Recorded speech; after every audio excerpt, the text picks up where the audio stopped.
Okay, so it's not Hexagons, but it's also not Slime Boss. So Tech 15 is like right in the middle. It's not really bad like into Slime Boss, but it's also not almost negligible like into Hexagons. Into Guardian, we probably still need a reasonable HP buffer, like maybe 20, maybe 25. Unless the deck is like really consistent by this point, but that usually doesn't happen. The strongest part is there, obviously on the left. Is it really that obvious? Ideally, the path is to this fire, into one elite, two elite, three elites, into another fire. So 2 fires, 3 elites.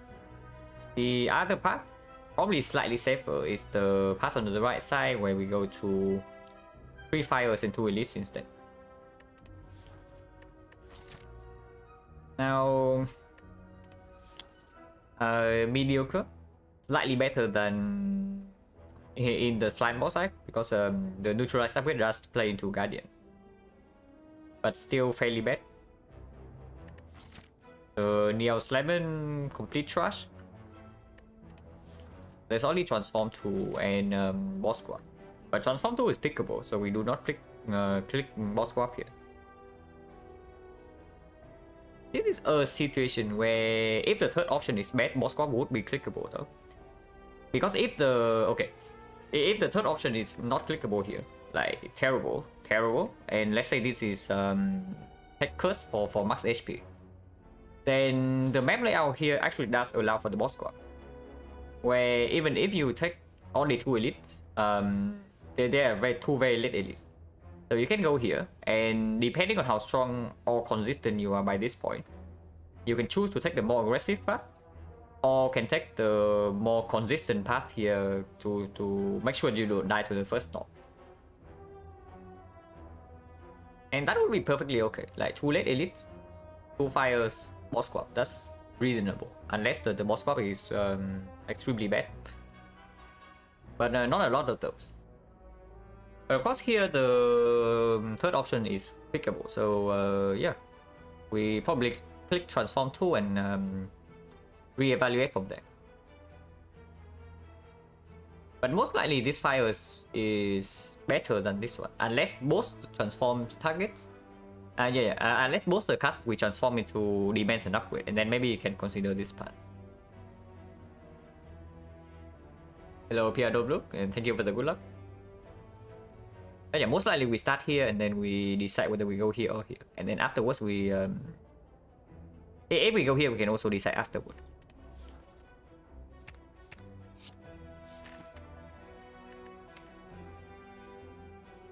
That's not very good. By not very good, I mean that our dex damage output has decreased after Transform 2. So floor 1 Cultist, floor 1 Jawworm can give us a very bad time. Hopefully we don't have a very bad time. But yeah, these cards do not demand an upgrade. Maybe setup upgrade is decent, but not yet. I mean, yeah, setup backflip combo. But we need to pick up damage and soon. This shop doesn't make sense, right? If we go to a shop, this one, if we go to a very early shop, this one is fine. If the situation goes extremely wrong here somehow. Starting here is just more flexible. Oh my god. Please no. And we draw 3 defense. So this means we probably need to flip and try to shuffle back into our strikes.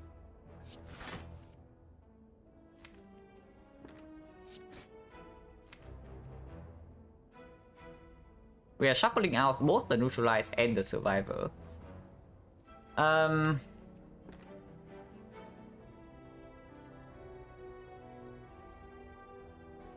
225 damage to this guy to the happy day. Yeah. We might be on track to do that as well. How would I describe setup? I needed to make it sound good. It's a card that generates energy, so there are definitely places for it. Yeah, setup is The setup generates like 9 energy for you. Actually, it's 12. Yeah, setup can generate 12 energy for you if you play Nightmare Red Form. You set up the red form, and then you nightmare the red form that was set up, and then you get 4 0 cost red forms instead of 4 3 cost. So you gain 12 energy in one cut. Amazing, right? But okay, here I'm seriously considering just taking 7. And by taking 7, I mean playing setup on the strike. And not playing the strike itself. Because if I play setup on the strike, right, I do not lose on any damage. Compared to just playing strike this turn. And I also do get to shuffle in the 2 strongest cards in my deck. And this draw and this fight is bad enough that I do not think that we can get away with taking 2 here by playing defense. We play defense here, this guy buff next turn, we are getting completely right. So probably just take accept the 7 and hopefully better things happen after this floor.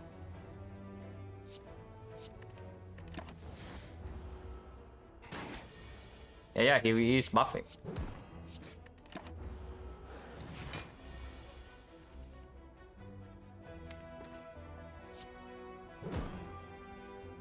Here we can deal 6, so no point playing setup. Take another 4.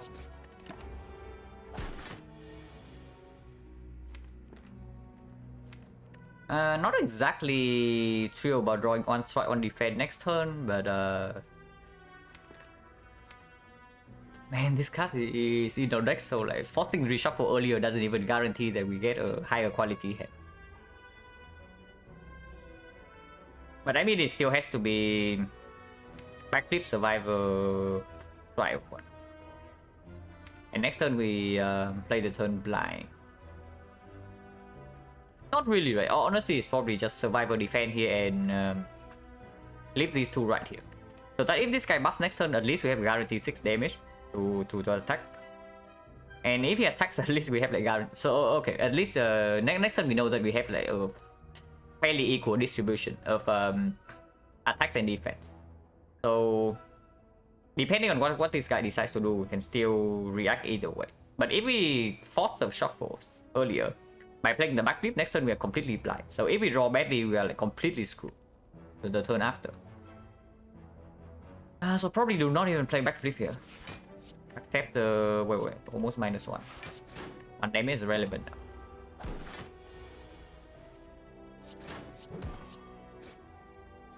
We need 3 strikes to kill. We never have 3 strikes next turn.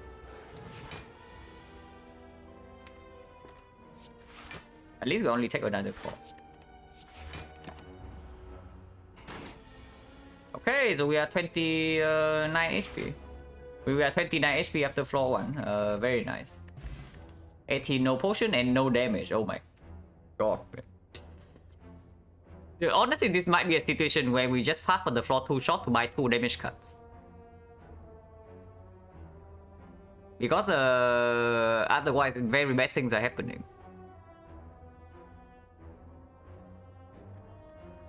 Transform 2 for damage, yeah. Transform 2 for damage. And we got a backflip and setup. So pretty much a brick.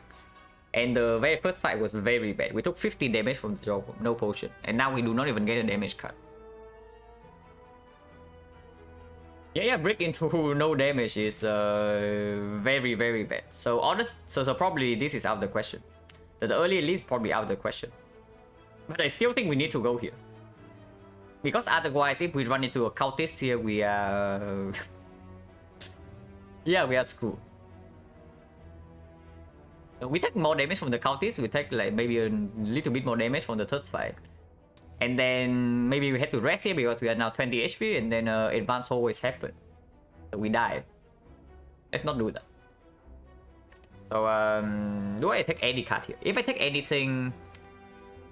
Not prepare, right? This card demands an upgrade. And right now we might have to rest more than I would like to in this act. Especially like 29 HP on floor 1. And our deck is like complete trash. So definitely not the prepare, even though this one's probably the best card of these 3 if you have to pick something on floor 1. The deflect is bad against the knob, but only against the knob. It's good against basically every other fight, including the boss. Because we even have a backflip in our deck already. And at 29 HP, I really do not want. I really want to save a little bit of HP in hallway fights if possible, and this card can do that. No headband god? Yes, it was a transform tool. We transformed and tried defend into a backflip setup, and we took 15 damage from Jorgul. Yeah, deflect also helps play setup, like absolutely. And looking at the current standard run, we are probably not fighting any elites anytime soon. And if that is so, we do not even need to be scared of the knob. Because yeah, we will not see the knob if we do not take elites. At least for now. So this is probably okay.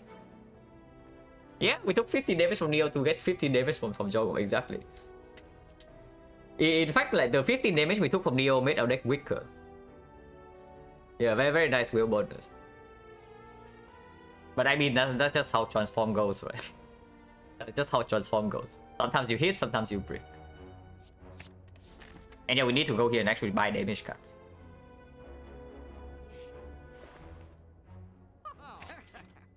Rary would have been nice. Dagger throw or potion? If I buy a potion, maybe this is on the table, but really weird, probably not. I think I just freaking buy the dagger throw. Because dagger throw also has synergy with both the deflect and the setup, and right now block density in the deck is still extremely high. And no, we are not removing setup, if you are thinking about that. Easy accuracy? I don't know about easy accuracy. I probably just buy this dagger throw then did. And yeah, we definitely did not want to go here, by the way. We absolutely did not want to go here, but the situation forced us to do it this way. So currently taking no damage. 8 here means that Bad Dance will kill. They both deal 7, they are both weakened. So probably actually can do this. They go throw this guy instead to make one strike kill.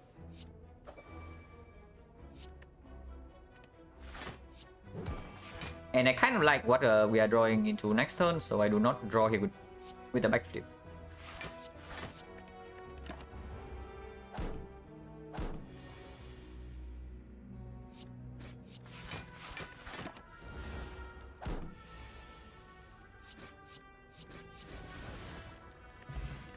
Potion, but it's a garbage one and 10 gold.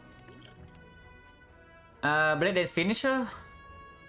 Blade Dance Finisher, Setup Finisher.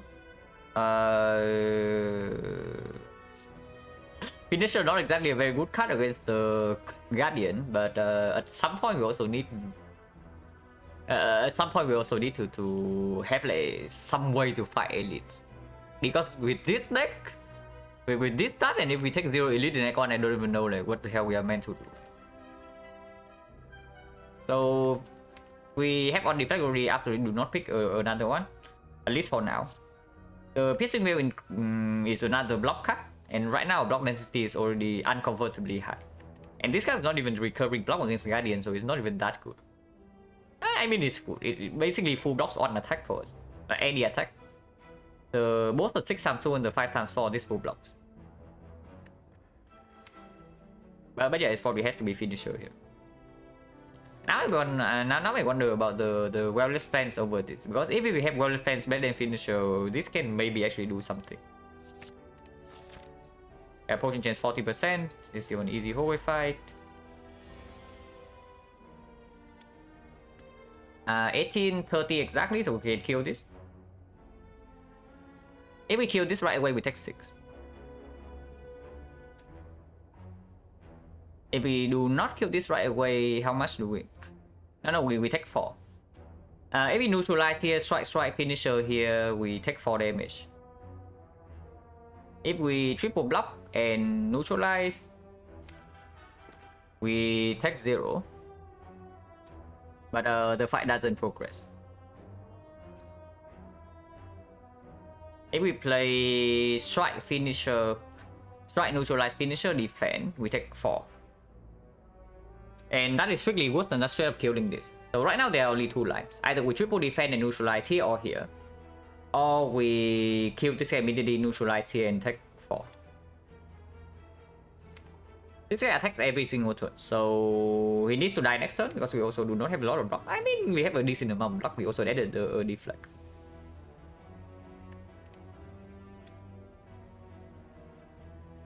Yeah, we can probably manage to not take 4 here because of the deflect and the backflip. So the lines actually neutralize here and triple defend. We can also neutralize here and triple defend and take 1 to push this guy down to 2 strike lethal range, or Blade Dance alone will kill. But right now, even at 14, like strike plus dagger throw will still kill, and we can play 2 shifts plus a strike perfect kill instead, and waste no damage either way.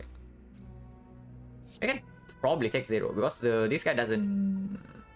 This guy can attack every turn, but he doesn't continuously do 12. So if he only attacks for 8 next turn, we are only taking less than 4.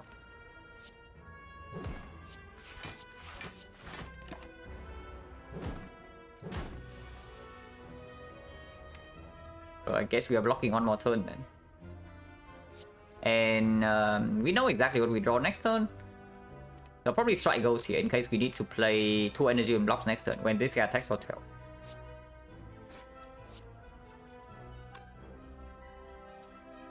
We can discard Ascender's Bane to save 1 HP. With slimes in our deck, but the deck does have some damage now, so maybe we can actually do that. And this guy might not even attack next turn.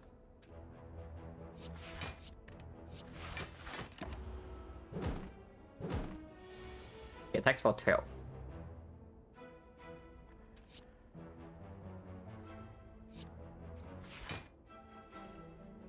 But we full block.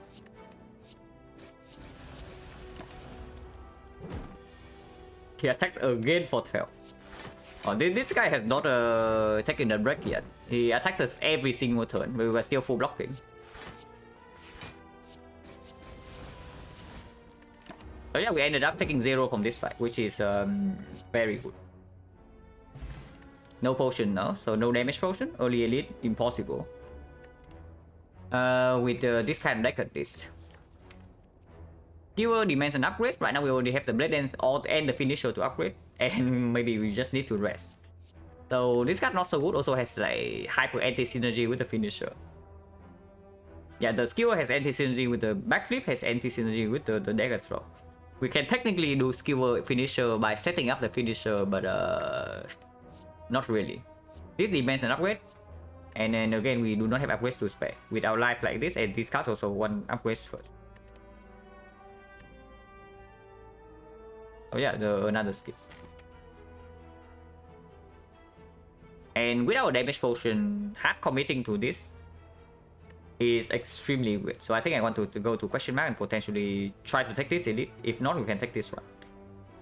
Or I can take this one into this one, but it depends upon what this is.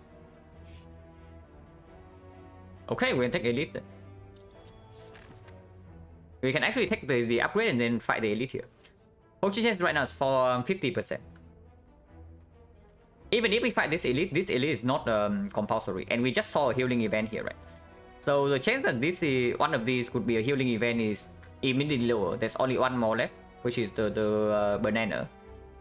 The question marks are either empty notes or life loss, and life loss definitely does not help our case in taking this elite.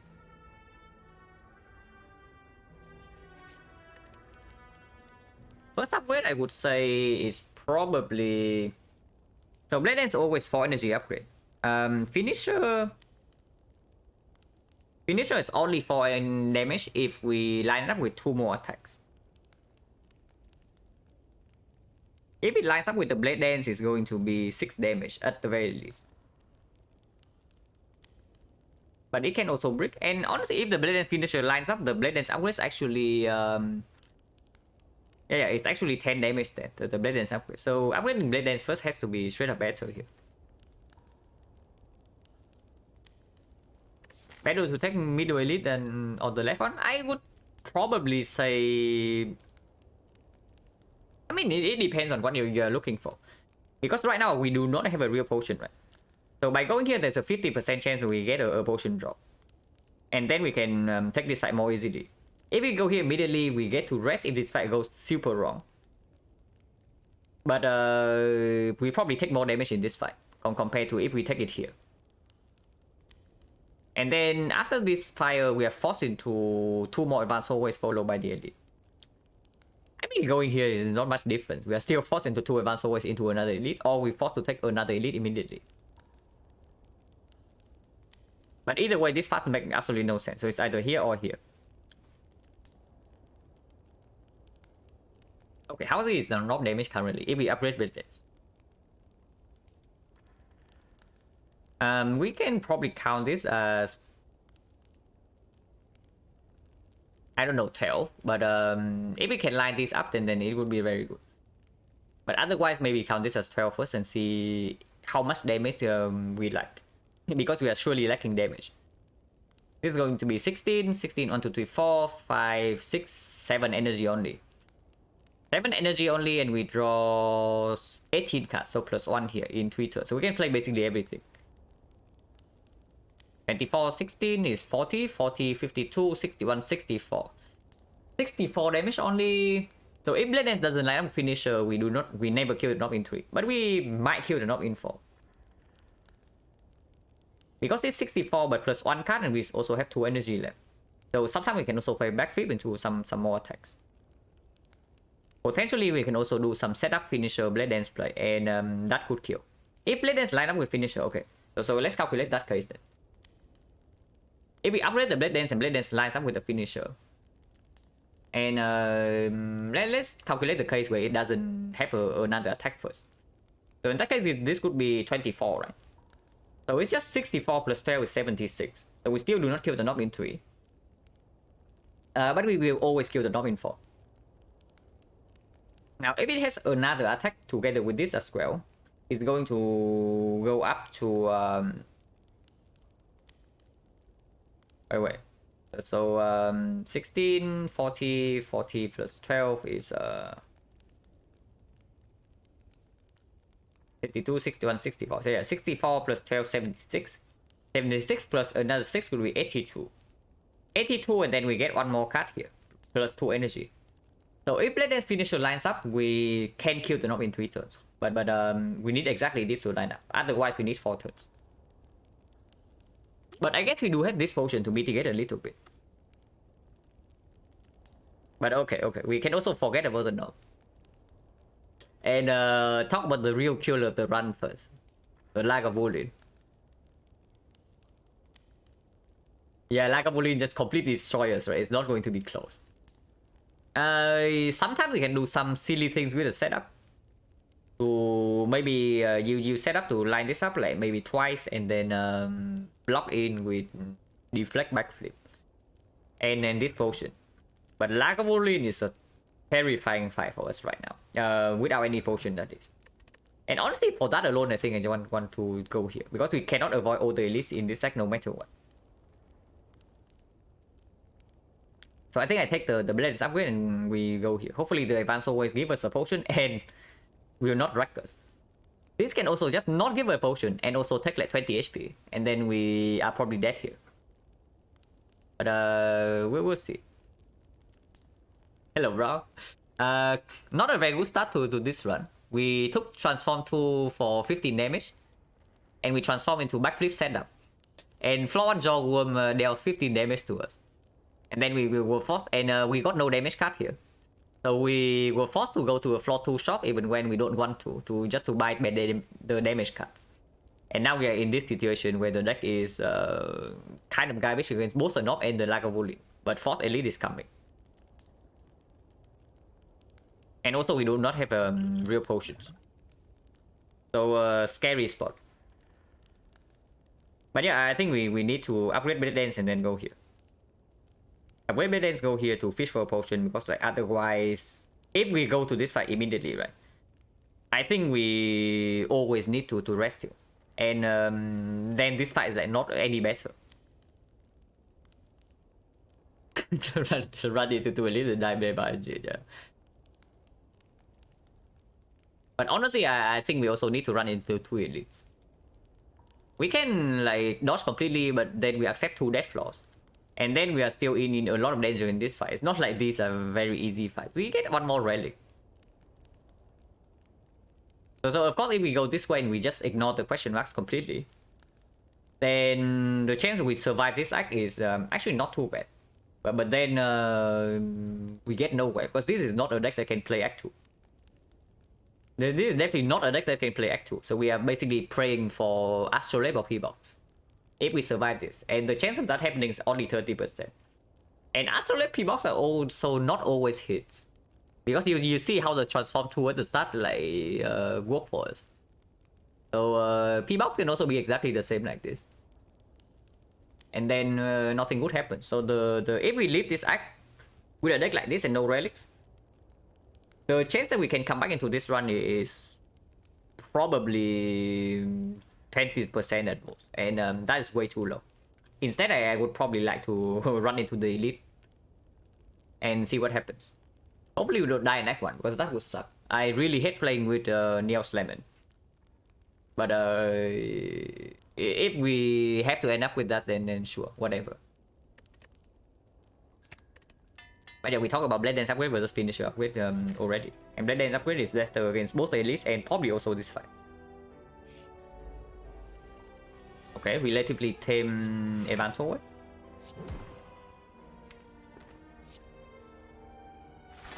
And yeah, a strike here.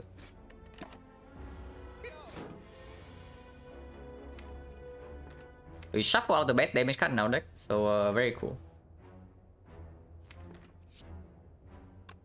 We can set up here, but that doesn't lead to anything, right? We can play set up on the strike, but that of course doesn't lead to anything.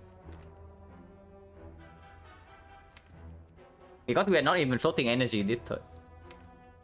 So no point doing that.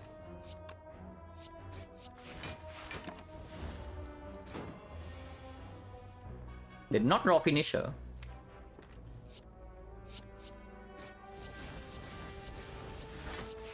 But yeah, if we draw like this into the knob, we are screwed. Just saying. If we set up the Finisher right here, how much damage do we have? Next turn Finisher is going to be 4 times 3, so it's 12. We have 22 damage next turn, if that's the case. 22 is not enough. We would be 3 off. So we would have to take 3 damage this turn in order to guarantee lethal next turn.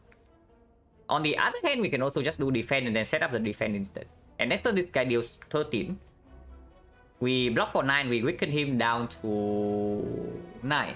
So we take 0, and then we can continue.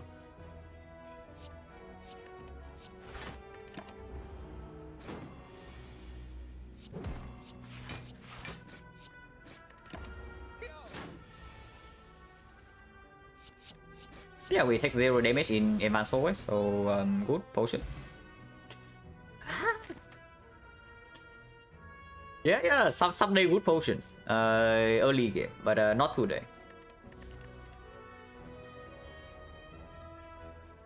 Okay, I did not buy the accuracy, but now we have an upgraded Blade Dance, and we are extremely scared of Lagavulin.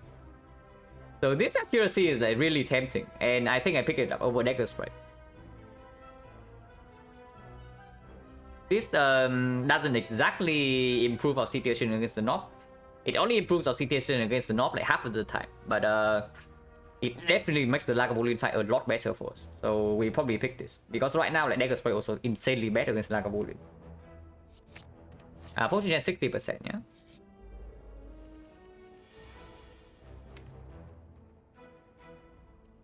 I am scared.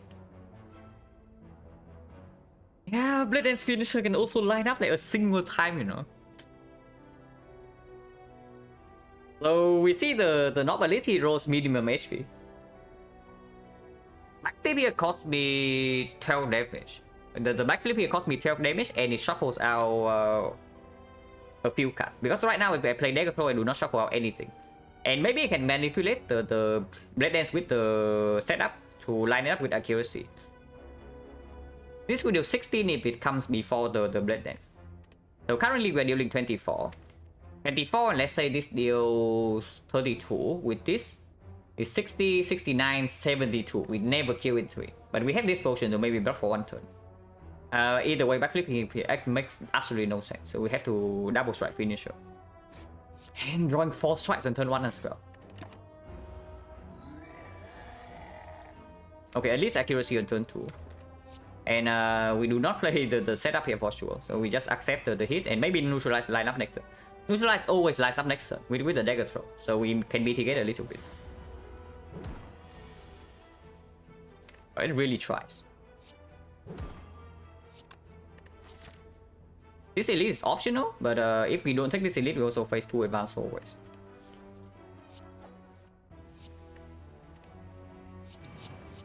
Of course, we have to play this.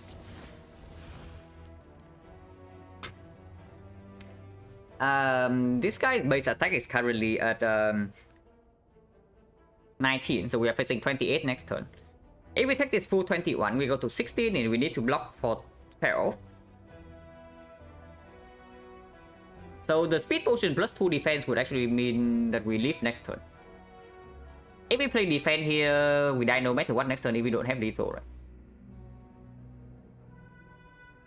If we play defense here, he goes to... so currently the base is 19. He goes to 22, so 22 actually goes to 24. So this defense only blocks for 2. And rob us of the chance that we can actually block next turn if we do not draw lethal. So we probably just take 21 to our face. But it's a setup because we transform into it.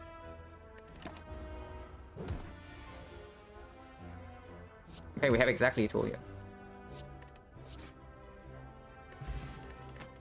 Wow. I mean, at least the relic is good. Yeah, so probably the dash, because dash works with speed pot was still doing damage. Dash works with both the advanced always and the next elite we are running into, like whatever it is, either Lagavulin or the sentries. And yeah, 16 HP, we cannot actually lose HP in the fights any longer. Of course, it is not Bouncing Flash. Bouncing Flash is the damage card against the Guardian, but right now we are scared of dying before that, not to the Guardian. And this can absolutely break us into the advanced hallway fights. Wow.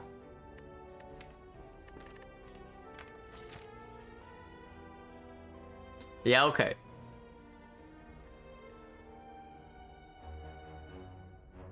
Is there a relic that makes me take a third elite? Yeah, definitely not the one that I just key. But okay, now I'm actually thinking, like, is the Land for Nobles? No, not even a Kappa. Because I'm really thinking whether the risk of death in these 2 fights is higher than the risk of death in this 1 fight. Because this elite is unavoidable, no matter what. So the only difference is this. We can choose to take an elite into a question mark, or we can choose to take 2 advanced hallways.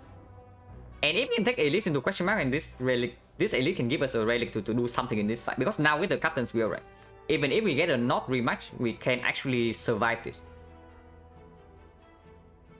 So taking a third elite is actually not bad, not terrible at all. The not rematch we can survive with the Captain's Wheel. And the question mark can also still be the banana. Yeah, the whole way fight goes straight up being worse. You can kill us on turn 1. The elite fight, we know that Lagavulin, we have Captain's Skill to mitigate 1 turn, and we have the speed potion to mitigate another, and we have accuracy to set up. The sentries could be quite bad, but we do have the dash. Turn 3 we have full block, and we have the speed potion for at least 2 full blocks if we choose to do so.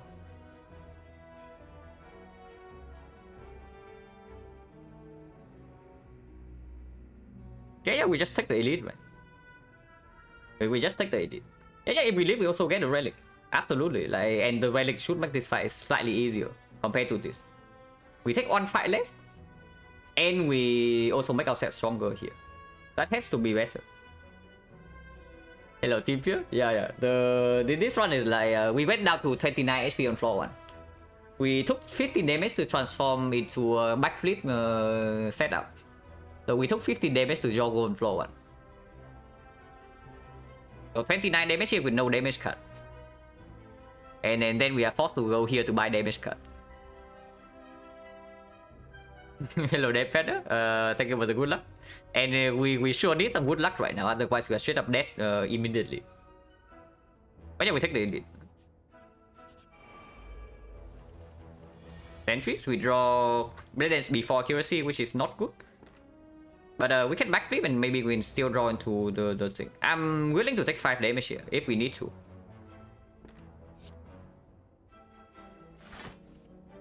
Okay, Blade Dance finisher then. Turn 3 we have full block against this guy. And we only have 5 block here, so we are never killing this guy on turn 1. This deals 30. So we can straight up kill one out of Sentry and we absolutely should do that. Yeah, 30 finish, 30 damage finisher. 16 damage from here and 3 damage from here. I wonder about Artifact Strip with just 1 damage.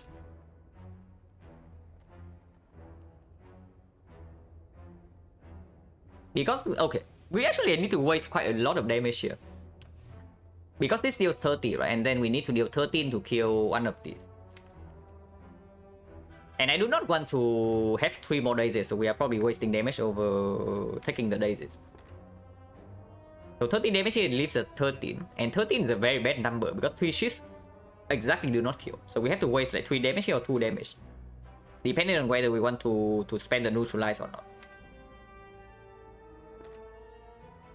I think Artifact Strip is probably more important than 1 damage because the after accuracy is down, whenever we draw to this is 32 damage.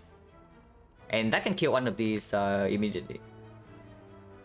Yeah, 30 is not to be unlucky number. And these guys also roll extremely high HP by the way, yeah? 43, 44, 43. The range is from 39 to 45. If one of these roll less than 43, then we would actually have a very clean kill. But okay. I think we strip and then I think we spend the neutralize to strip instead of getting 1 more damage. Which one do I strip though? Because I can strip this guy or strip this guy.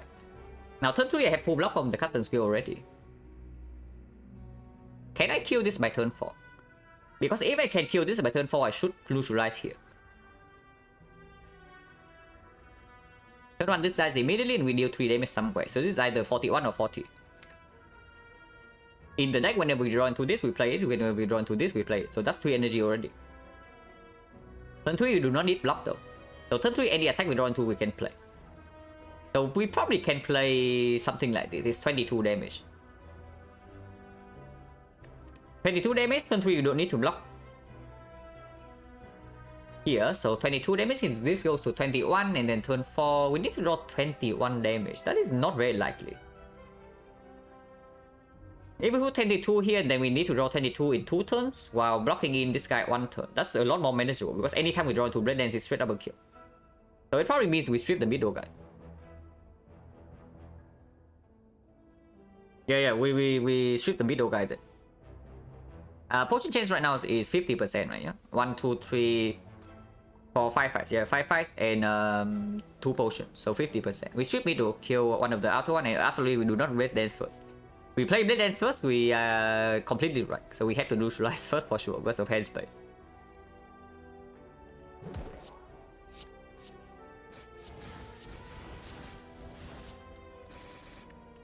But now I use this potion for 5 because this potion is not going to be worth more than 5. And this hand is very good. This hand is actually very good. We perfectly spend our energy in old turns. Now we put the damage here, yeah.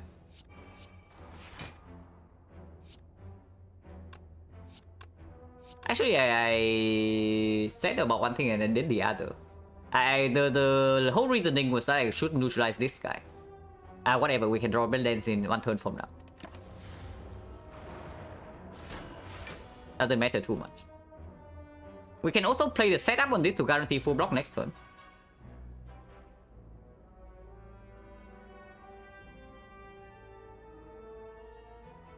Yeah, we can actually play the setup and then 2 strike here instead.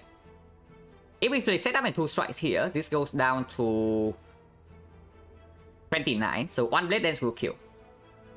Otherwise, we always have at least 5 block next turn, and I'm willing to use this potion for 5. Because this potion is not going to be better than 5 in this fight. When only one of them is attacking at the same time. So we hedge for the case, where we either draw Blade Dance in 2 turns, and straight up kill this, Oh, we had to block a hit from this guy 2 turns from now and maybe neutralize can line up.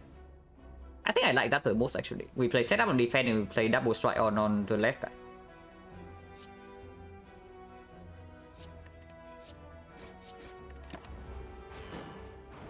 If we don't have to speed pot, we don't have to. Yeah. Here I speed pot for 5. And we absolutely kill this right now.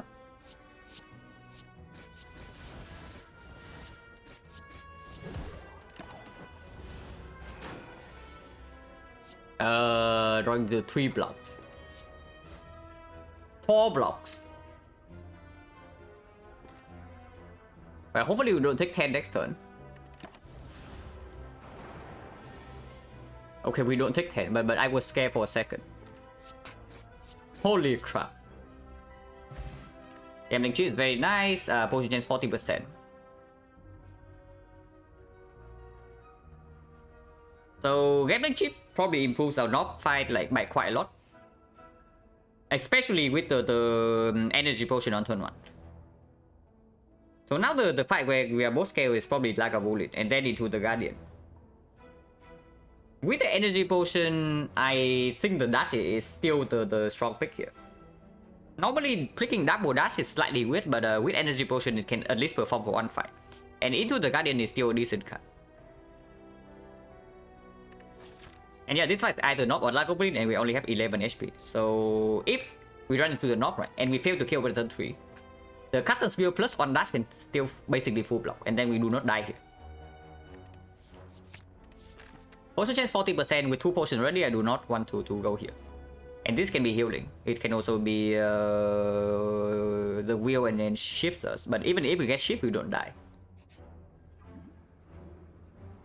We can technically click once. Technically we can click once. So can we finish the Lagavulin fight with 5 HP? 5 HP lost, that is. Only 25% though. We cannot click twice. We click twice, we are dead. Now against the knock, we have Gambling Chip, Blade Dance, Finisher, Accuracy, Energy Potion. So I think the knock fight we can actually do without taking any damage. At the very least, we do not take the turn 3 hit. And then we kill by turn 4. The Lagavulin is a lot more troublesome because even with the Captain's Skill on turn 3, right, we are still taking 2 damage. And we have to open by turn 1 or turn 2. With the Gambling Chip is slightly better, but we are not guaranteed to draw into Accuracy in time. Yeah, probably absolute nonsense, right, to click this even once. Of course, we can only click once.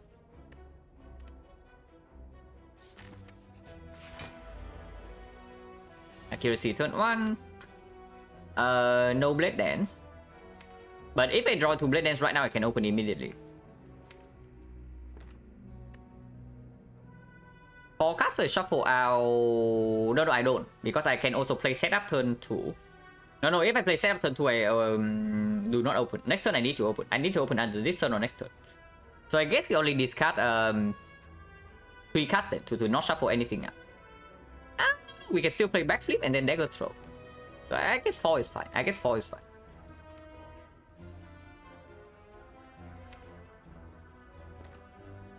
Can even backflip here in case we draw to setup and then I can set up finisher. If I draw to Blade Dance right now, I can maybe Energy Potion, Blade Dance finisher. No setup. Well, hopefully I don't shuffle out the freaking Blade Dance next turn.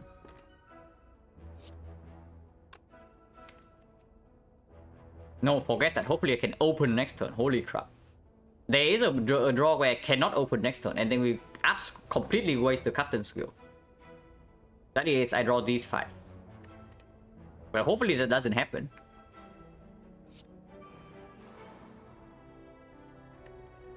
The only way we can completely prevent that case is if we open right now with the energy pot. But this open is terrible. So probably not.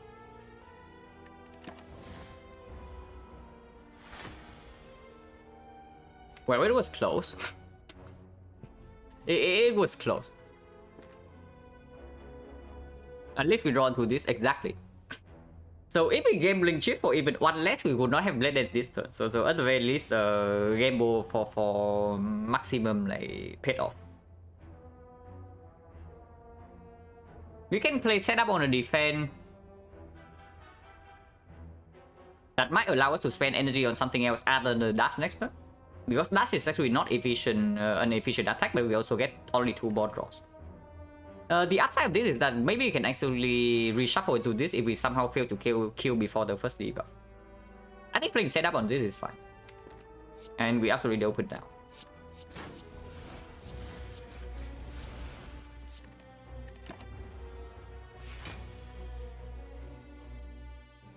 Okay, so we did not get anything efficient.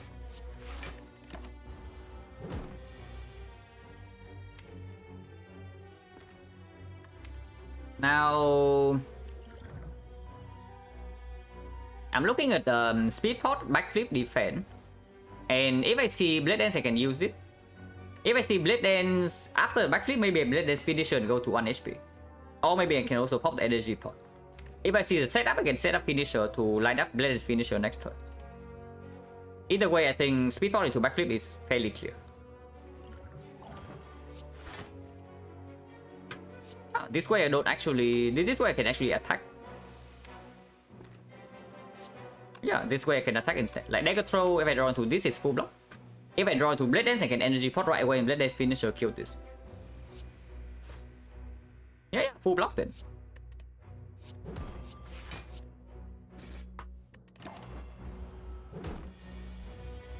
And we kill. Dash is not a guaranteed kill. If we play strike into set up the dash instead, we deal 14, so we only need to draw 1 damage card. At worst, we still have 8 block. So set up on dash and playing strike is probably clear.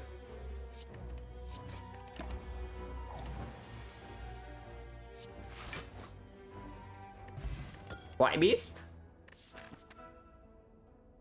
Okay, so we guarantee to get a potion here. And then we only need to... If we survive against the Guardian, this run is actually looking upwards.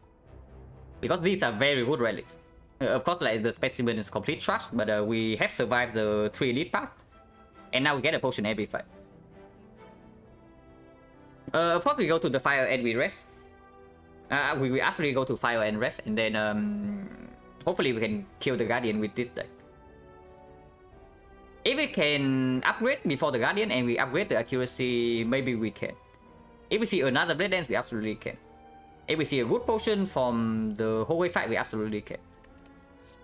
I am slightly worried that we are lacking scaling damage against the Guardian though. That is what I am scared. But we do have like maybe 2 potions to help us out. These are not pickable. Unless you tell me that you want to play with Grand Finale gambling shit. And we also have setup, right? We also have setup to put the finale on top in case we draw it 1 turn too early.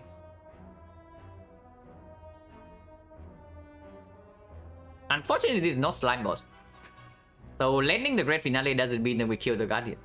If anything, adding the grand finale to our deck increase the chance that we straight up die to the Guardian because we break on blocks. So probably not. Oh no, how did we lose streak? A combination of very bad luck and slightly sloppy plays. I would say that the run was played decently well, but definitely some sloppy decisions like in the middle of Act 3. I was like looking at the run again and definitely should have thought a little bit more about pathing after the Lizard Tail drop. Before the Lizard Tail drop, the pathing was like completely correct, but immediately after the Lizard Tail, I should have reconsidered. And if I had path differently, if the Lizard Tail was safe until Act 4, that run would have won. But it was a combination of like very bad luck and then some slightly bad play.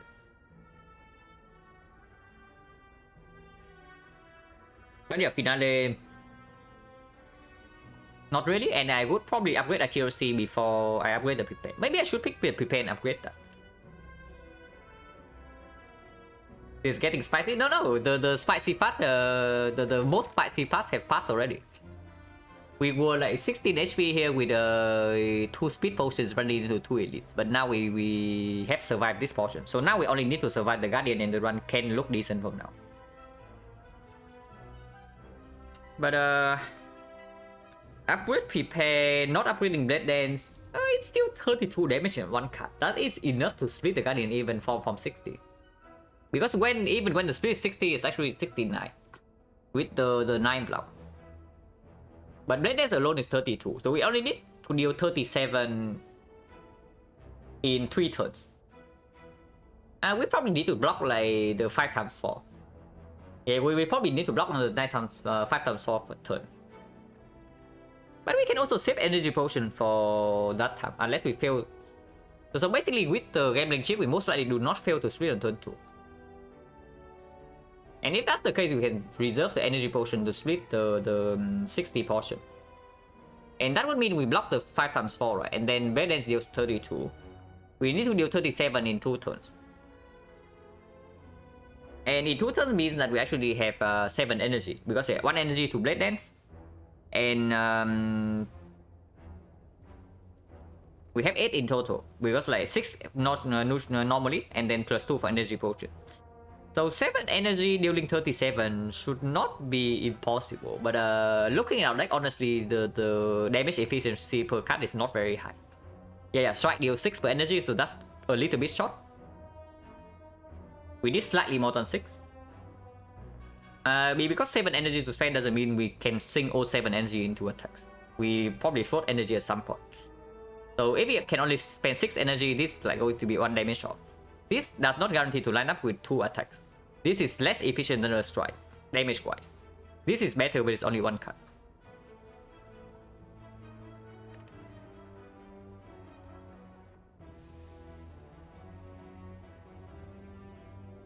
So basically what I'm saying is that I don't think we can actually afford to pick up the prepare and upgrade it before the Guardian.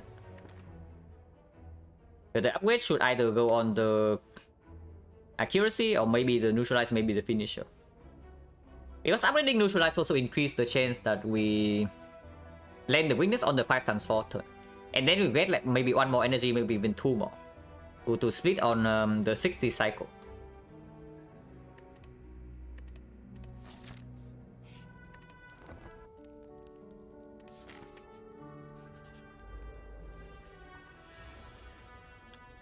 Well, somebody claimed that the captain skill is good against this guy.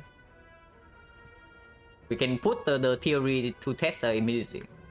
I think I want to keep setup in hand. If I draw into Blade Dance right now, I go immediately. If I do not draw into Blade Dance, I set up the finisher. And then I light up Blade Dance finisher on turn 2. And then turn 3 we have full block. Or something like this.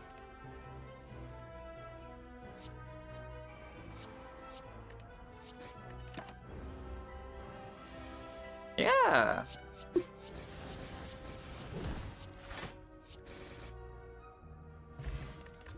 Block potion is decent. It does not have a scale, but it's just guarantee value in the Guardian fight. Another dagger throw if we are slightly worried about damage output.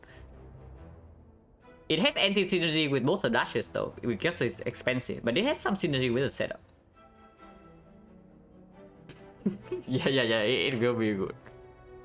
I can also see how it performs. Man,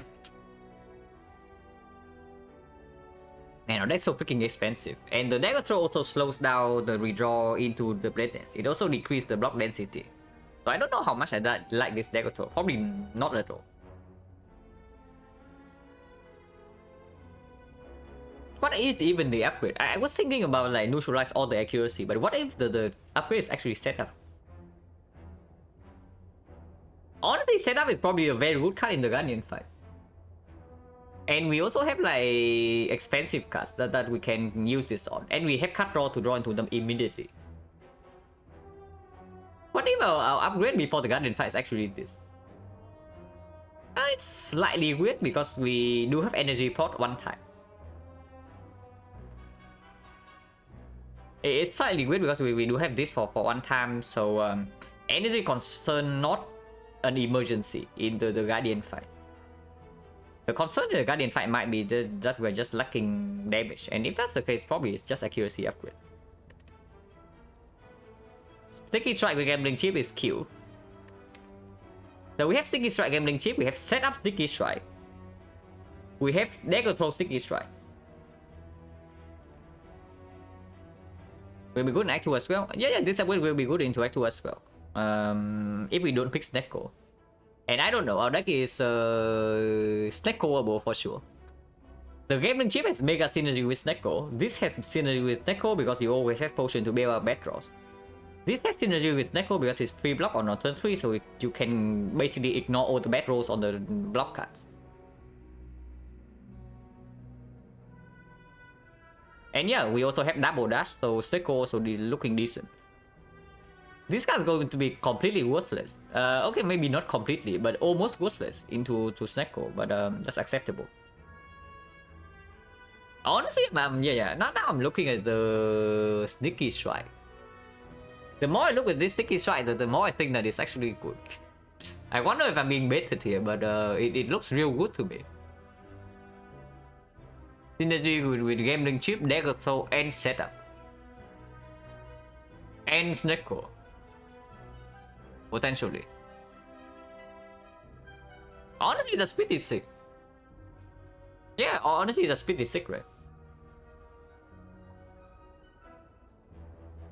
So maybe it's actually just the Sticky Strike. Also opens up potential Necronomicon in Act 2.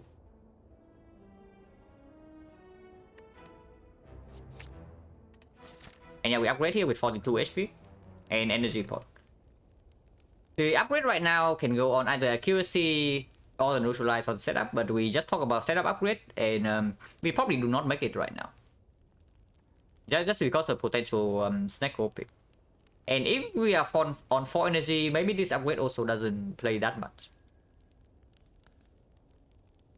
Finisher synergy slightly, not really. It only has synergy with finisher if either you line it up with the Gambling Chip or with the Dagger Throw. If you line it up with the Survivor, it doesn't have real synergy with the finisher. Because it's still basically an attack that costs 1 energy to play. Hello, Carl? Is it accuracy upgrade or is it neutralize? With the block potion, with the block density that we have, the deflect, the backflip, and the setup, honestly, I'm down to upgrade accuracy and try to finish the fight faster. Because if we see Snecko, this also becomes a very bad card. Not very bad. You set up Snecko, cost 0 randomized. It's randomized. Unfortunately, because the card is drawn. The card has to be redrawn, and then the cost is reroll immediately by Snecko. So this card is not going to work with Snecko. Right? You can put a card on top to reroll it, but it will not cost 0. Yeah, it's 0 until we redraw to it again, and that is reroll.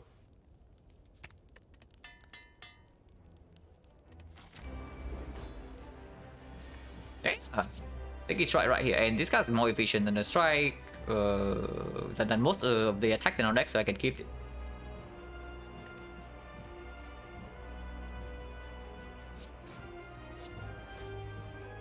Did not draw into the accuracy yet, but we can split right now. Splitting right now means that the Captain's Wheel is going to line up with the 16 attack, which is quite good.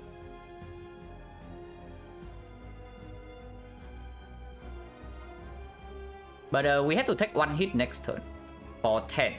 If we draw into dash defense, we can full block. If not, potentially we take 5, if we take 10, maybe we can use this. Regardless, we play this. And I do not want shifts in my deck even after the accuracy. So we need to do 12 damage next turn to split. We do not always have 12 damage. And then if we cannot split next turn, then it's like the absolute worst case scenario. The Captain's Wheel lines up on a turn where we already overblock. And then, yeah, we also take like 36 to our face next turn. Actually 27. If we cannot split, we always draw into this. we'll probably split right away.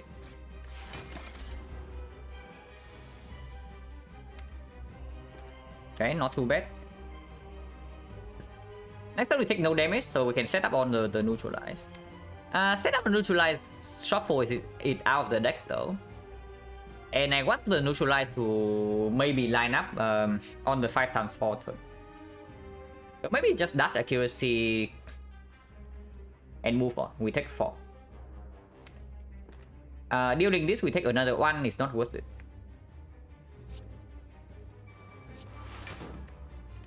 What am I even talking about? I cannot even play setup. So just ignore that.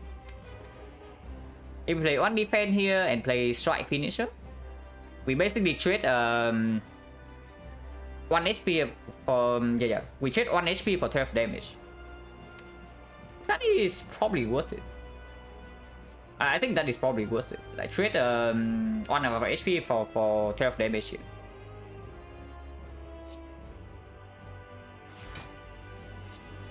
Yeah, we take 8, we go to 15, we block for we need to block for 16. So we take 1 damage.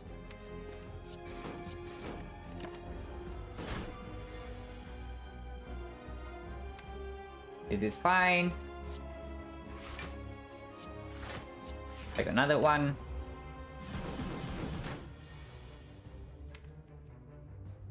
Next turn we have full block, and we can set up the neutralize or something. If we draw into another block card, we can do that. Yeah, if we draw, basically whenever we backflip into a block card, we can always set that up. And that is good. We only have 1 energy afterwards, so we have to survive a dash away here.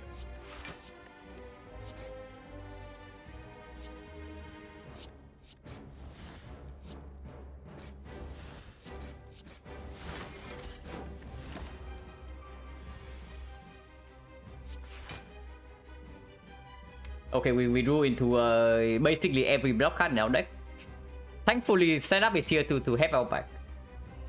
Otherwise, next turn would be quite bad. Now, this block for 6, this block for 8, but it deals 10 damage. But next turn we are probably not overblocking, so we are basically trading 2 of our HP for 10 damage, and that is not a worst trade. So we just play setup on the survivor then.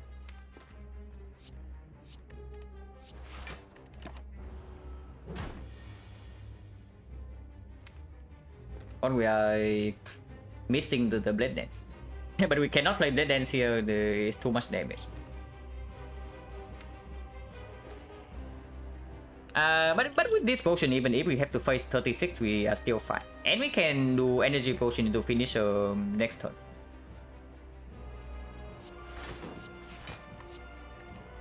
We can also shuffle in some shifts. And maybe now we should. Maybe now we should just shuffle in 4 ships. Because I'm scared of not being able to split in 3 turns.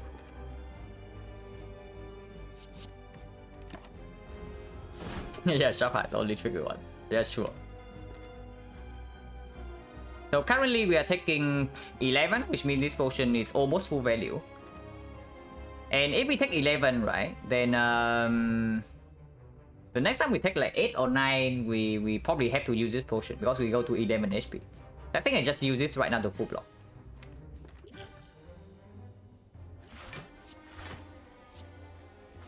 Deal 12.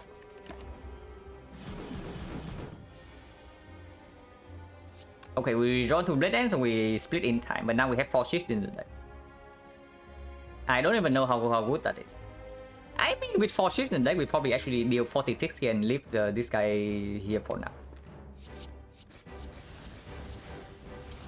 Like this. And then, yeah, we need to only deal 11 next turn. So either we can energy potion to block enough, or we always have enough damage.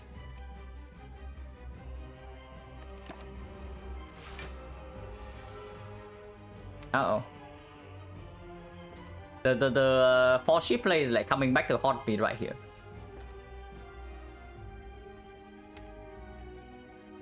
And we block this turn.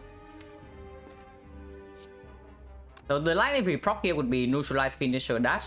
not the other way around, because neutralize dash would prop and then this damage is 0.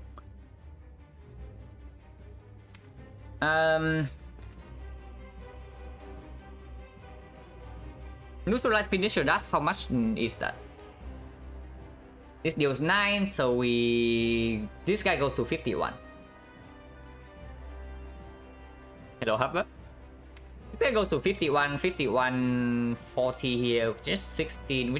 We can trade 20 HP to kill if we draw well enough. And we still have energy potion. If we block this turn, how much are we blocking for?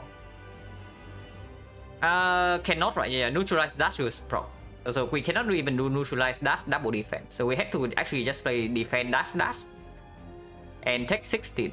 And that makes absolutely no sense. So we split this turn. So yeah, it's neutralize finisher dash. Hello, Kenneth. Yeah, 49. I mean, we're already taking 2 this turn.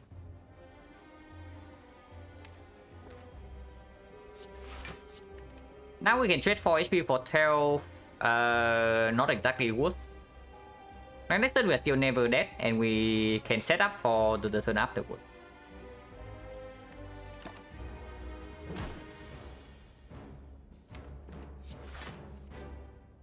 Take 6 here and play setup on the dagger throw.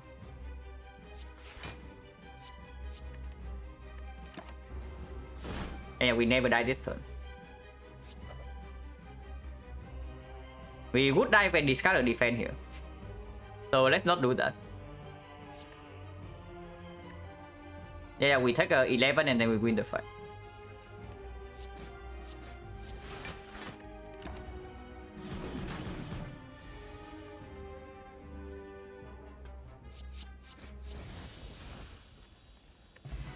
The Gen Pod is fine.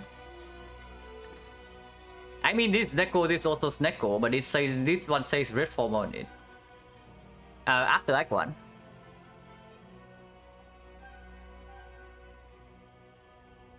Bullet time is better with Sneko, but only Sneko. With Pyramid, the red form still better. The Malaise is only better if we see exactly Fusion Hammer.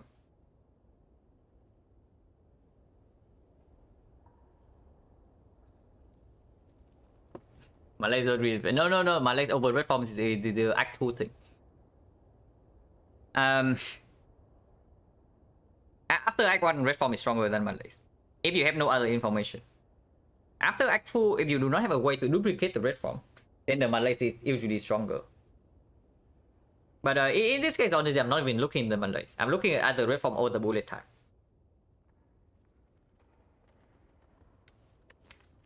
And bullet time is pretty nice with both the backflip and the setup and the gambling chip. And then the 2 dashes. And of course it instantly opens up Sneko. But if we pick red form and see Sneko, we are still very happy, right, in this spot. This deck is like so mega Sneko even with the red form. Like 2 dash, sticky strike with gambling chip. And then a red form on top of that. And the white beast and the captain skill. And when we talk about like how crazy Sneko is. So it's probably just red form in this spot. We have no other information other than the deck is freakingly expensive. Okay, so bullet time would be better if we are stuck on 3 energy. Is what I would say. If we're stuck on 3 energy and it's not Sneko, we probably want bullet time over the red form. Unless it's maybe Pyramid. If it's Pyramid, we can red form probably can also do it, because then we can just play red form and we wait for the blade and finisher to line up and we kill in 1 turn. Yeah, we can also do setup red form for sure. Looks like an easy red form, don't need to get too clever. Is it really? Because our deck is like extremely expensive, if you haven't noticed. If we see P box and we click the P box, like do we ever survive Act 2? Bullet time is also good Sneko. Yeah, bullet time is the best card you can get with Sneko. So no surprise there. Okay, what boss relic would make the bullet time better than the red form? Sneko Eye very slightly, but if we get Sneko, red form is still a very good pick, and then red form is the stronger card later on. So Stego probably not counted. The Pyramid, bullet time also slightly stronger, but red form can play. The Fusion Hammer, the bullet time is clearly stronger. The Astrolabe and the P-Box, the bullet time also probably stronger than the red form. Empty case, hopefully we don't have to pick. Tiny house, hopefully we don't have to pick. The starter trade would make the bullet time slightly better than red form. But again, I don't hope we don't have to pick that, because the starter trade also make the gambling chip worse.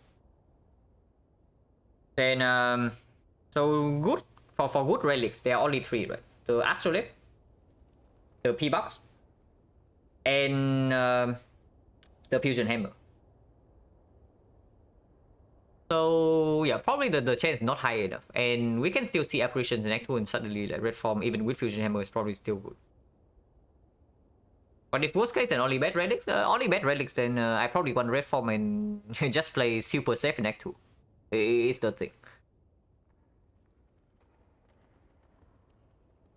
Yeah, it's probably still red form in this spot, but it's very close though. It's actually like much closer than you think in this spot between the bullet time and the red form. I mean, we click it.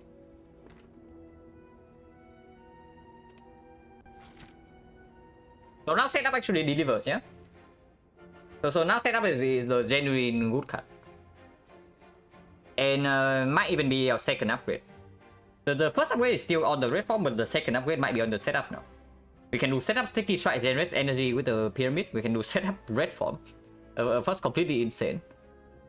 And pyramid also makes Blade Dance finisher much better. Of course, right now Blade Dance can be awkward to play, because our deck is extremely expensive before the setup, and then we do not even have hand space for the ships. So something like Concentrate would be amazing here, or the bullet time. Bullet time would be sick here, by the way, yeah? But of course Pyramid red form, so no complaints. Ideally, I do not want to fight an elite before the upgrade. We can completely dodge elites and fight only one here after 4 upgrades. Might be wise, because if the damage is not fast enough, and right now we have like no AoE damage. So slavers we have to kill one by one, and Gremlin Leader we cannot deal with the minions at all at the moment. And if that's the case, the slavers, if we take too long to win that fight, we get wounded and then we die. Yeah, the wounds versus pyramid. Red form doesn't save us. Bull stabbing, same story. But turn 3 we have full block against the bull. The leader is a very troublesome fight though. And this fight allows us to get like 4 question marks. No, not 4 question marks. 4 upgrades, but not a lot of question marks. How many strikes do we have? 4 strikes. So buys on the table. Also not exactly good. I kind of want a shot and I kind of want upgrades, but I also kind of want question marks. Every path forced me into some garbage advance always. And this part has a lot of them and only 1 question mark in the whole act. Hello, Merc. Am I winning? I mean, Act 1 was like extremely dangerous. We were 29 HP after floor 1. But now we have like red form pyramid and good relics. So hopefully things are okay.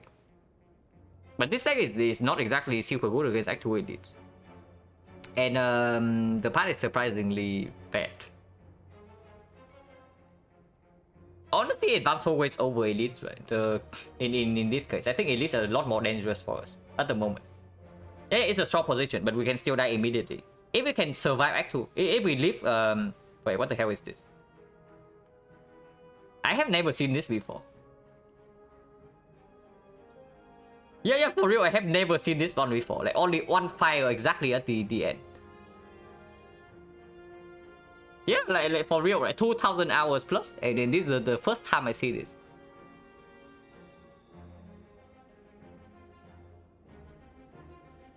Yeah, deck looking strongest. Hand clock might be a problem, absolutely. But if we survive Act 2, we're in a very strong spot. But we need to survive Act 2, and it's not that easy. Yeah, like, this is super rare. Right? But I guess we have to go to this fire then. I'm not sure I ever seen a buff like that. Yeah, I am, for me though, I am sure that I have never seen it. Not in my own play, and honestly not in any stream.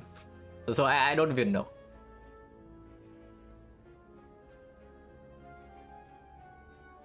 Most unique fighting scene with Act 2 with 4-3 elites. Yeah, that's pretty brutal. But how important is the shop? Easily important, but this must suck so much that there are only advanced hallways here. Advanced hallway, advanced hallway, advanced hallway, advanced hallway, advanced hallways, no question mark. 180. A lot of fires. But currently we only need to upgrade. We need the red form upgrade and we need the setup upgrade. And that's basically it. Every other upgrade is optional.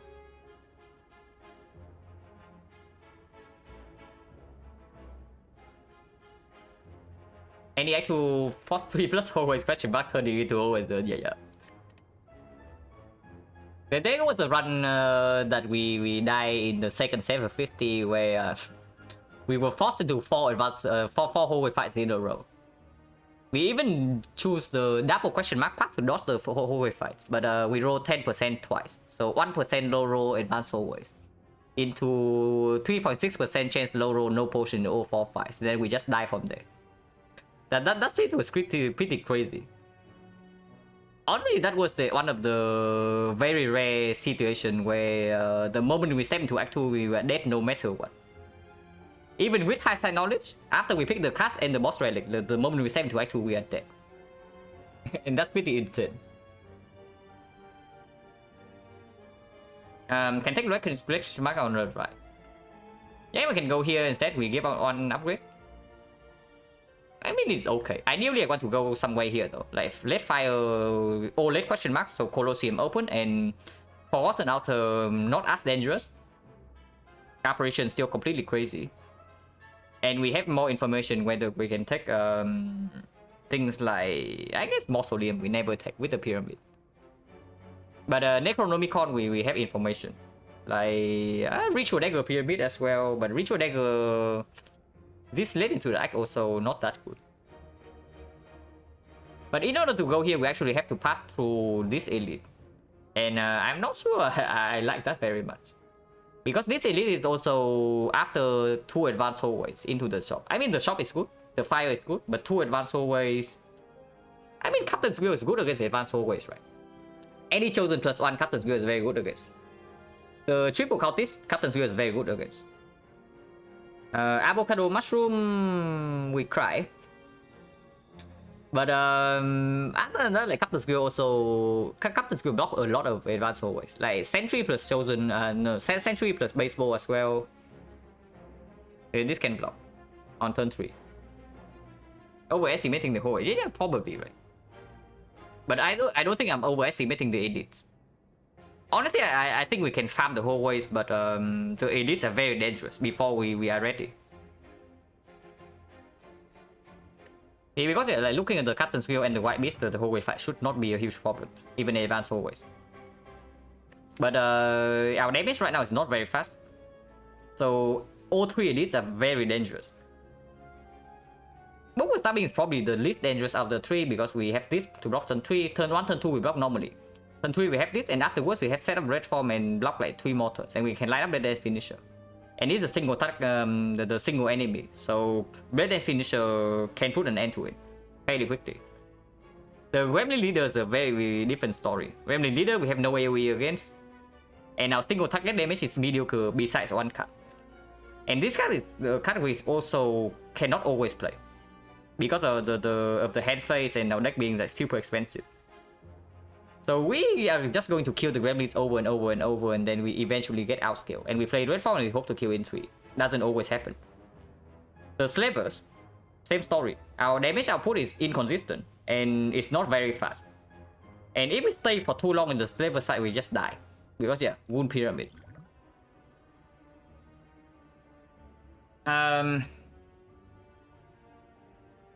White Beast mean get good pops for elite. Yeah. Good pops, but that's not even a guarantee. I mean, we have White Beast in Act 1, also we saw that 3 potions after that, before that, but we did not get a single good potion. So are you really betting on seeing a good potion now? if we have seen like 7 potions in Act 1 and none of them are good.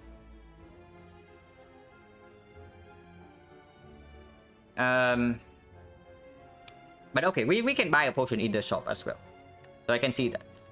And this one is just way more valuable than the other one, right? We upgrade red form here, we can take the second elite if we are strong enough. If not, we just go here, take 2 red question mark and the second upgrade. This part is like a lot of upgrades is good, but everything else about this part is like complete garbage.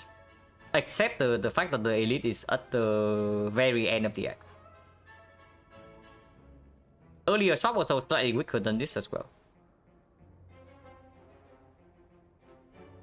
There's also a path where we go here and take the elite before red form upgrade, but that probably cannot be good.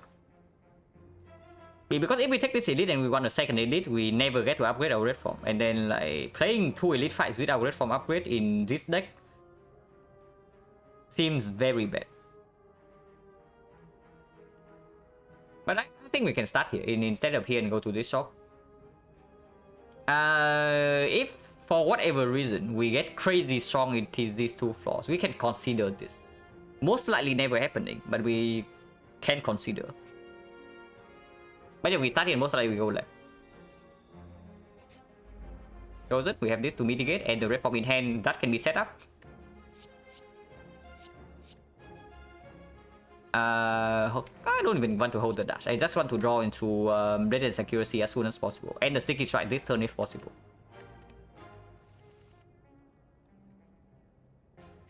So we do not get to see an event until here. So losing HP right now for operation all the bites do not make sense. Does not make sense. So we probably pop regen potion immediately.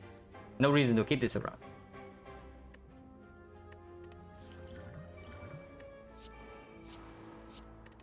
Also no reason to play this.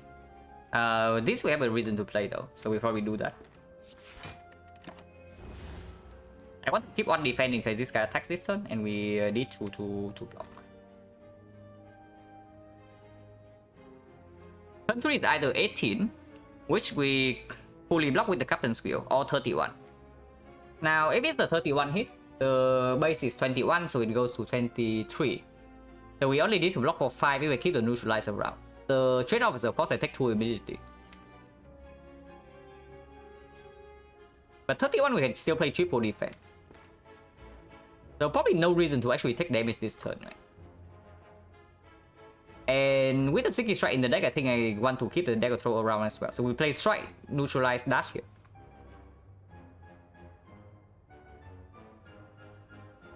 Regen pot is the weapon, not restrain regen pot on most common mechanics, high player level. Yeah.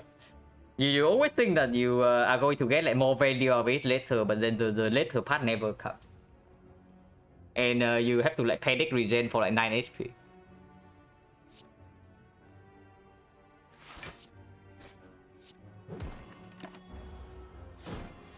Yeah, 18, so we don't even need to do a thing. And we can dagger throw, sticky strike, Blade Dance Finisher that immediately kills this, but of course we don't want to do that. So we want to have a kill guarantee in hand, and then we play red form, and then we get full value of regen, then we kill.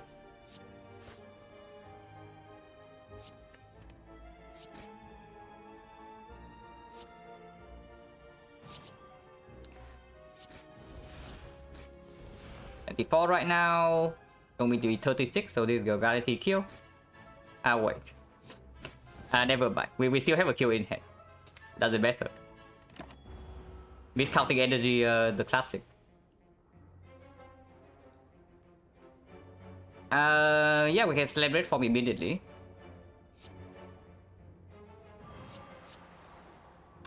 And we don't even need to play the dash, but we can. Doesn't really matter.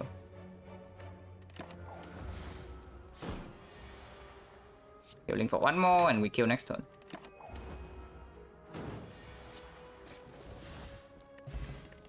Memories is fine. Actually, it's very good with the gambling chip. This is a ghost, an energy potion that deals 12 damage. It's basically just an energy potion that deals 12 with a sticky strike. At best, it's something that can line up the Blade Dance Finisher twice per turn. So it's very strong. Backstab over deflect. Now backstab is slightly weird with the gambling chip, but It's still backstab on 3 energy. And the downside, the quote-unquote downside of this thing later on, is that it's innate. In deck 4, for example. And we mitigate that completely with the gambling chip. And it's just good immediately, so we pick the backstab. Yeah, memories. Honestly, this may be... I don't know if it's my favorite potion or not. But I would say I probably rate this potion more highly than a lot of players. It's pretty nuts. The amount of things you can do with this thing.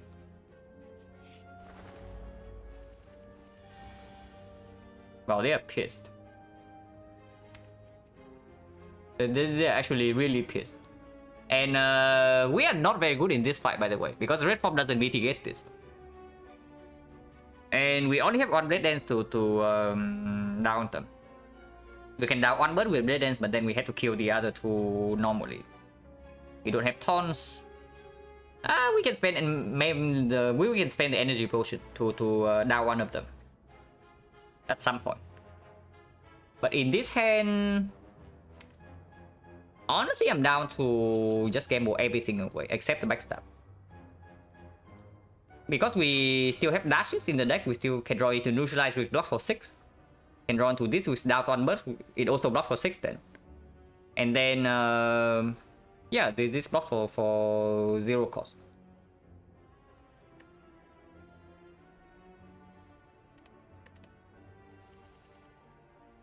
Yeah, we can down one burst. And then block for 10.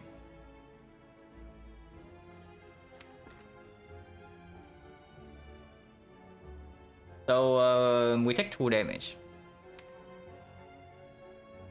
If I play the backflip, we can take less than 2. If I play backflip and we draw into finisher, we can down 2 birds. If we draw into deflect, we can block in a little bit more. If we draw into neutralize, we also full block. So there are 3 hits, so no reason to play dash over backflip in this spot. Regardless, this can still happen first. And if we down this guy, we should probably hit this guy and then try to kill him with actual damage. Backflip first, right? No reason not to backflip first. Okay, we have full block then.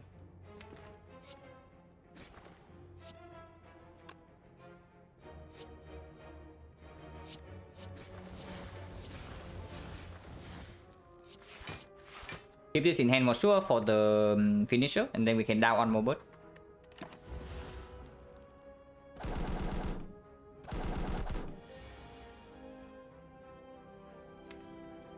Finisher would be nice. We can steal down one bird, right? Yeah, we can steal down this bird and full block. So we do that.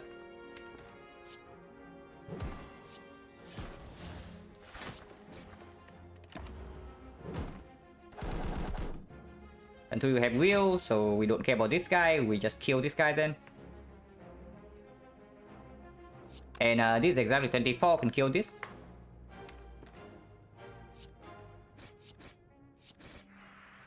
This is good in our hand, I think, because this guy is not attacking this turn.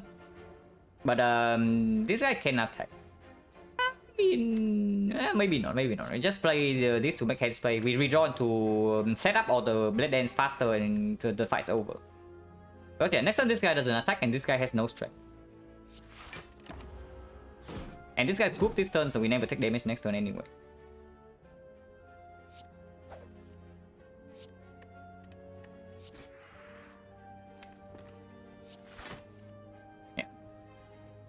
We set up the Blade Dance.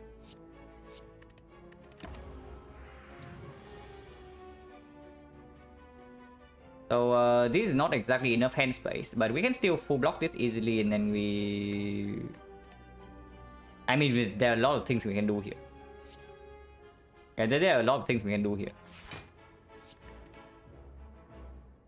And play accuracy into Blade Dance down this, and then the fight's over.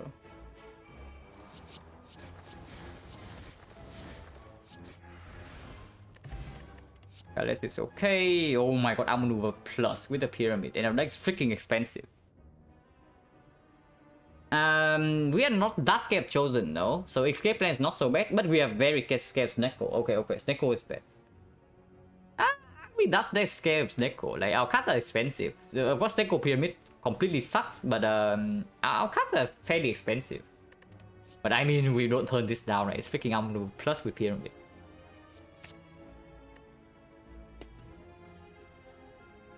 Catalyst or Energy Pot?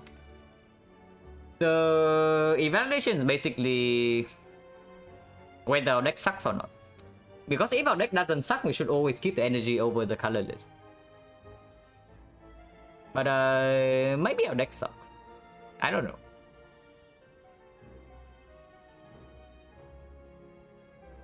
But with the outmaneuver plus the energy pot also plays a little bit less. What potion is better into the elite? Let's say I do not spend a potion in these fights. And I do not get a better potion than this. Like, what potion would I want into the elite fight? Is it the energy or is it the colorless? It probably is the colorless, right? Because colorless can sometimes give us actual damage. Energy does not make our deck any stronger than it currently is. It's just fun, some fun note damage, and that's it. We still do not scale in any way. But the colorless can be hand and grid with the pyramid. That's basically gold refund.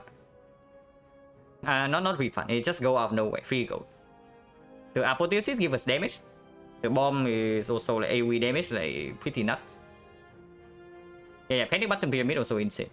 Dark Shackles Pyramid, like, of course, also good. So there are a lot of colorless cards that are very good with the thing, and it also give us some chances to, yeah, just improve the deck output in the fights where we lack it.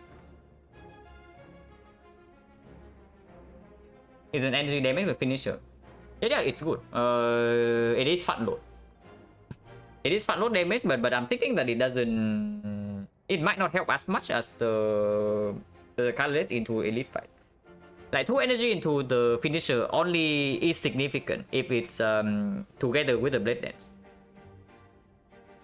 If it's not together with the blade dance, I get to play 2 more attacks. I guess it's like 24 damage at worst in that case. So it's still better than 5 potion. But yeah, with the okay, if we can line up the finisher with a big hand, then chances are that the outmaneuver is also in our hand already. And yeah, when we talk about the outmaneuver anti-synergy with energy potion already, right? So if the fight goes long enough to line up the finisher, the outmaneuver can come in, and then the energy potion is also deep. So I think colorless is just way more flexible in this case. But yeah, the upper end of energy potion can be better than colorless. I mean, it doesn't matter much. We probably are going to spend the potion here or here anyway. And colorless can give us a chance to get 20 gold. Maybe even 40 or 60 into the shop right here. Okay, that's actually my real reasoning all along, guys. I just got the head of wheat from here. But yeah, we are in decent shape, but without Great Form upgrade, we probably still never go here. The HP level is good and the potions are decent, but the deck added 2 strong cards, but not overwhelmingly strong. Like the, let's say the Terror or maybe Concentrate. I think Concentrate is better than this. But with the finisher, maybe Outmaneuver can play better a little bit. Oh my god. We're just kidding, guys. I do not actually want to see this guy right now. But he's here now, so we have to deal with him. Do I keep a strike or not? Because this is at least 2 attacks already, so the strike right now is like 12 damage. Probably not, right? Draw into this faster, draw into this faster, and maybe we can just outmaneuver and leave this hand as is. We do not even need to play backstab finisher this turn. We can play Sticky Strike, but then we can leave the other 2 in hand.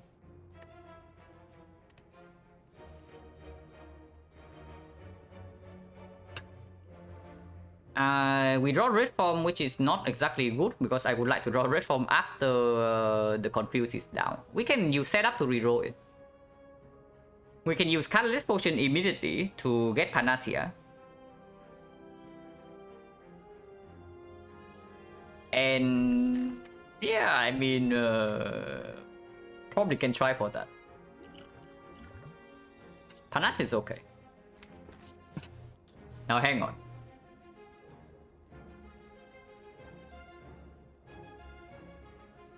Am I transmuting or what?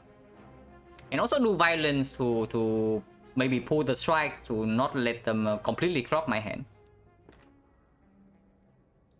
Panache is probably going to deal 20 damage, but not more than that. 20 damage is quite good, but transmutation can give us more. And yeah, transmutation also fills our hand if there's any cards we would like to keep. Like maybe Good Instinct, Panic Button, they could also be fine. And yeah, a lot of hits from the transmutation as well. Yeah, we're transmuting. This has to be played though. And I transmute for 2. Oh my god. Look at this go.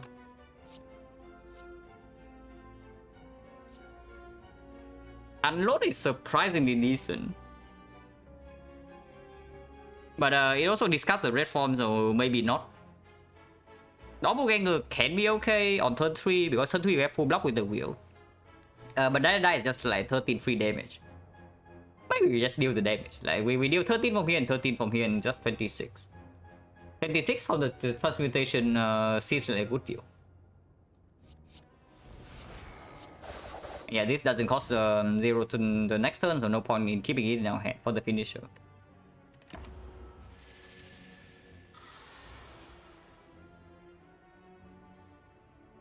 Oh, this Senko is playing a little bit nice.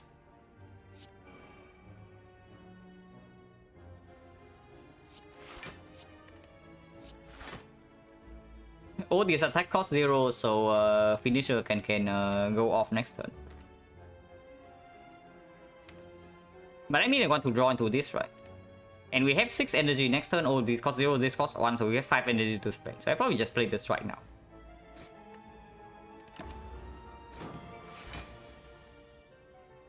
Oh my god, man. Well, the last time I picked Pyramid into Snecko, this did not happen. Just saying.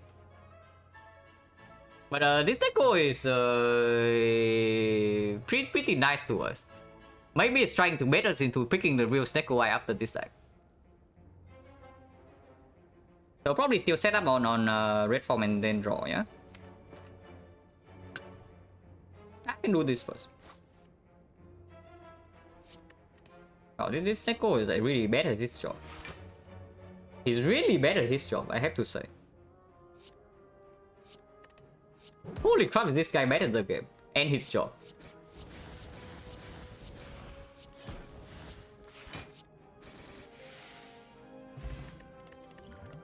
But yeah, that was fine. Oh my god, Violet Plants.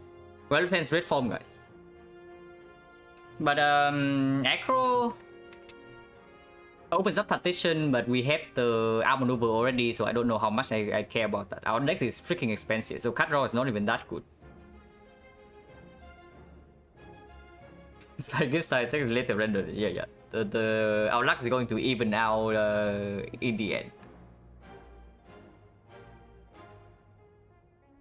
Yeah, the last fight when we had like double grand finale pyramid into Snecko, it went a lot worse than this. But I guess the Snecko is like apologizing for the last time. What about Deflect?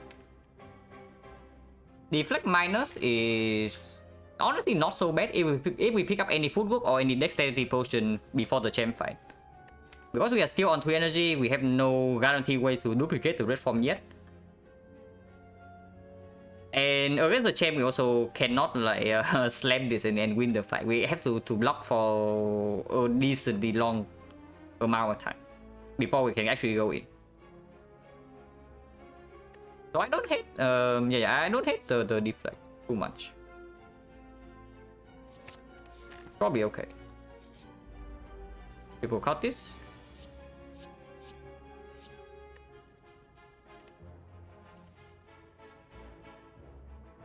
This is 3 attacks only. We can set up a sticky strike here. Set up a sticky strike gives 2 energy whenever we draw into these 2. And honestly, it seems good.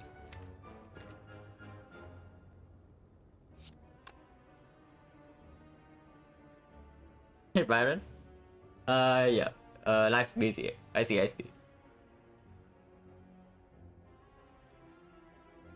But yeah, we set up sticky strike and just play the strike. I don't care about this. What about the defense though?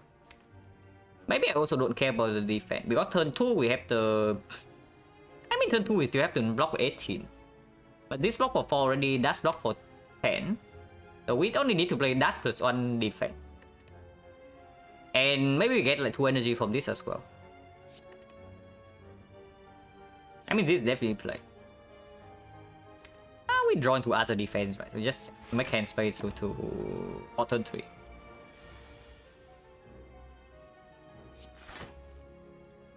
Yeah, 2 energy with this whenever we want. And this turn we have full block already.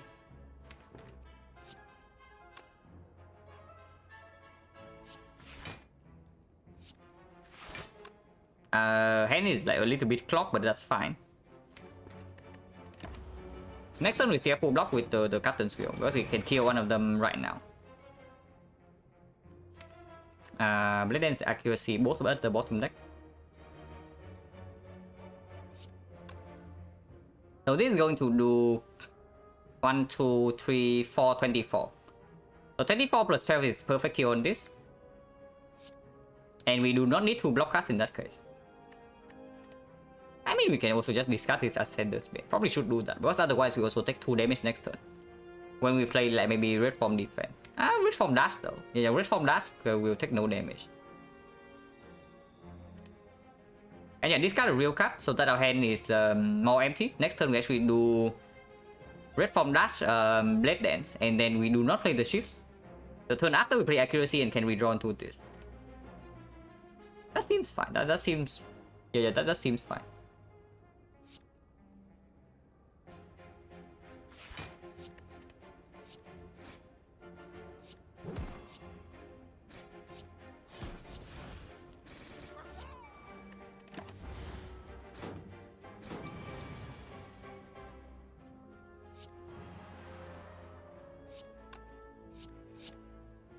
I mean, we can also take 1 damage and get out of here. Is greeting this 1 HP a little bit too much? Not really, right? It's actually not that greedy.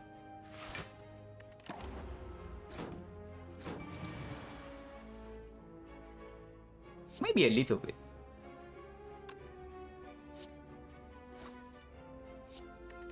Okay, we take 1 either way. Hopefully we don't take more than 1. But we still need to kill this guy this turn. Okay, we are fine. Explosive, another Echo, not interested. Distraction, unupgraded, not really. And especially not with without the burst. Explosive Potion, probably not better than Power. Because, for example, we have to stay very long in the Gremlin Leader and the Slavers fight. Power Potion can give like the 1000 cups, the Noxious Fumes, and that's straight up just more damage than the Explosive. And our concern is that the fight goes very long, not the immediate front load. So Power Potion is probably slightly better. It can also be Red Form that give us 2 more turns and then we can go all in if it's the Gremlin Leader. So no cap.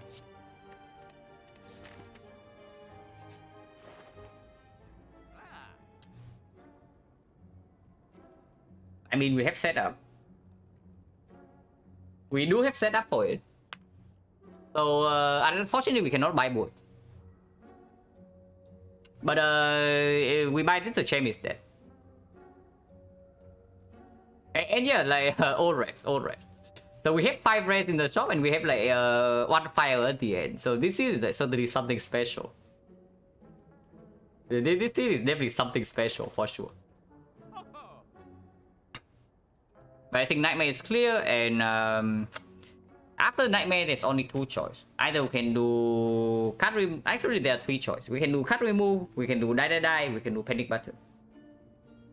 But die probably the weakest out of them.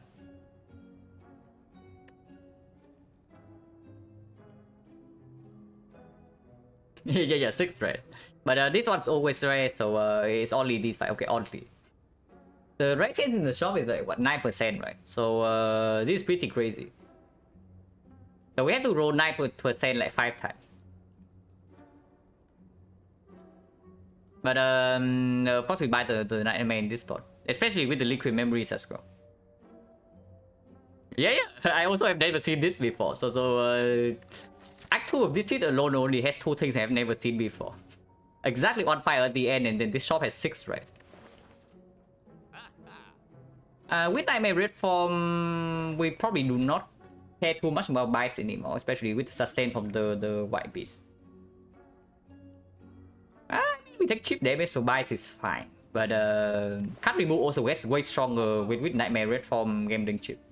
Because it just increases the chance that we are intangible by turn 2. There's also Grand Finale. Actually very playable with the gambling chip and the pyramid. We get it in play like fairly fast. But unlucky for this is also here.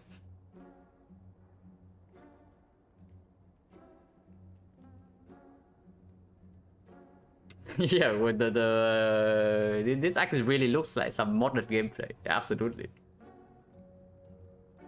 But yeah, it's probably still card remove, yeah? So if we take Nightmare card remove, that's it. We cannot do anything else. No way we damage. Slightly concerning about the slavers, but we can have power potion against slavers. And if against slavers we cannot kill them in time with Nightmare Red Form, maybe we can do something like Nightmare Accuracy. But if we Nightmare Red Form and then we go for the middle slaver first, I don't think we can ever die afterwards. Like at most we get okay, we can get 9 wounds. Yeah, 9 wounds would be bad. Maybe even more. Maybe even more. Because we actually need like more than 3 turns to kill, right? Turn 1 we do not kill. And then turn 2 we set up Nightmare Red Form. Turn 3 we have Cut and Swill. We play the Red Form. And then by turn 4 we start dealing damage.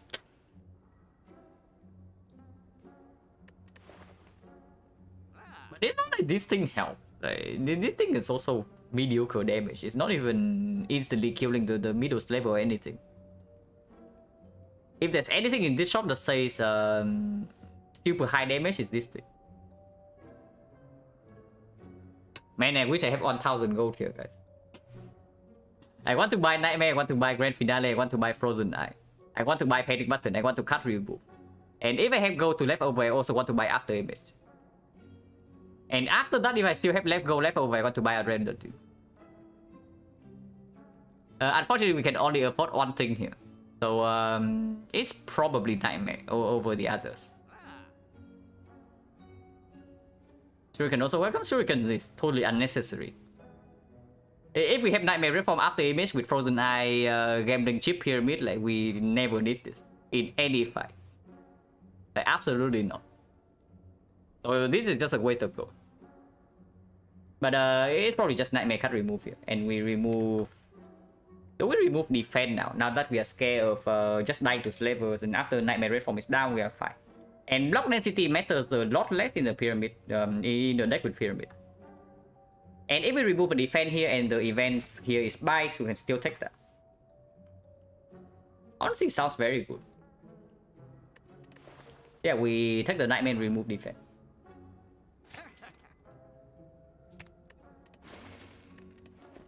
Hopefully you don't die to this elite now, because that will be sad.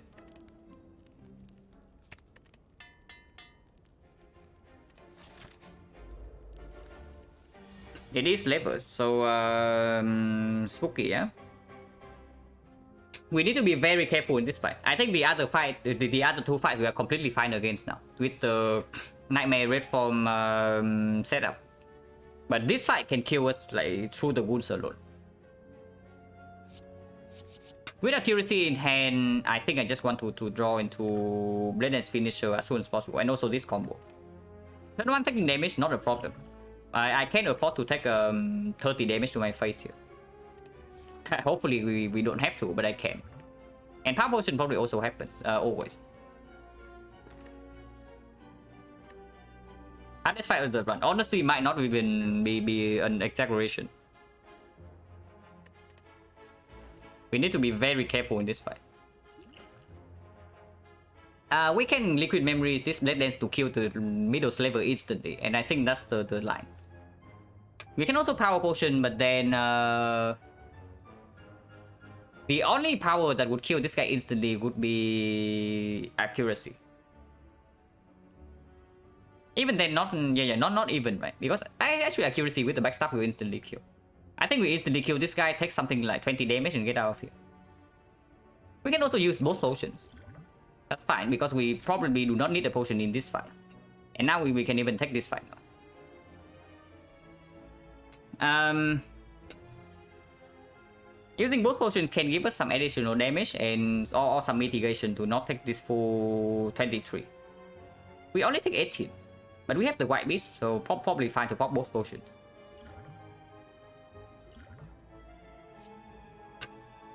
If we have infinite base, we never die to the wounds. Yeah, if we have infinite base, we never die to the wound, and that means we can kill this guy first then. That would actually mean we can kill this guy first. And just line up Nightmare Reform afterwards. 1000 cuts? No, it's not 1000 cuts. It's actually infinite base here. Because the 9 wounds in hand, right? This still takes priority over the draw. So we always have 10 damage in hand every turn. Yeah, we just take infinite blade.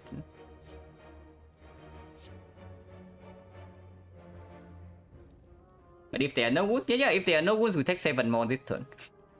So I'm not sure like whether that's a very good idea or not. Because with the infinite blade right now, we can even preserve the liquid memories. This potion is extremely powerful. Like do not be tricked into thinking this potion is worthless. We can just instantly kill this guy with Blade Dance accuracy backstab, and then we block for 5. We neutralize here, take like this goes to 9, this goes to 7, so we take 11. And then we get 10 damage every turn. We have set up in hand for Nightmare Reform coming up. We probably take another hit like next turn, but then turn 3 we have full block with this, and then the fight's over.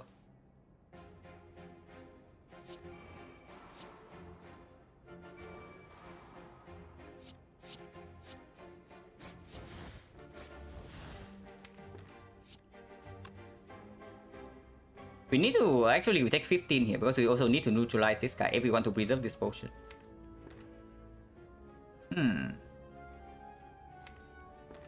So 1000 cuts would actually clearly kill this and block for 4 more. But 1000 cuts we actually are not guaranteed to be super safe.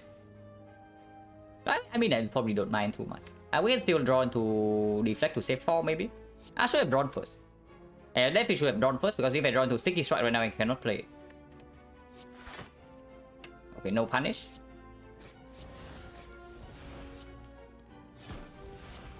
And they both rolled 52, so we have to do all that to kill anyway.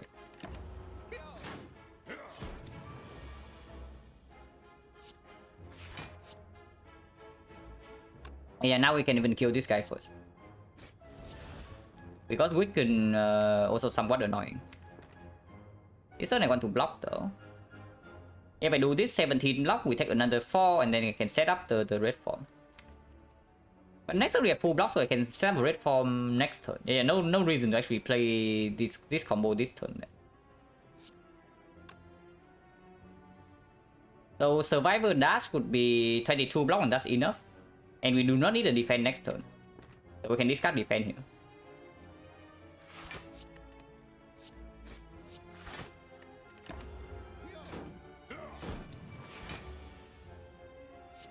Yeah, the Captain's Guild full block, and afterwards we win the fight.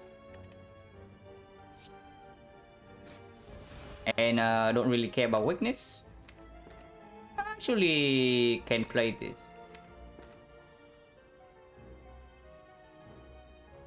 If I Nightmare the Reform next turn and then play the Reform, I have no energy without playing Arm Maneuver, I take 1 next turn. We can prevent this 1 damage, like being weakened right now doesn't really matter.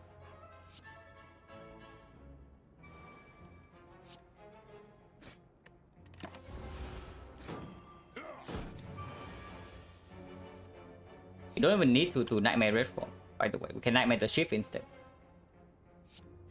And honestly, that's a better line. We Nightmare the Shift. And next turn we do Nightmare Shift Finisher on this guy.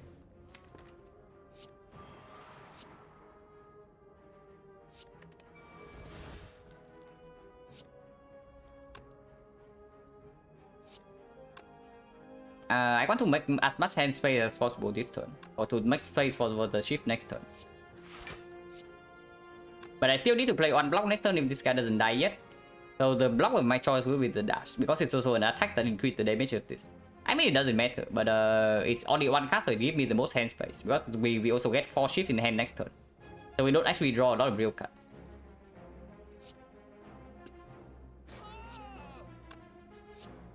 I've done this first.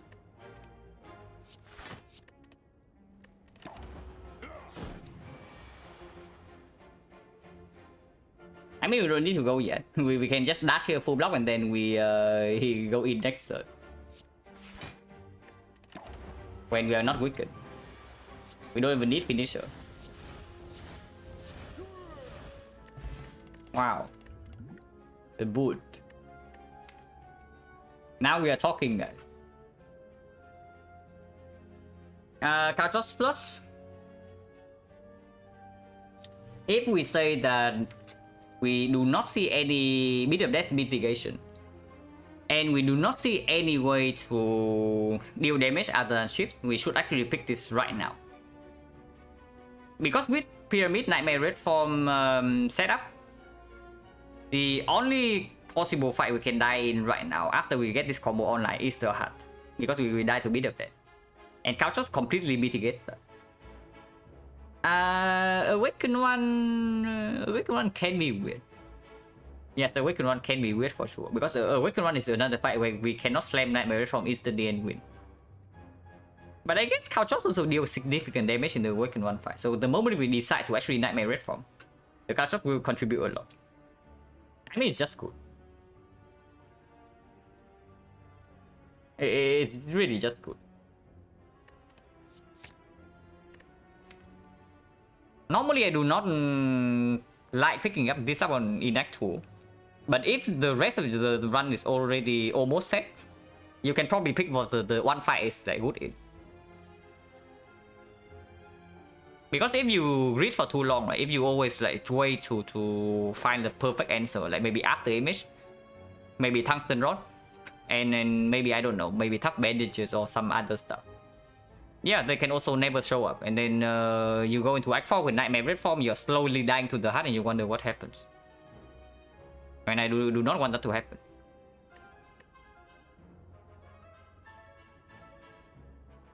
Yeah, biggest issue with Couchos is that it does break us in some hallway fights, but with Pyramid, Gambling Chip, and the White Beast is probably like super mitigated. So we just pick this up for Act 4 right now.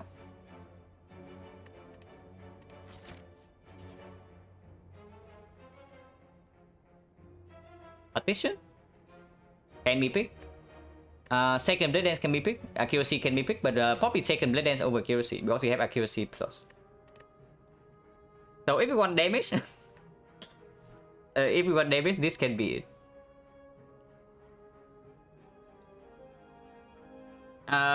But we pick up Couchos already, so no need to get into the garbage deadly poison thing. Now, Blade Dance deals 15 damage immediately even before the accuracy because of the boot. After the boot is our main damage card. It's probably still good. And it's probably still better than... it's probably just better than Tradition or Poison here. And Doppelganger, no need, we have set up already. Tradition looks juicy. Yeah, it's good. Like with the Pyramid, of course it's good. But we have like set up and the Abominable already for energy. So do we really need more energy? It's what I'm saying. Like after we leave this again, we see an energy relic. Would we don't even pick Acro basically ever. If we don't pick up Acros in this spot, then what does the Tradition do? It's only with the Prepare, right? But we don't have the Prepare right now, and we might not even have an upgrade for the Prepare if we pick it up. Deck Throw does not give real energy. So you are saying that we also need to sing an upgrade into the Tradition. Before I upgrade Tradition, I would rather just upgrade the setup. That's exactly the same thing, and this one is just more reliable. I don't like Tradition in this spot at all. Over second Blade Dance, just to make sure that we have enough front load damage in the fights that demand it.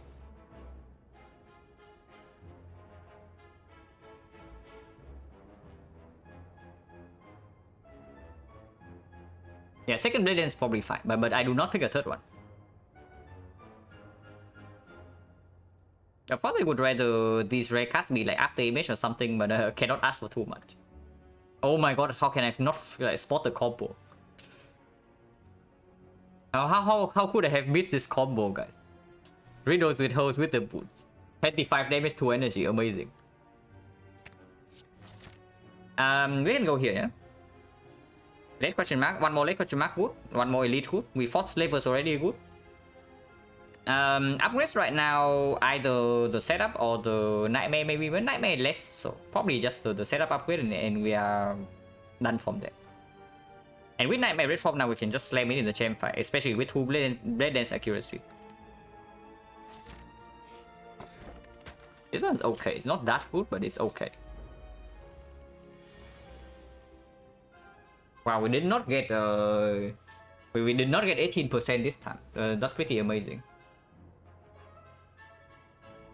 Dead Dance finisher backstab right now deals how much? It's 5, so 30, 30, 70, 81. Double check. 5 attacks, so finisher deals 30. Backstab is 41 plus 40 damage from Dead Dance 81. So we kill the Centurion on turn 1. There's no need to do Nightmare Red Form or anything like that. Let's discard these two then. I mean, even more damage, like, sure. Wasting damage doesn't exactly matter. So I just don't do the math because I'm lazy. Okay, maybe I do a little bit. 36 years old, 3 shifts would be perfect kill. Right.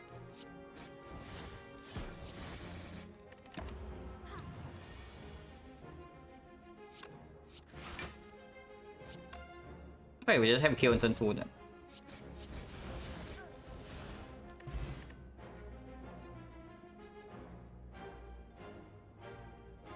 There's no way it matters? Maybe. Maybe not. Because like in some fights you also cannot get Nightmare Red Form down like just now, right? You saw. If we did not have lethal on turn 1, the turn was going to look like pretty awkward. Either we had to slam Red Form immediately, or we had to take something like 10 damage. But because we have like Dead Dance Finisher accuracy in hand, we kill the Centurion immediately and take 0. If we have real sustain, right, then I would say it doesn't matter. But right now we do not have sustain yet. If we have something like, I don't know, Pantograph, maybe Lizard Tail, then second Dead Dance probably super redundant and probably straight up bad. But for now, it's still okay. I mean, I just say that there's no way I pick this thing up. And then here it is upgraded. It's green. It tries to bait me in.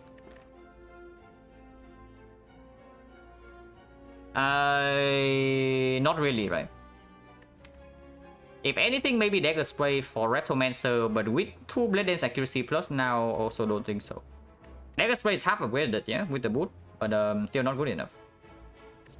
Yeah, don't get baited by green, it's just not good. I turned out Tradition already, and I'm not even going to pick it up later on. With a setup our maneuver, so Acro doesn't exactly do much.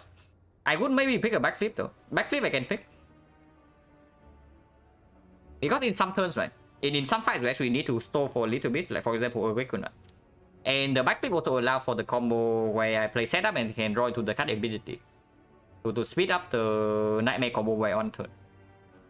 The Echo can do that, but it doesn't give me block on that turn. And it is basically useless against a XecnaR, which is probably another fight we need to think about at some point.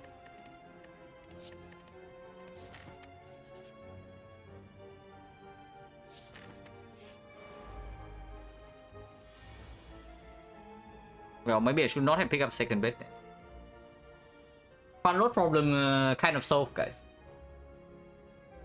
We have that Pyramid Ritual Dagger now. I mean, it's not going to be that big into this fight, but this fight is not relevant. And by the time we reach Act 4, it's probably still going to be 80 damage, maybe slightly more.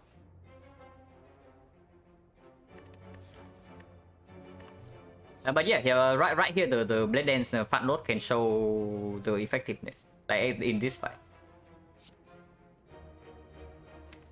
Can redraw into this, but can also just keep it in hand. Honestly, no reason to keep it in hand, but maybe there is. Maybe there's a reason keep it in hand to save like maybe 3 to 5 chip damage. Yeah, because after we deploy Red Form, we can no longer block. So if we have to wait for this to be redrawn, she attacks and we take 3 damage, and then we just keep taking 3 damage until we redrawn to this. But that's a lot of damage. We can also use this attack potion. Not a very good potion anyway, into the champ, and we have white piece. And I just want to see a big finisher. That's basically it. And also we'll get this thing.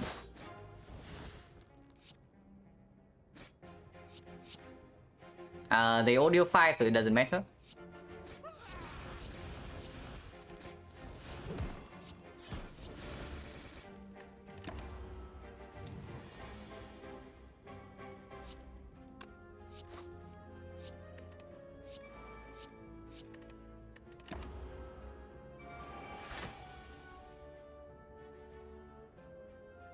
Accuracy bottom deck also doesn't matter. I mean, we don't even need to Nightmare Red Form right now. But, sure. Maybe we can Nightmare the Blade Dance instead. Yeah, maybe we should just Nightmare the Blade Dance.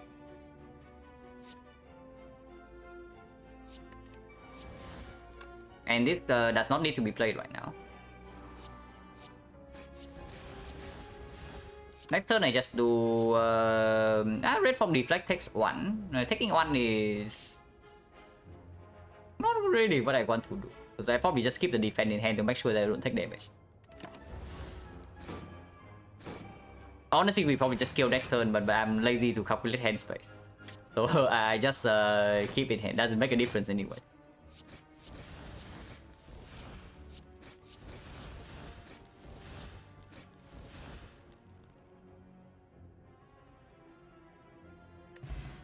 Potion Belt. Yeah, Potion Belt is pretty good, I think. Now, if we are scared of Awaken 1, we should pick this up. And honestly, it's probably a good idea. I don't know, update is probably fast enough for 12 turns. Now they have like probably a big Ritual Dagger into... Yeah, we are probably going to have a big Ritual Dagger. And then we slam 12 turns with accuracy plus, with couch chops, with 2 blade dances. So every turn we can deal, let's say 10 damage from taunts. And maybe 40 damage from attacks. That's actually not enough. Even if dagger is something like 80. Because the bird also heals for 15 every turn. What's up, Falcon? And thank you for the good luck. So I guess, yeah, this is okay. It's also decent in the champ fight. Not that it's necessary, but it's decent enough.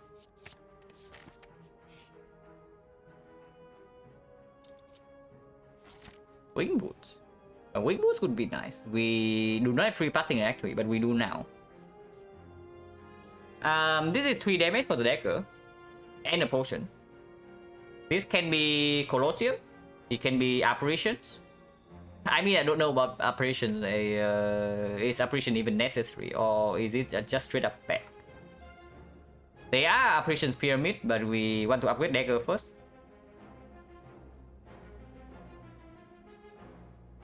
But what events are left? Cleric cannot see. Mausoleum Complete Trust. Bites. Pickable, but not I'm not enthusiastic. Apparition good, but also not sure. Colosseum completely insane. Upgrade Obey is probably just a strike remove then. What else? Red Mask very good because it gives us go in Act 3 potentially. And also go now and it's straight up better than a normal fight. Library we saw already. Forgotten Outer Complete Trash we can still take. The Necronomicon is okay but no longer necessary. It's also basically it's only for the super heroes. Expected value is probably lower than the fight. Wing Moose can still backstab boss. I do not want to play with 3 energy. and then relics are completely irrelevant right now, except maybe tungsten rod. And maybe sustain relic. So sustain relic, tungsten rod. Only two things I care about mostly. So we might not even be farming at least in Act 3, like even if we are overwhelmingly strong. And Black Star absolutely not over a real energy relic. But yeah, expected value from question marks probably lower. And the fight is already better than usual with the White Beast. Now it's even better with the Ritual Dagger Pyramid. We just take the fight. We just take the fight here. Almost no 4 energy apex. Yeah, Fusion Hammer, absolutely. Coffee Dripper, probably. Now that I have Potion Bell, Coffee Dripper is a lot more takeable for sure. It was already takeable, but usually when you are in such a strong position, you do not want to even a small chance to like somehow die. And I mean, even Choker we can even take. Honestly, Choker is not even that bad, even if we rely on shifts to deal damage.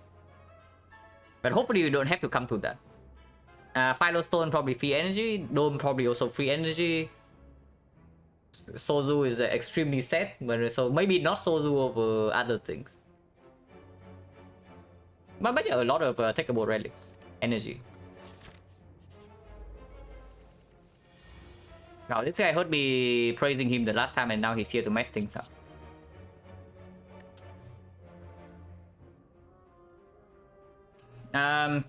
Black Whip can stay in hand, but it doesn't have to. But with these two in hand already, I want to also draw. Oh yeah, and I also want to draw into this before I'm confused, if possible. Because then, if I'm confused, this might cost 3 and make things like slightly weird. If I also cannot line up Nightmare Red Form, because this fight we actually cannot do setup on Nightmare Red Form. Yeah, we set up the Nightmare, we set up the Red Form, we redraw to it, it might still cost 3.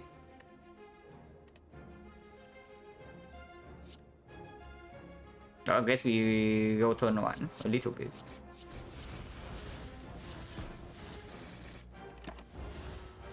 Finish the top deck, yeah, finish the top deck, but finisher is not what I...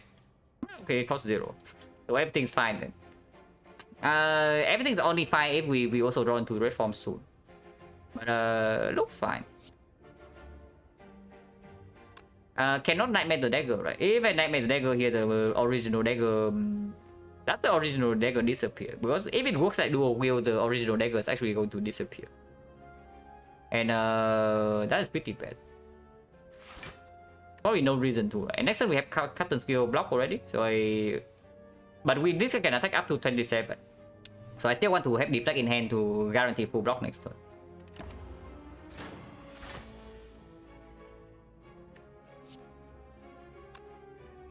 Uh, 18, yeah, we Nightmare the dagger throw and it's a guarantee kill next turn with the dagger. So now I'm thinking about using Upgrade Potion to get 2 damage on the dagger. Honestly, probably we can do that. Original disappear, return first dagger copy next turn. Like dual will makes the original dagger disappear if you have to go into the card selection screen. If the dagger is the only target in your hand and you do not have to choose which target to copy with the dual wield, then the original dagger remains and is on the left side. But otherwise the original dagger is gone. So you do not get real damage. I'm not sure how the Nightmare works. I'm not sure how the Nightmare works, but I know how the dual wield works. But yeah, we Nightmare the dagger throw here and we kill next turn.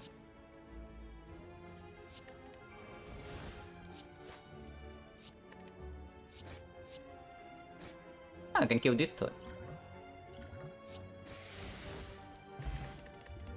And yes, guys, just potion for 2 damage on the dagger. The CE totally unnecessary. Will the CE ever matter? I mean, it can save some chip against Spear and Shield, but that's about it. Like, I mean, some chip might be a little bit significant. Not a lot though, it's probably saves like 5 to 7 HP. If we pick up the CE to not have to deal with the shield after we kill the spear. and maybe more than 5 to 7 because like 1 per attack, and then also redrawn to the burns. The chef solution? No, we don't care about Donut Decker.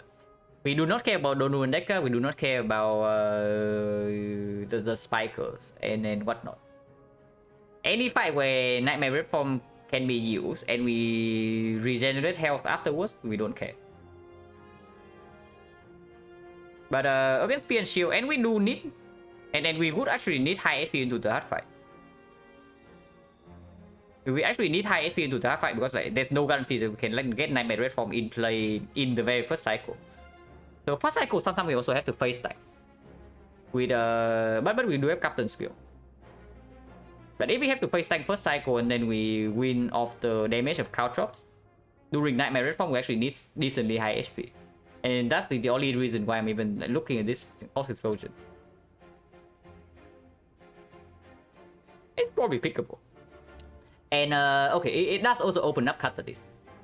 We have Pyramid, we have Nightmare, so 1 poison card and Catalyst is instantly killing basically almost every fight. It's probably good enough. And yeah, here we upgrade the dagger for real.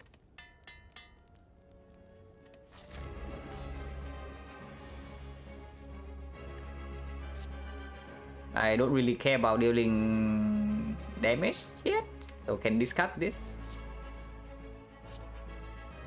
Also don't care about redrawing to this. This blocks for free, so can we use it right now? We can also just throw the weak pot, but that can wait.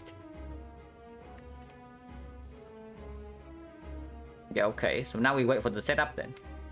I do not play this before setup.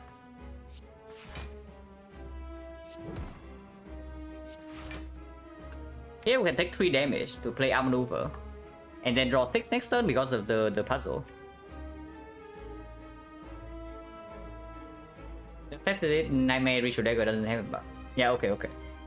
So good to know that. So the real dagger is on the left, right? And the real dagger is returned before the copies are created, so it's on the left. Okay, might actually it might actually play in some fights.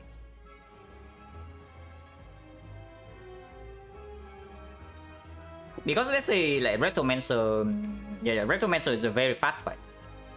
So sometimes the Retromancer we cannot wait for Nightmare Red Form to line up. So if we can kill with Nightmare Ritual Dagger, that can also happen.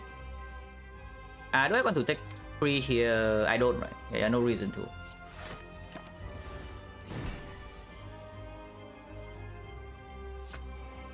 But now we just want to make hand space. Next turn we have Captain's Wheel, so don't even need to bring this, keep this in hand. Because we are not weak, we are not vulnerable. So next turn this guy at most deal 18 damage. So this is full block.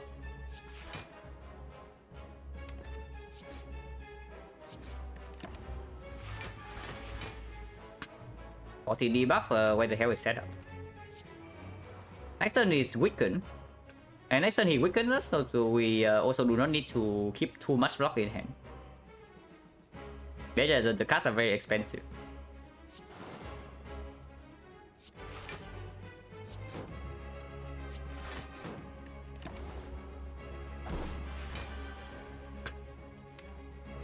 Okay, setup is like we're really testing our patience here.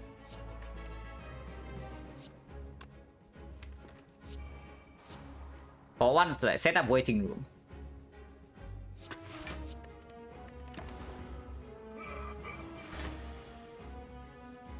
But yeah, we are taking some damage this turn. 12 in fact.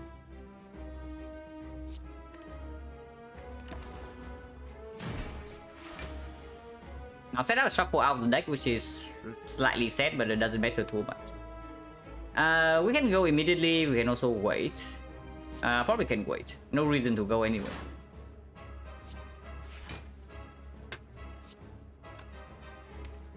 If I play the deflects now, the red forms are not going to be in my hand.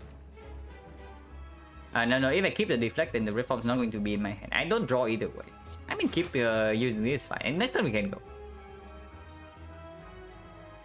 I mean, don't have hand space, it just goes to discard power. So the cards are still costing 0 and they go to discard power. Wait, I don't haven't even played the Nightmare yet. What have I been talking about? Wait, another setup? No. I just remove cards and I upgrade the setup I have. And that's it.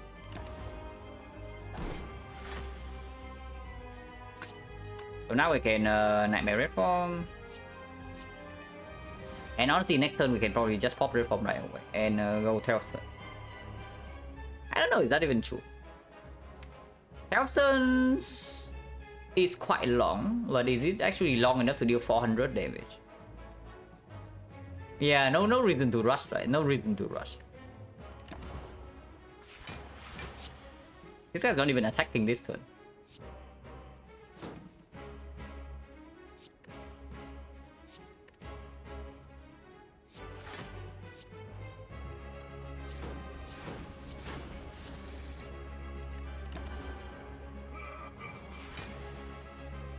Okay, he attacks now. But yeah, 358. Maybe we can probably still take another 9. Like taking damage right now, not exactly super relevant.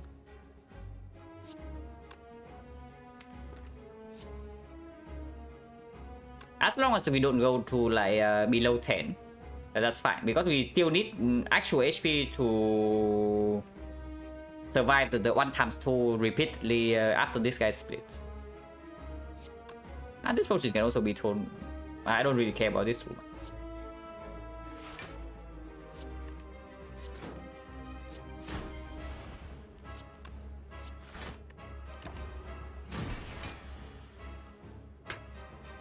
Taking another 5, that's fine. Next turn we have a lot of damage. We are no longer weakened and we can go in if he hits too hard. It doesn't even hit, so we just go in then.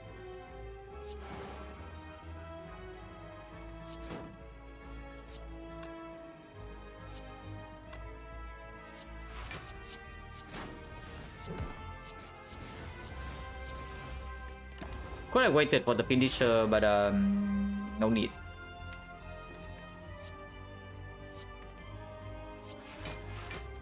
We still have not played a single reform yet. And he is not attacking, so we still don't have to.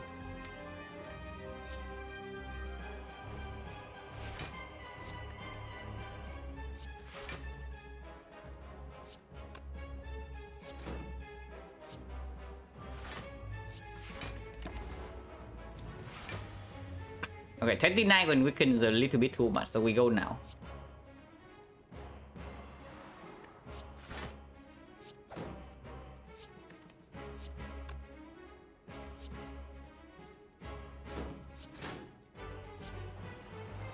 Probably should not have played that, but doesn't matter too much.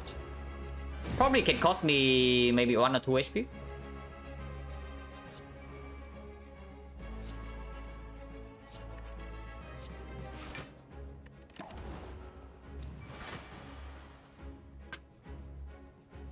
We are not weakened.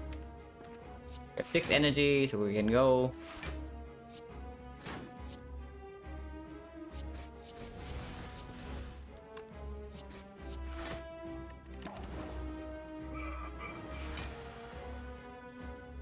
We are weakened now, so we can stop a little bit. My hand space though. And hand space is important.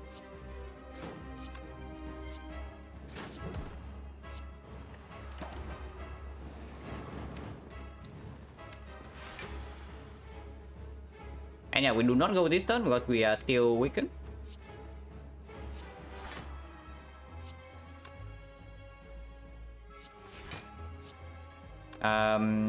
Making hand space doesn't really matter, right? Apply poison then.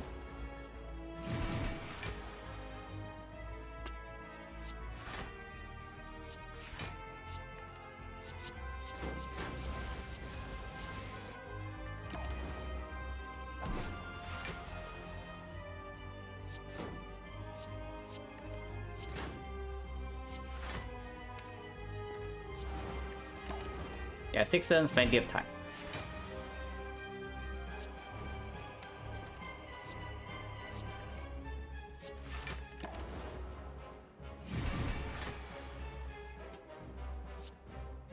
But yeah, this is why I did not want to go from super early on, because you see right here, right? We only have 4 turns left and he's still at 80. And I played the red form when he was at something like 270 instead of 290. So that was definitely correct.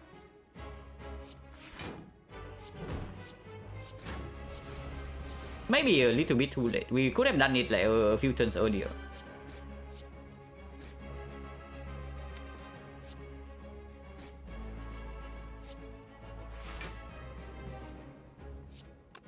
This can stay. But now we just need to make sure that we get the dagger.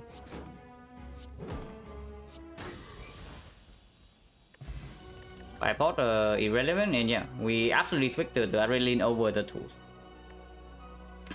Now after image would be the best rare we can see here, but adrenaline is okay. To the trade, that improve our deck cycle so that we don't get like mega clock like just now. But it's another card that needs to be set up. And after we get Nightmare Red Form in play, we basically have won most fights. So slowing us down, so slowing the initial Nightmare Red Form down is not going to be worth the effect of being stronger after this is in play. Adrenaline definitely speeds us up, and it's just good.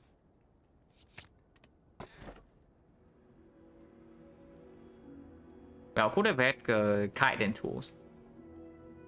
We could have had kite and tools. Hello, Terrence. Is the deck perfect or what? Deck's perfect, right? But I mean, Philostone is like no downside, so we probably pick Philostone over deck's perfect. Pick Crowd.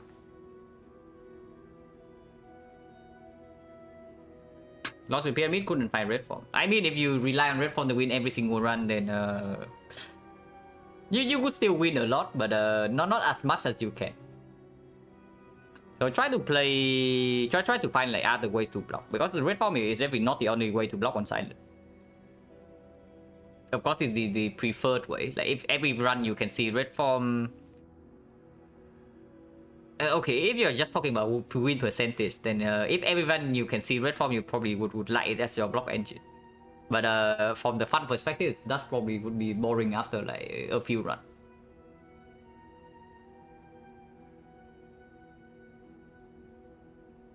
And Kunai Fence Riken first side. Yeah, then honestly, if that's the case, Red Form is not even that good. If you do not have a way to multiply it.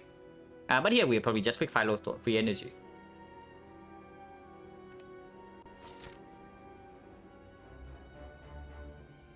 Okay, we have Wing Boots. So, wow, they are all on the same row. Except this one. So these two are on the same row, these two are on the same row, these two are on the same row. So we actually cannot use Wing Boots to get more than 1 elite. We can get 5. This was the natural 4 elite part, we can make it 5. But that's it, we cannot get more than that. We can avoid the shop, I guess, so that's pretty good. We do not want to go to the shop right now. Maybe we do just to remove a strike. And maybe not.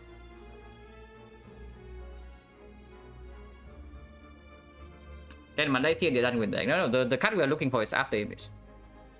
Probably the only thing maybe not the only thing. I would say Malaysia is good. Would also be good.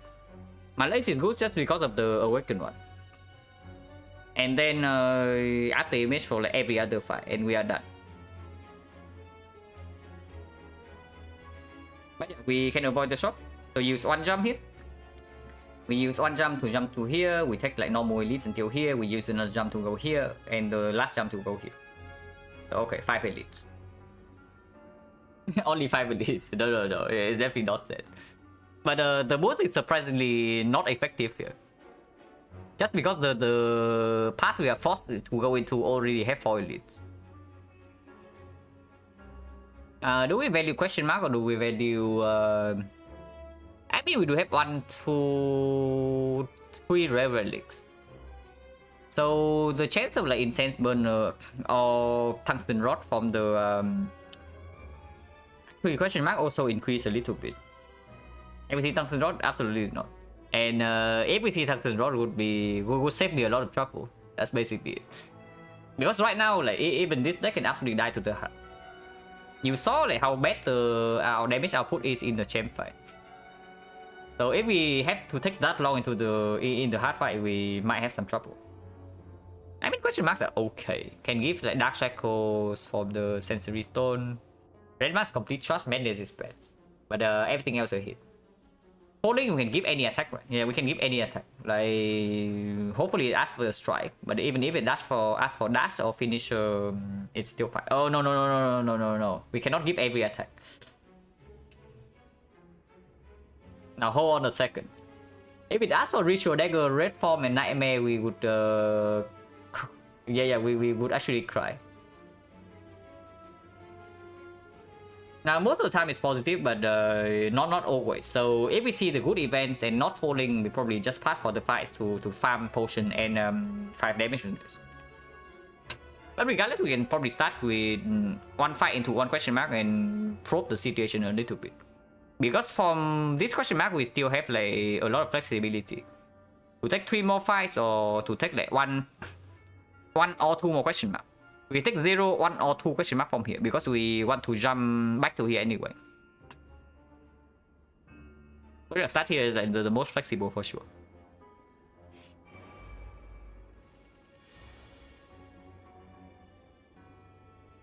So CE totally unnecessary. But we can keep it around. Honestly, no need. Yeah, no need. We don't even need nightmare in this fight, but I guess this can stay. Either we keep the nightmare or we keep the CE, one of the two. Maybe keeping CE is stronger than nightmare.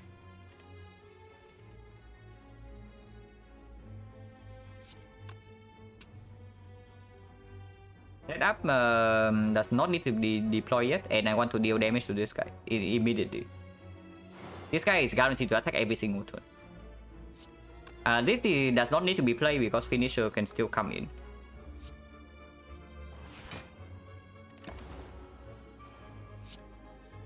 I could have kept nightmare to nightmare the backstab, I guess. But yeah, here we just dagger this guy and this guy also dies. And then we can red form kill this or wait for the CE redraw, or we kill it with cow chops. That can also happen.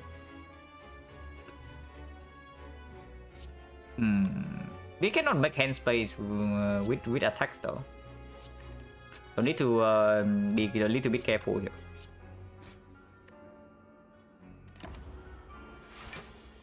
We have 18 blocks, so can go in right now with the red form. Nothing else to set up, right?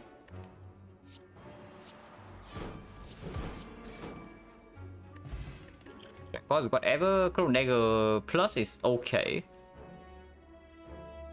We do have accuracy plus. But the first model is not even guaranteed to be the awakened one. Into the heart after we deploy Nightmare Red Form, the Clone Dagger is straight up worse than the Blade Dance. I don't even know if we pick up the third Blade Dance, and the third Blade Dance is like right here. But I guess this can be...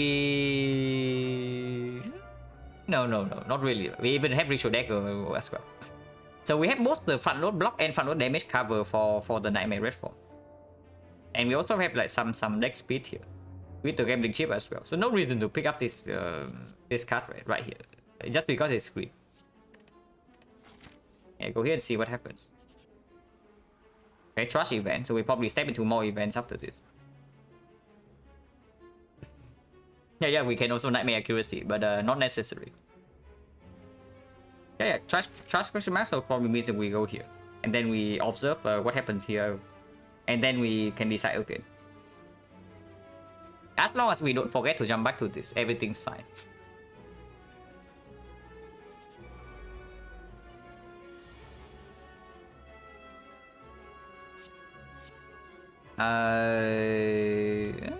Accuracy in hand ready, so honestly these cards are not even necessary. We can discard all of them.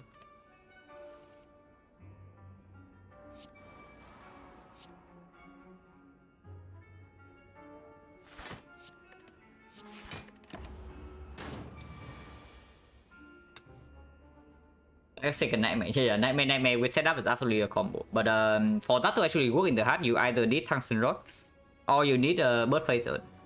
Otherwise, you cannot sustain yourself. You just die to the beat of death. You take 1 damage here. Ew.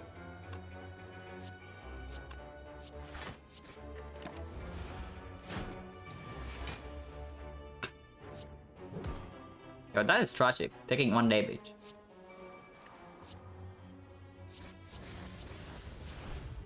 Now, hopefully the dagger can get big enough in time, get big enough soon so that we can prevent this from happening again. And yeah, 1 damage is Philo Stone value, absolutely. Not really, we just turn this down. If anything, prepare minus, but not really, right? We also don't have an upgrade for it. Now with Adrenaline, we can upgrade this. We can also upgrade this. If we say that, not really, right? We have Couch Plus for hard damage already, so we don't even need this upgraded. Maybe you can upgrade this sometimes for Load Drop. We can upgrade this sometimes for just to make sure that we can get it in play. Because setup is going to be used on the Nightmare target. We can also upgrade the setup. I go question mark first and see. Ooh, it almost got us, but finisher can be given up. It's not really a strike, but it's fine. So once again, this question mark is not the good one. So we saw the 2 of the 3 bad, potentially bad ones already. So the only bad question mark left is the red mask. Am I streaming tomorrow? Maybe. The answer is always maybe. It all depends on when I wake up and what my mood is. But usually I want to play on stream every day. Because I want playing on stream makes me think more about the game. So basically I just feel like playing at least 1 or 2 try hard runs like every day.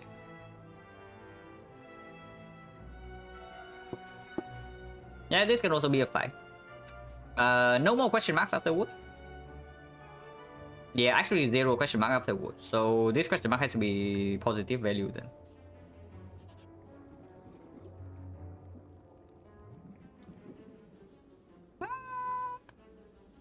I know we just pick up the CE. Yeah, I know we just pick up the CE to say that we use it for spear and shield to save some chip damage. But another way to save chip damage is that we just have higher bucks HP. Alternatively, we can just toss the strike.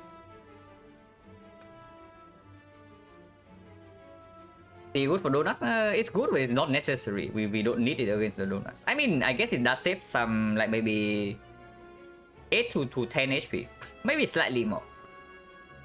Because we also deploy Nightmare from fairly in that fight, and then we cannot block a draw. So we just take 2 every 2 turns. And second fight can be Awakened One or Time Eater. Both will actually deal chip damage. So okay, I guess saving HP in the Donut deck is not too bad. Because we do not have Pantograph or Toy on the Top or something like that yet. And yeah, Strike is like complete trash. We can also remove Defense, but now that we are out of back 2, buys are no longer a consideration. So we just remove a Strike because of potentially footwork. Can still be something that we pick up. I don't even know if we are picking it up or not. But if footwork is upgraded, maybe. Just to bridge a little bit in the Awakened One fight. Footwork plus is absolutely still positive in the Awakened One with the Pyramid. And the longer we can delay this, the better. Because I'm not like entirely sure how high our damage is going to be in that fight. And yeah, now we need to make sure that we jump back here or we lose the run. Max HP Giant Head. And yeah, we actually don't have real sustain, so we can also take chip in every single fight here. Because yeah, if we can only block with Nightmare Red Form, we take probably 5 or 6 damage every fight. Like for example this one. So I don't even know whether we can really quote unquote farm all the elites or not. Maybe we actually have to jump back to the fires at some point. To the fires here. Like right here, this guy's sitting for 14 and we are not blocking anything. Ritual Dagger can wait. This fight we can redraw into the dagger. Can potion. I guess strength potion is reasonable.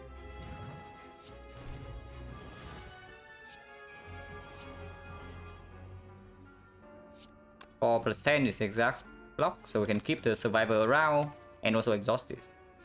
Both on energy, which is slightly set, but it's fine.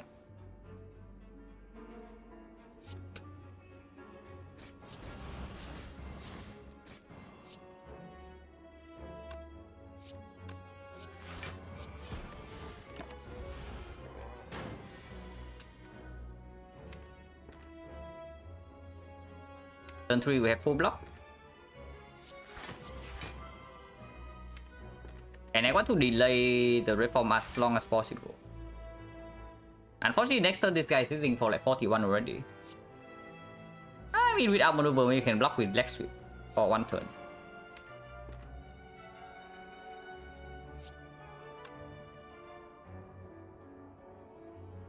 This only block for 23 though, and he attacks for like 41. So 41 weakened down to 30 exact. So currently we need 11 more block. We can get it, but also 3 of our 3 slots is going to be red form. We only draw 3 cards. Actually, no. We have not even played Nightmare yet. Oh yeah, then we never block next turn then, because we only have 3 energy to block it. I guess we red form next turn. We have 4 energy. 4 is still not enough though. Yeah, 4 we can only block for 25. So if we go to delay red form, we take 5 damage here.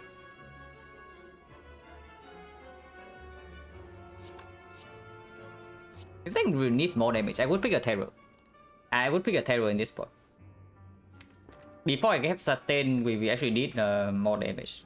But I guess this is one of the fights where Ritual Dagger doesn't solve instantly. So that's also something to take note of.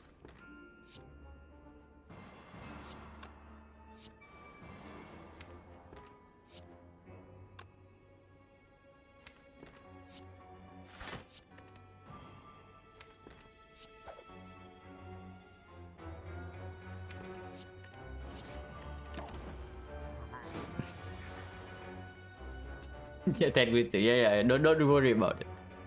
If we play enough runs, we just get 10 win streak again. No problem. Especially if I can keep up 80%. Basically, if you play well enough, like the win streak will just come naturally. So no need to stress on that. I want to delay this as long as possible because like for now I can still block for a few more turns. Like this one chip damage.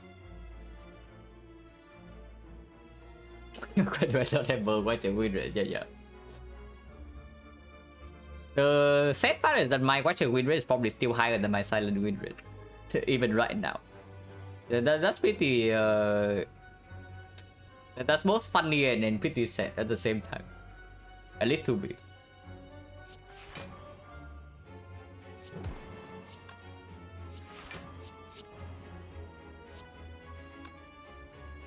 Can do backflip. -3 hand space. That's so much though. Doesn't matter too much.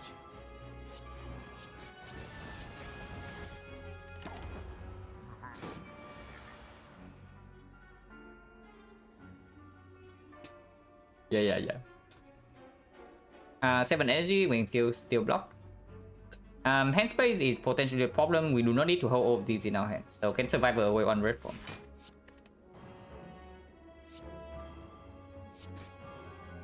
Do not need both the dash and the leg sweep, so can play dagger throw on the leg sweep.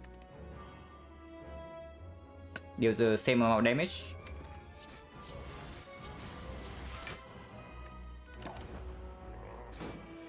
Angelo runs out, so have to play this. It's block for still block for 1. This will block for 0 next turn, so we can play them right now because they are basically useless. Dash can block next turn still. Yeah, we need higher damage. So looking at this, I'm happy they pick up the couch chops. Because if the hard fight goes like this, we are actually losing. We win out the couch chops at least. Can set up on something. It's probably okay. It still blocks next turn. We are losing only 2 decks per turn. So this can block 2 turns from now. But these are useless though. So if we want to block this one, we have to play the dash. I guess that's fine. I want to maybe proc puzzle on the turn where I have our maneuver in play. But that's when I will take damage. Or when these actually cannot block anymore. Which is like in 2 turns.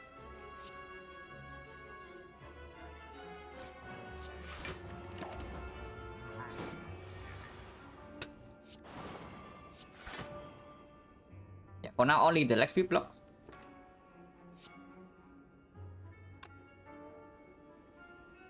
Maybe no. Can still play leg sweep, and then next turn we can go in and we can use the puzzle then.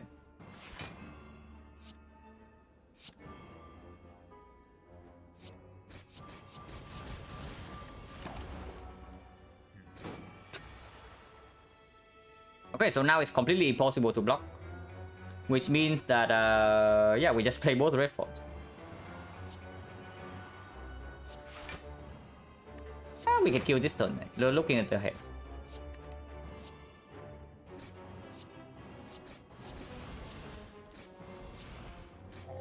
But yeah, actually the 0 damage taken is quite good. Yeah, bottle tornado on red form. And then the moment we draw into nightmare, we have the combo in play. Another maneuver. This one's not upgraded. I don't like it too much. It's okay, but I don't like it too much. Yeah, probably not, right? Probably not. After we get the setup upgraded, the energy situation is also going to look much better. And we can also have a shop for one more remove. Can also bottle accuracy, but bottle red form is probably much safer. And even if we discard this sometimes for gambling chip for whatever reason, we can still pull it back. Do we have to rest in neck for most time? It depends. It depends on a lot of things. But if we lose too much HP in the boss gauntlet, I would actually rest for... I think I would rest for something like 12 or 13. If more than that, probably. We can also just see a meal ticket, a pantograph, or the feather, eternal feather at some point, because we are taking 5 elites in this set.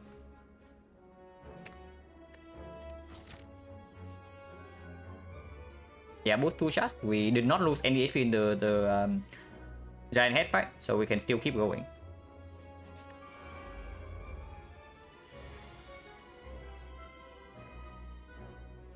Well, they are not as pissed as they can be, but they are pretty pissed. Good thing we can throw potions randomly and still be fine, because we have white beast. Now, ideally I kill this guy and block with the dash only, so the defense does not need to be here. And I have CE, so Caltrops also doesn't need to be here to deal damage here. With the backstab and the dash, the fire potion is a kill on this. Or we can also draw into this and no longer need that.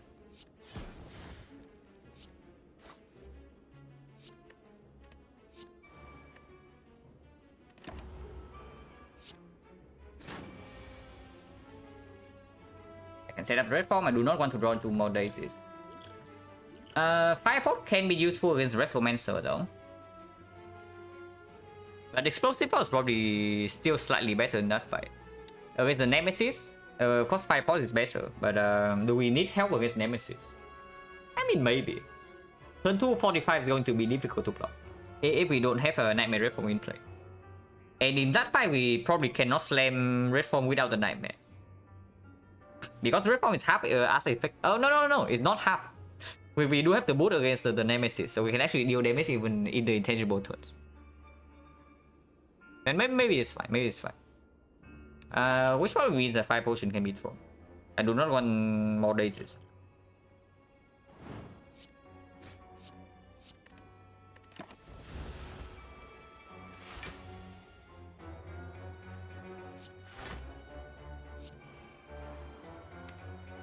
And CE not here yet, Dagger not here yet, so no reason to do anything.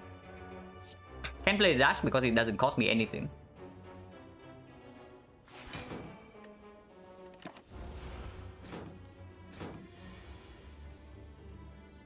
Do not need to nightmare the red form, so we can nightmare red lane instead.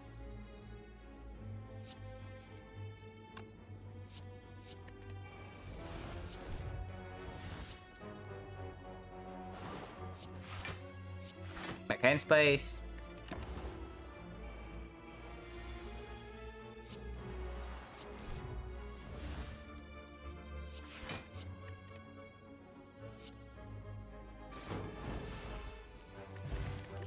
And it is fine. And yeah, I did talk about the footwork. Here it is. And it is probably the pick. Because you look at the giant head fight, something like a giant head fight, like having more dexterity or front load block definitely can help us prevent chip damage. Because our damage is not high enough to easily slam red form in every single fight and get away with a 0 damage taken. And third one, we always have this in hand. So having this at worst slows down the nightmare a little bit, but even then we have counter skill on turn 3. And before that we can block with this. It's pickable for sure. I think it's still good. Cannot upgrade it though, which is slightly sad. We actually have no upgrades in this side. Maybe I jump to... there's also nowhere to jump to. We actually cannot get upgrades in this side. Then it's slightly weird. Because I kind of want to... Maybe I don't need to upgrade the setup.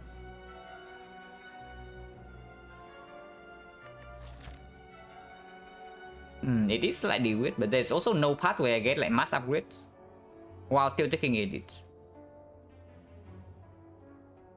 Yeah, actually not. I can trade at most one elite for one upgrade. I cannot trade one elite for 2 upgrades. So that would not be worth it. Yeah, that would not be worth it. But photo is still pickable.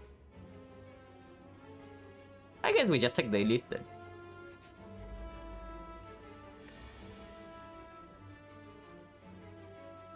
Or some block in hand would be nice. Do not need to rush the damage. We have set up red form in our hand already.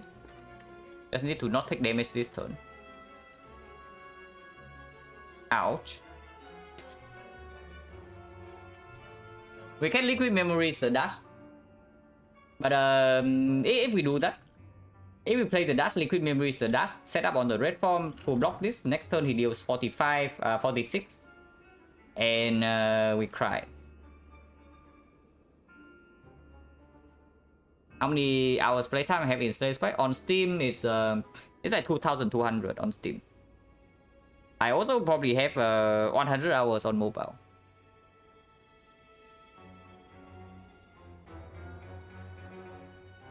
We can also take 10 here. Without any sustain, taking 10 a little bit weird. Is 5 elites too ambitious or what?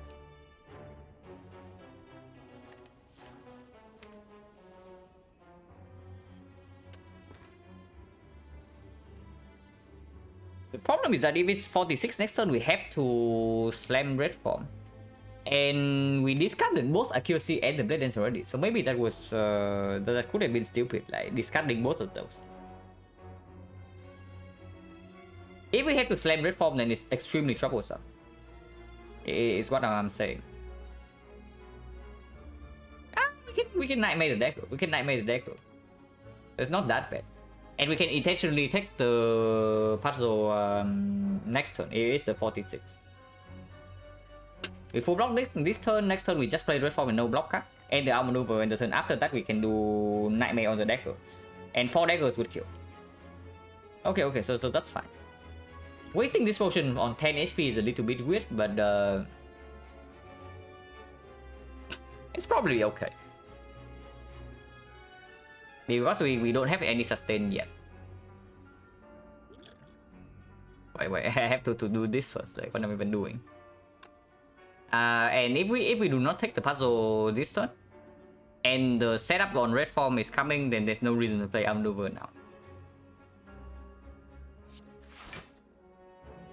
We can also intentionally take 4 damage.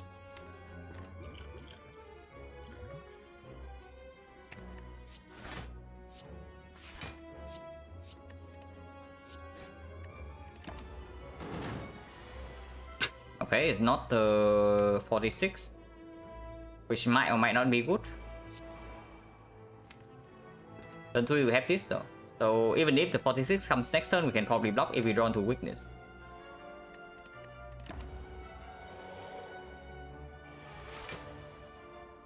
46 is here, we also do draw into weakness, and Nightmare Red Form is in our hand. And even Nightmare Footwork to block this, but Nightmare Footwork, Nightmare Footwork is actually quite fine. And we still have a 0 cost red form whenever we draw into too many burns to block. This is currently blocking for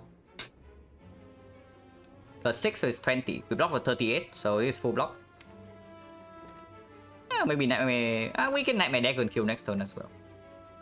Yeah, Nightmare Dagger can. It doesn't kill next turn, but it kills in 2. Yeah, we just get out of here, like Nightmare the Dagger.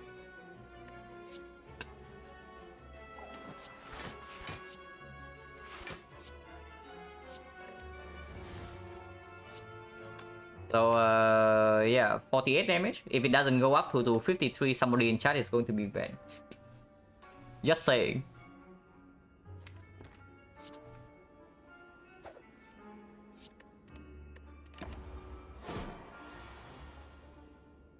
But yeah, now we can safely red form. We still do not have to.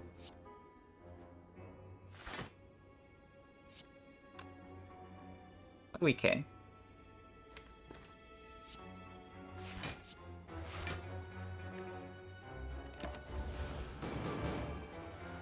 So yeah, the left one is the real one.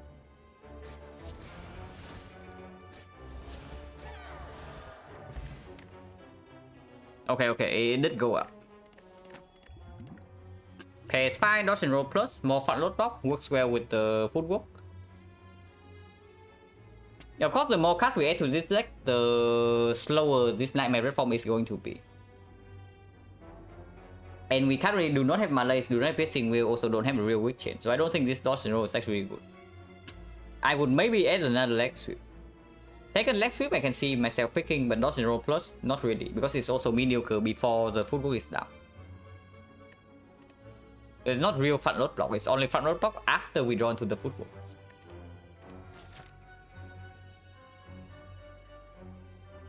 But yeah, we are still taking every... Okay, that is sustained. So if we really need to, we can also jump to this shop, give up on edit, and spend our gold before Act 4, so refuel HP. Hopefully you don't have to, but we can now. Let's see in hand is good. Is for useless. And also toss the backstab. Damage at hands, but yeah, not really. With our accuracy, but we are also not weakened, and we get a lot of slow stacks. Also, I do not mind popping strength potion in this fight at all. Because this is one of the few fights where a big dagger cannot solve.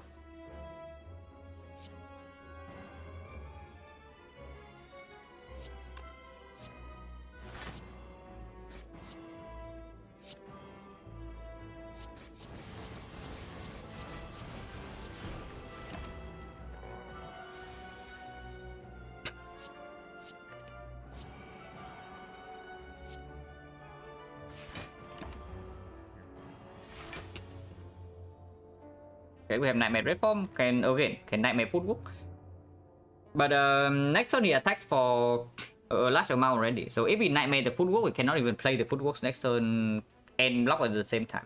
Unless we also commit this potion, and I don't want to do that. So we probably just Nightmare the Red Form here. This fight Nightmare Dagger doesn't solve instantly, so we have to play this fight a little bit slower, like the last time.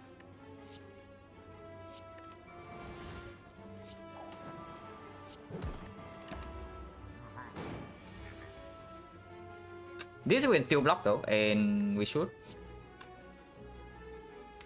It goes to 30 with the footwork. Now we can actually block this hit with a leg sweep, deflect, dash. Doesn't exactly advance the fight. I guess you do get some new cuts in here and deal one-time damage with the dash. And also backflip and bet that we draw into a block card, but that might take damage.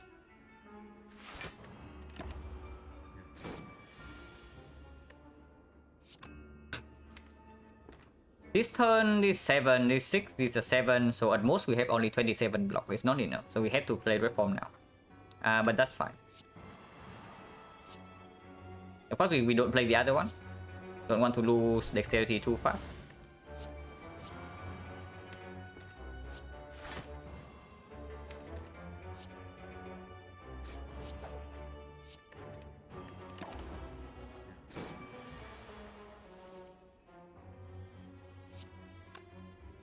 I have a lot of energy, so can probably just toss all of these away. Redraw into this immediately is not what I want to see, but doesn't matter too much.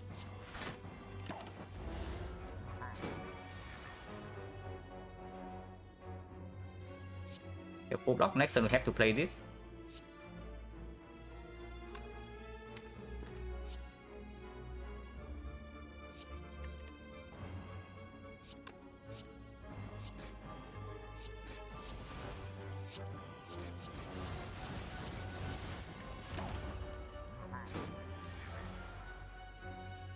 Hello, Grano. And yeah, any run when you see like Nightmare Red from Pyramid probably is going decently well. Every time something like this happens, right? The only thing we care about in the run is how to mitigate disaster. You just don't get like overconfident and die to something we can prevent, because the game has already given us the tools to win. And so far not too bad. He'll block for a few more turns.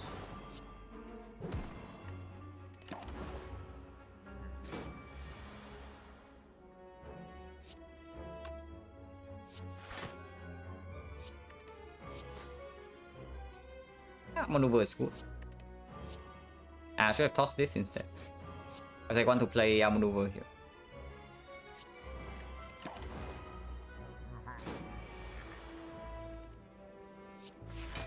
Block for 0.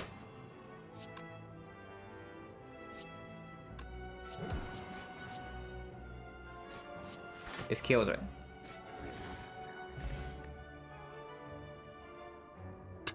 Yeah, tell free energy setup came true, like absolutely. You're much more relaxed than on HP 5 against automaton, yeah. Oh my god, it's green.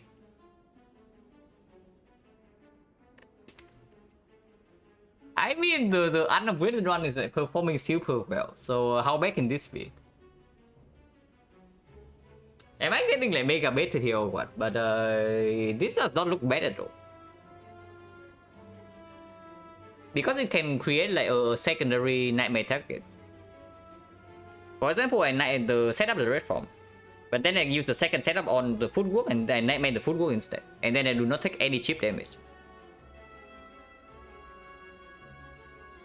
Yeah, this is kind of like a maneuver plus, but it gains hand space immediately.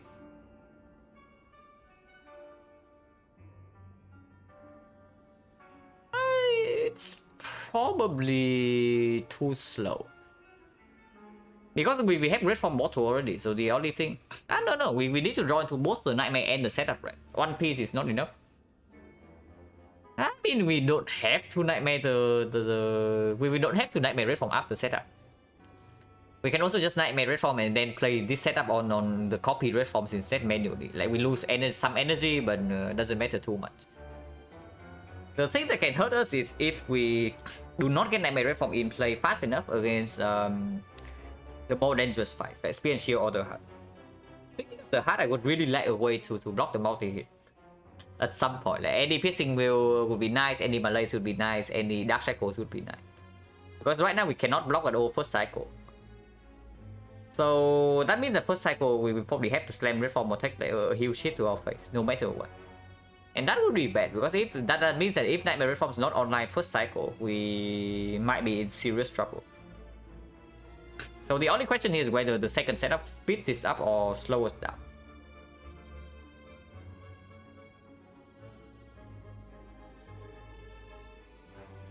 So we always have Reform in hand.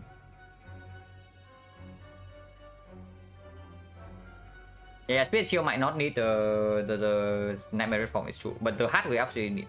The heart we need to have Reform or the Piercing Wheel to block first cycle, and right now Piercing Wheel is not here.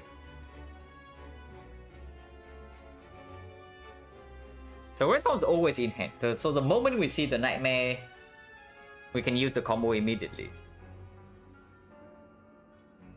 If we have the setup, we have to wait one turn, or have something that also draws. But Nightmare also costs 3 energy. We can bring 1 energy potion, I guess. So energy is probably not a concern. If we find good enough potions to replace all these 4, then everything's fine already. If not, we can carry this one around. Yeah. With energy potion, like taking second setup is complete nonsense. Yeah, with energy potion potentially in our belt, like taking the second setup is complete nonsense. It just breaks our draws. The first one is good, but the second one is probably not. So we skip here. Can go here and then jump here, or go here and then take this one and then jump back. Doesn't really matter. The order basically the same. The only difference that way sometimes we might want to go to the shop. So taking this fight first and see what happens here can be decent. Like if it's a freaking it doesn't change, right? We go here, we take the elite, and then we can still jump to the shop. We just take the fight. Do not need to overthink this.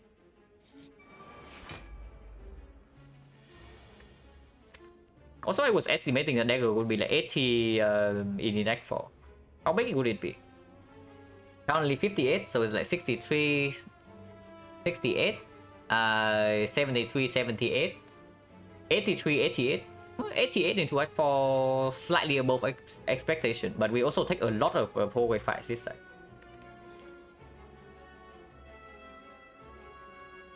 This guy needs to die, and we have the Captain's Wheel against this guy on turn 3, so we also do not need to rush that much. We need to discard 1 card. Don't need to. Right now we also can spend energy. This deals 20, this deals 12. We can just discard nothing here. Yeah, we can keep the whole hand. I'll probably discard neutralize them.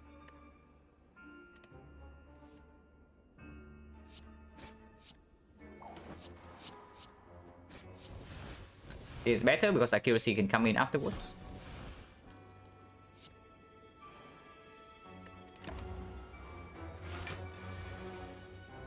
They both attack. We can block because football is in play. So yeah, so far like football has performed. So far the football has performed, so that's quite good.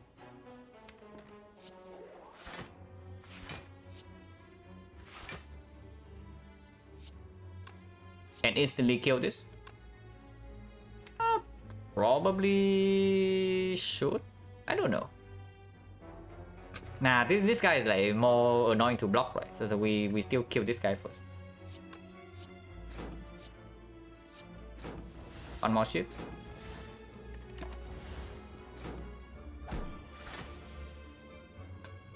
Reform right now, don't need to.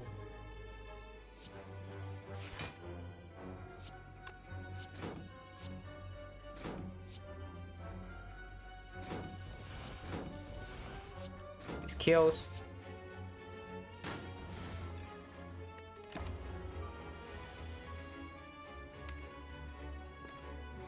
That was at the bottom of the deck.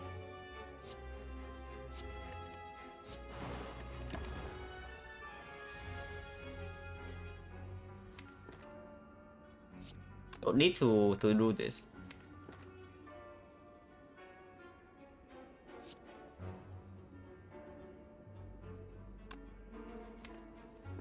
No reason not to as well, so just do that.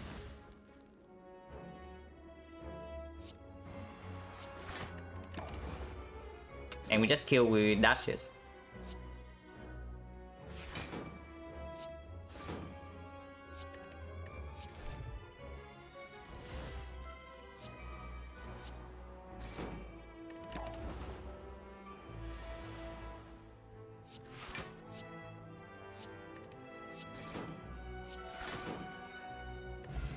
Attack pod? Probably slightly better than explosive, but I'm not sure. Is this bait? We cannot upgrade it, and the nightmare probably still goes on the red form. In order for the nightmare to line up on the catalyst, we need to also play the CE first. But I mean, it's freaking nightmare catalyst pyramid. It's not green though, and we have no upgrades.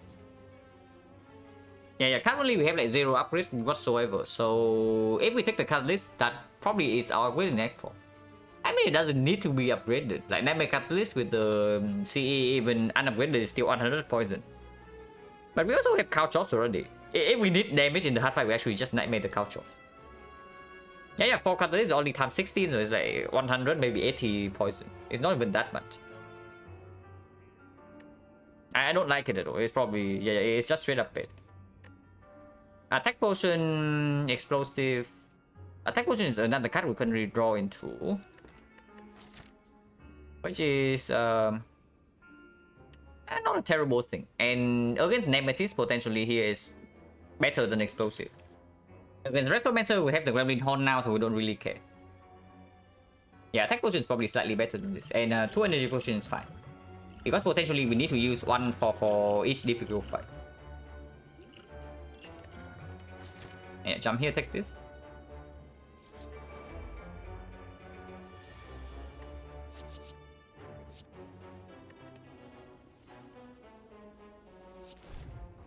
If we can Nightmare Dagger in this fight, would be good.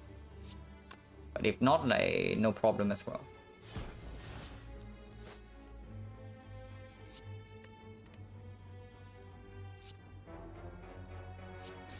The boot is going in.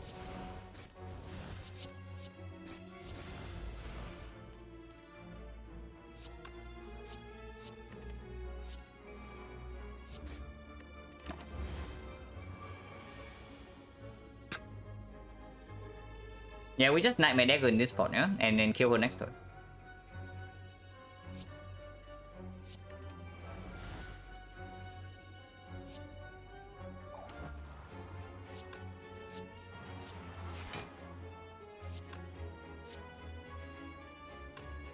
Wait, yeah, 189, so need to be slightly careful.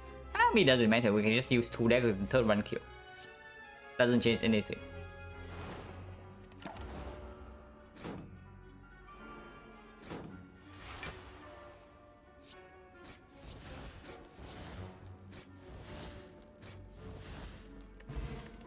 Was a bit late.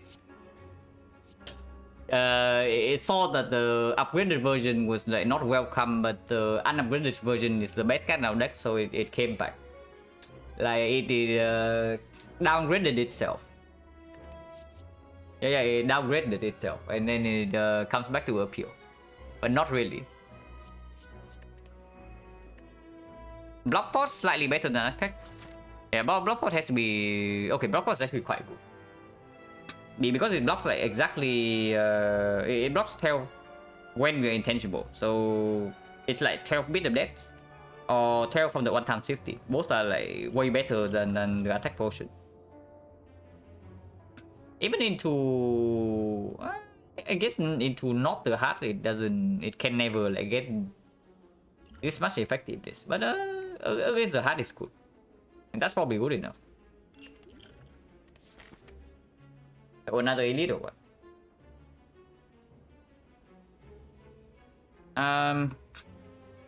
Yeah, we can still shop an Act 4.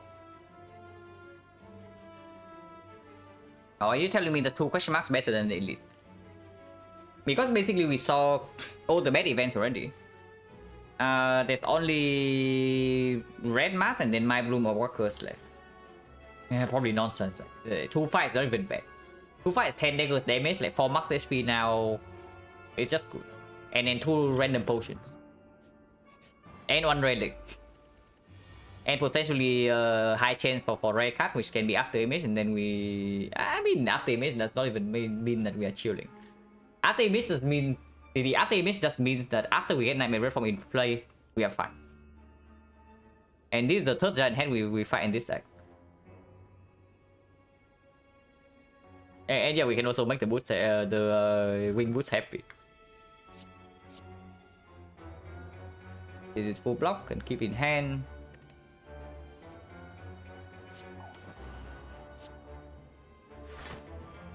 May is in hand already. So I cannot play outmaneuver yet, and also cannot play couch off, but doesn't matter too much. Yeah, maybe one hand space as well. So slight order problem, but doesn't matter.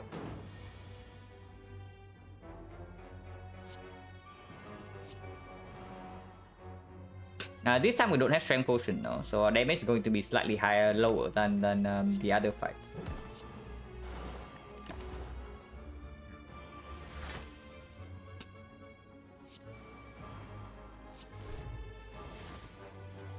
Yeah, set up waiting room.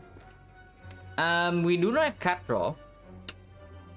This is slightly problematic because we do not have card draw. So even if we draw to set up next turn, we cannot set up the red form and then immediately draw into it.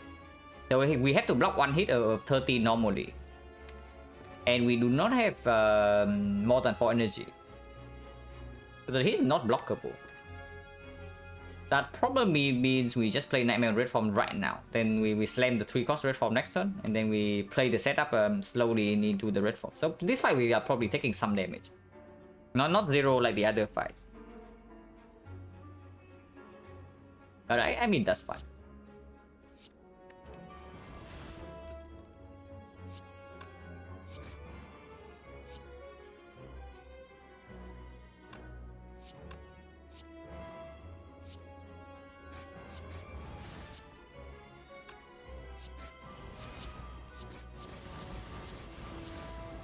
We can commit one energy potion, but this is not a fight difficult enough for me to do that. So we take one immediately here. We can also stack 0 and do setup and red form next turn. Do not redraw.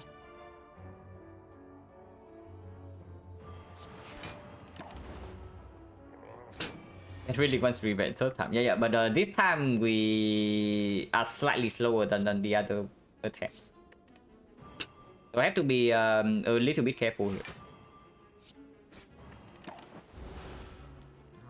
And yeah, if this case happens, then second setup is just positive. If something like this happens, then absolutely second setup is positive.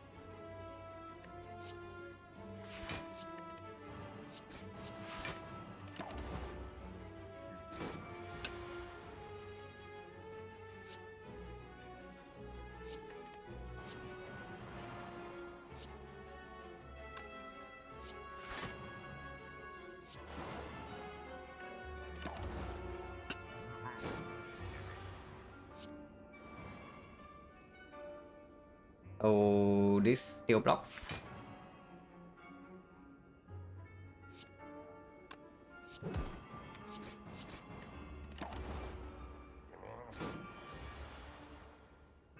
It does not block anymore. But then this still block. And this will still block next turn.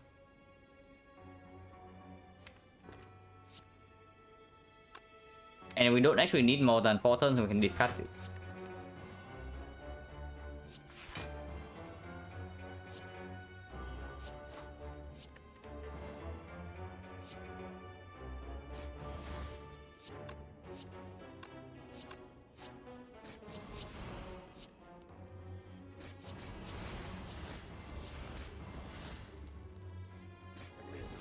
Okay, still took 0. Battle Prep is very nice. With Gambling Chip and Mortal Red Form, we absolutely want to see more cards on turn 1. Have we seen Payless yet? No. But no need. Yeah, if we have picked the Catalyst, then sure. This could be the pick, but here we just take the HP. And yeah, now we can skip like all the poison cards just because we pick up this thing in Act 2. Hopefully that's the right call. But max SP also allow us to do couch chop thing longer. Strength potion I think I might want though. Over 1 energy? Energy potion is quite good. The strength potion is also not irrelevant. It's probably okay. more. If he attacks for 30 next turn and we don't hold the leg sweep, we might not be able to block. But do I care or not? Maybe I don't. Maybe I should, but I don't.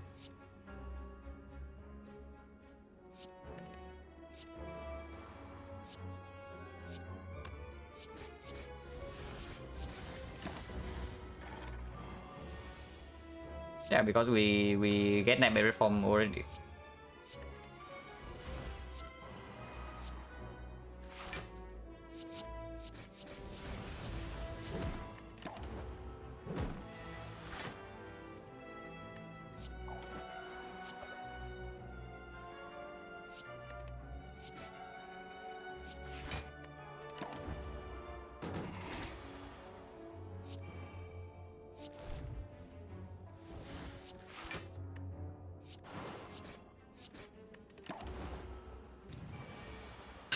Times 3.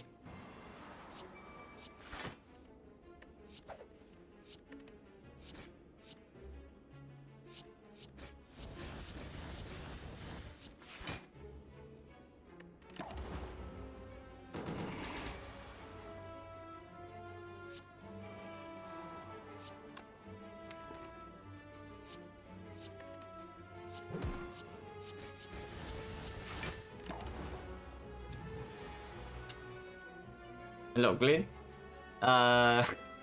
Yeah, the effect has a green screen now. The green skin now.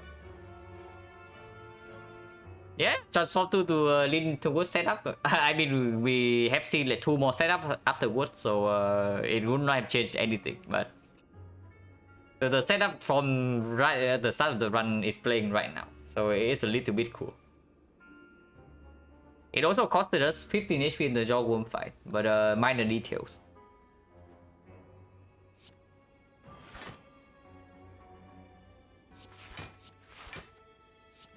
So I want to shuffle in the defense. Shuffling again, but you're not being attacked, so no need to go intangible. And we are our weakness. We can kill right now.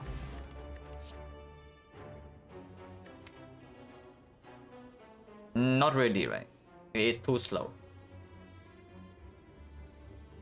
Yeah, it is way too slow. And then we have this against the heart already. Every fight where the damage is relevant, this already covers. Terror still good if we get. Yeah, Terror is probably good. Terror a good pick because it also gets out of the deck. Power Potion is better than whatever this is that though. The Power Potion is probably the strongest potion in the belt right now out of these 5.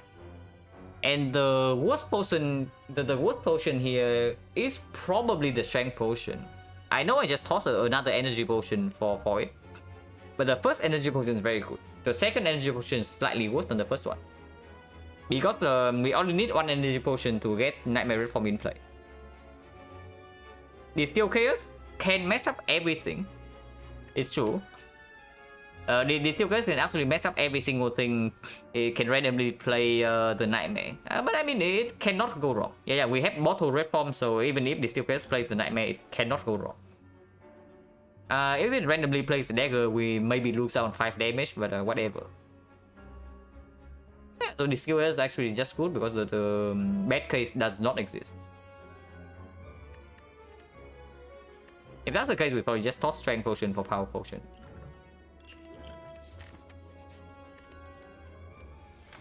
Also nice HP. Setup opening hand is quite good. 26 for low damage is like a little bit much though, I have to say. I think I want to keep accuracy but not the blade net. So maybe this? Maybe can toss 1 deflect, but deflect's also fine when I draw into foot roll. Now if I draw into Nightmare right now, I can be intentional immediately. I can toss 1.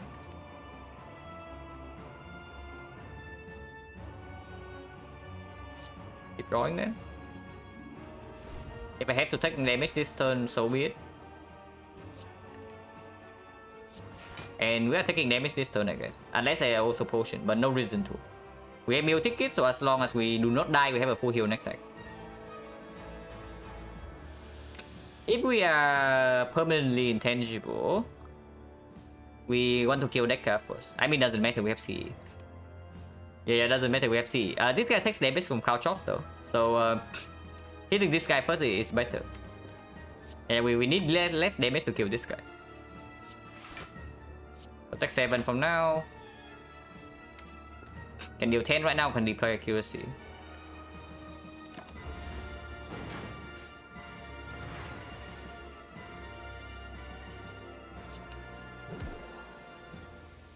We are taking heavy damage here, yeah? Like potentially 17. Okay, slightly less than 17. I do want to play outmaneuver.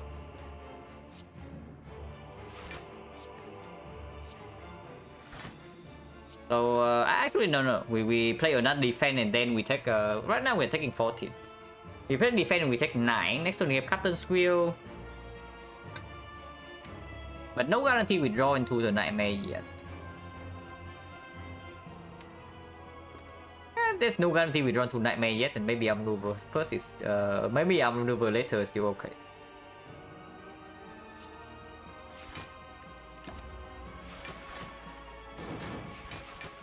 Team lock. That's slightly awkward. Okay, at least we can block this turn. So footwork leg sweep. Or just leg sweep, then outmaneuver, take another 3. Yeah, taking another 3 is probably good. Because otherwise we also cannot deploy the powers next turn. But we need to play Nightmare on red form next turn. And we are still like taking cheap damage every single turn here.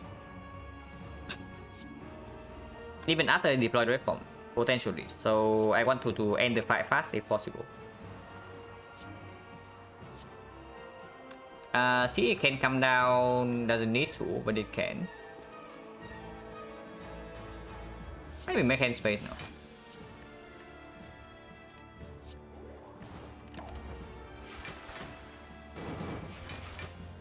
Yeah, I had the performance, but yeah, sure.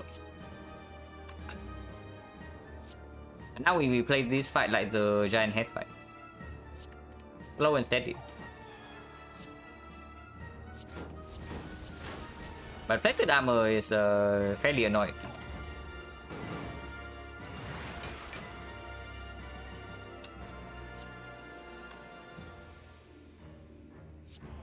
I don't get the boot value here on this thing at least. I can do this first and then get boot value from this.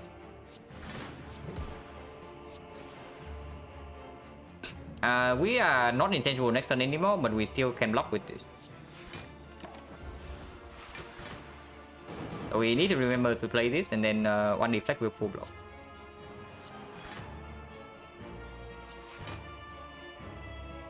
Actually we cannot get through this, so we don't attack this turn.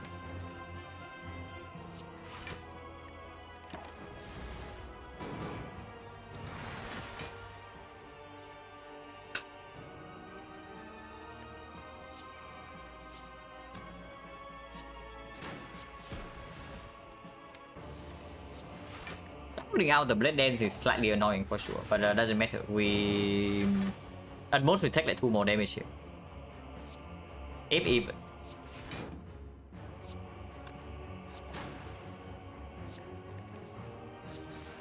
Yeah, we're not even taking more damage here. We can kill next turn.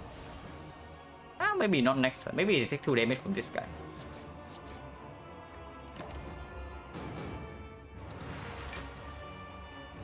Exactly 78. The problem is that if we kill this right now, this actually does not die. So I mean we are still taking 1 damage regardless. We cannot prevent this 1 damage. We can draw with Gremlin Top, so maybe we can draw into block.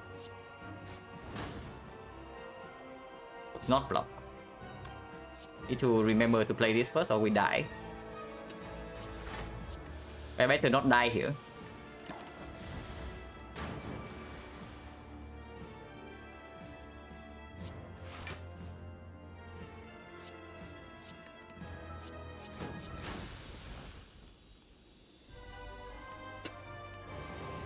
The Awakened one. Not sure if this is the easier or the harder fight.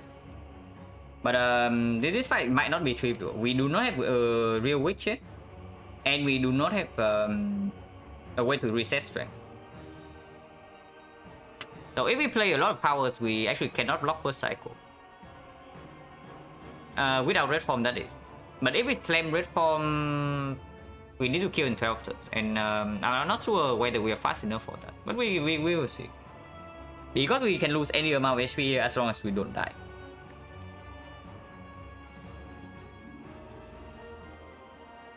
We control access, yeah. Couch never deployed here. Backflip might be, and I guess the exhausting backstab is fine. This fight we are not in a huge rush to actually draw into Nightmare Red Form. It's not we outmaneuver even.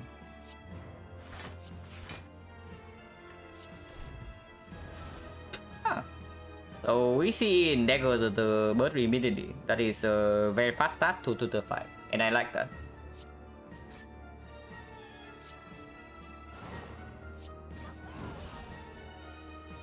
Yeah, no ethics today, guys. We are in like no shape to be ethical.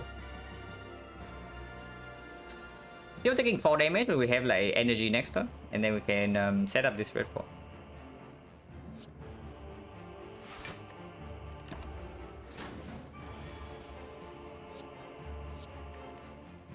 This guy is still not weakened, yeah? So, potential concern. But next turn we have Captain's Wheel against the multi-hit. So footwork can still be played. Footwork is still positive. Maybe not positive next turn, but next turn we have 18 free block, and we can also draw into leg sweep or neutralize.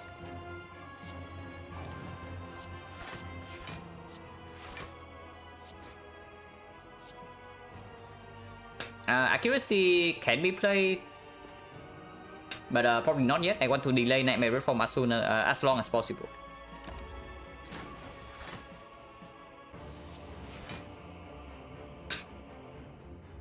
I guess accuracy can be played then.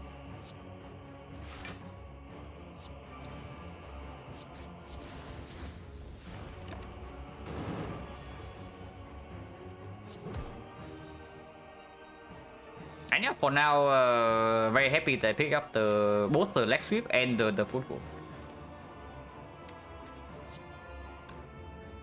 This costs 3 energy. So ideally, whenever I play the Nightmare, I also want to slam red form right away. So before that, I just let them take like 2 hands plays from my hand.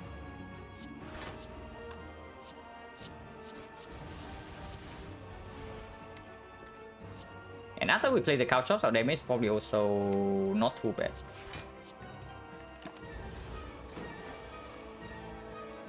At times 4, we can block this.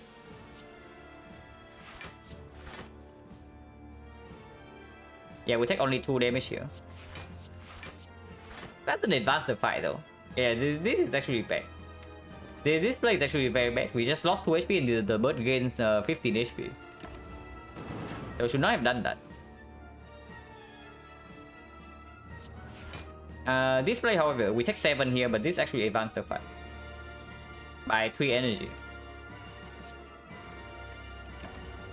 So we can probably go soon because we even after Nightmare Red Form is deployed, right? We are still taking chips of 3s in the second phase.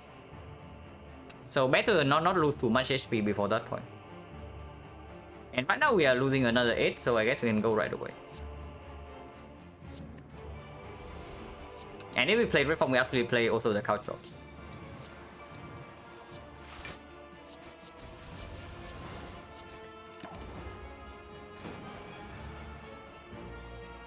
And then we are of course delaying this as long as possible for the block to block and chip damage like the giant head fight.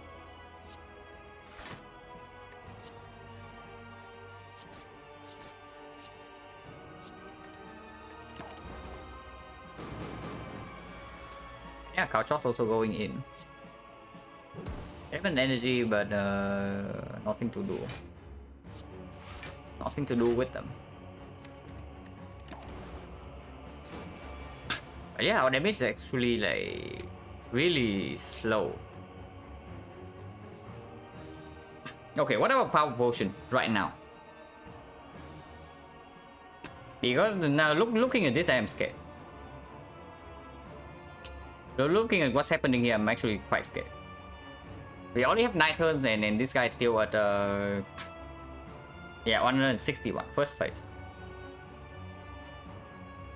Survivor. Yeah, I can survivor into power potion.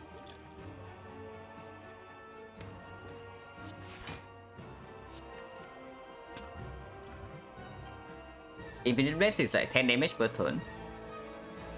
The fumes.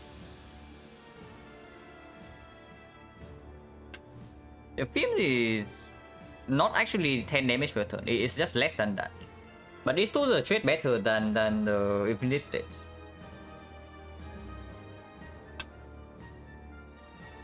So the trade does allow us to redraw to the blade dance slightly more often. Avoid hand clock, and it's probably better, right? The tools also give some energy with the sticky strike sometimes. Not always, but we can do setup on sticky strike and then it can give energy.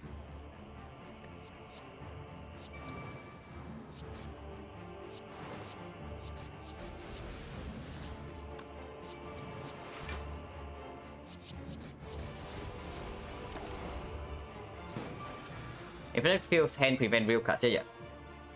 And I mean that's also fine if we can empty our hand at least.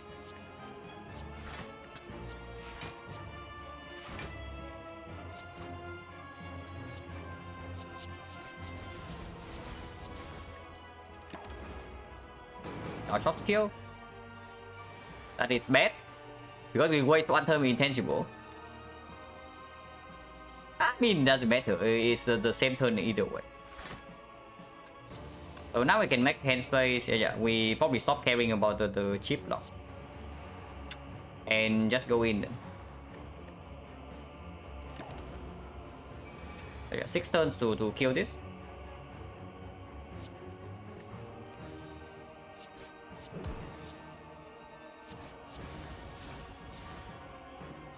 And still block for 1.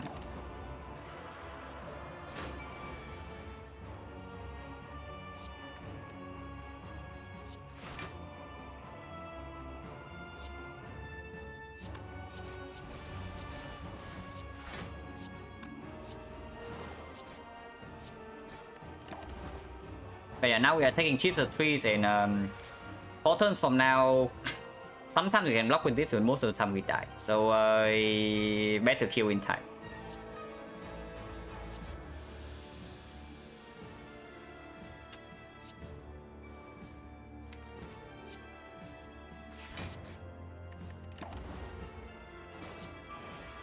Avoid it. Actually, it was fine because it prevents the blade ends from being shuffled out. I can force the reshuffle without these cards.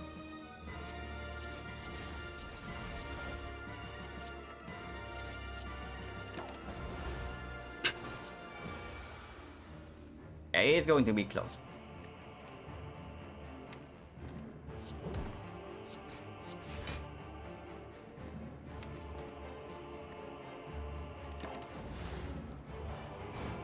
We still have these skill clears if we need it.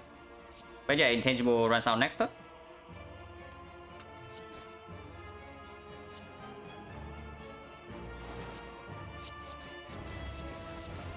But okay, I'm very happy that I decided to potion when I did.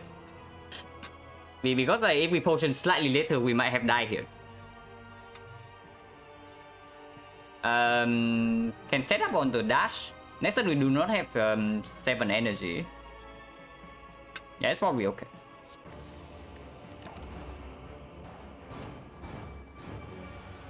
Only 33. We can still block. And yeah, we have lethal this time. Holy crap, that was close.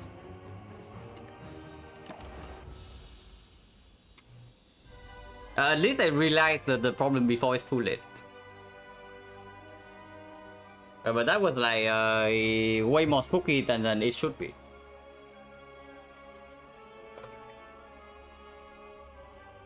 But yeah, I talk about it at the end of Act 2, right? And at the start of Act 3. That the only two fights we cannot slam. Okay, the Awaken one is a fight we need to think about because you cannot slam Red Form, Nightmare Red Form in the first cycle. And that's exactly why. Like, he has way too much HP compared to basically every other enemy in the game.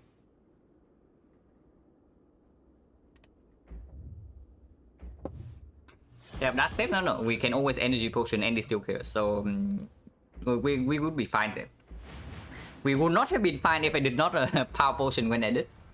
Of course, power potion earlier would be a lot smoother, but power potion any later and it would have been very dangerous.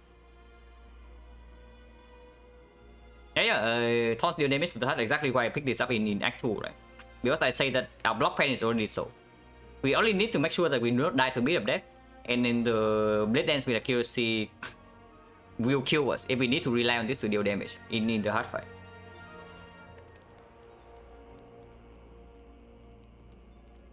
How do I plan to deal with cheap damage? I mean, we just face tank the heart. We probably have like 80 HP with 4 potions, and the heart will kill. The heart will die before it kills us. That's the plan because we have Couch Plus. But okay, is this actually CE upgrade now? Because CE upgrade is actually a fairly significant damage upgrade. And looking at the Awaken 1 fight, I'm like slightly worried. Even with Couch Plus. Because Couch Plus, okay, let's say we face tank like 3 cycles to our face. We don't actually have a piercing wheel or anything like that, so every cycle is actually 15 damage plus 1, so 16 plus whatever cards we play. So let's say we face tank 3 cycles. The Couch will only deal... It's 80 per cycle, right? So 3 cycles only 240. Yeah, we need another damage source then. We need another damage source, and that's probably CE+. Yeah, we also have like almost 400 going to the shop.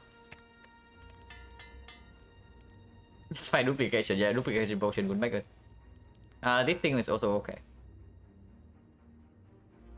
Medkit doesn't exactly help. But I mean, Entropic Brew is probably very clear. We can get Entropic Brew... We cannot afford Entropic Brew Medkit and the thing. Cannot afford Entropic Brew Medkit and the card remove. But we can do Entropic Brew, card remove, and Panacea. Because ideally, if possible, I do not want to red form first cycle. But yeah, one piercing wheel would be good. One piercing wheel would be good. We have not seen a single one in since Act 2. We saw one in very early Act 1 when we have like no damage in our deck, so absolutely not. But piercing wheel will be sick here for sure. Save us 15 HP in the hard fight. I mean, this is clear. So now we just have to choose between remove Panacea and Medkit. And how good is Medkit? It's okay. It does give us one hand space because of the wound and prevents cheap damage from the bird. The bird only deals 1 every time we run to it, but 1 is still 1. Regarding like the deck speed, it's exactly the same because the wound. Okay, the wound stays in our hand. So as long as we do not get clocked, right, we only have 1 extra card in our deck, which is the bird. So card remove is effectively that, no difference. And we also get to buy the Panacea, which can combine, which can either block the vulnerable, or it can combine with potential speed spot or flex spot from here. Is the Medkit just better than removing attack for? It is better after the first deck cycle, but in the very first deck cycle it doesn't work. The Medkit is only working in the second deck cycle onwards. It's exactly the same as the Purity. And then also the reason why I do not pick up Purity very often. Because usually the first cycle is the most important time to make sure that you live. And then card remove is straight up better there.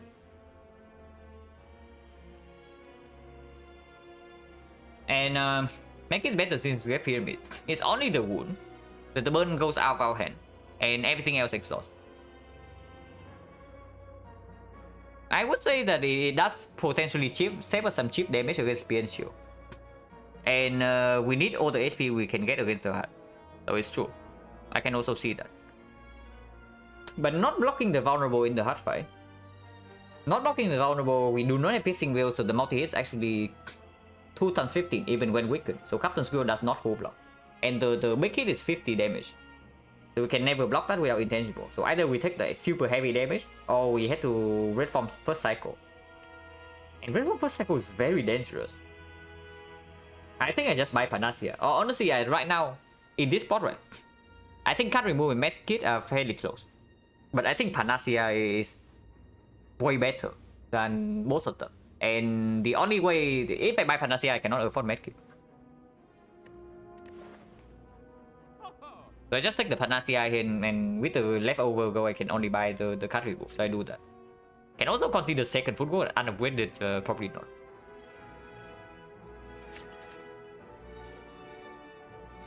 Yeah, card remove is just stronger than this.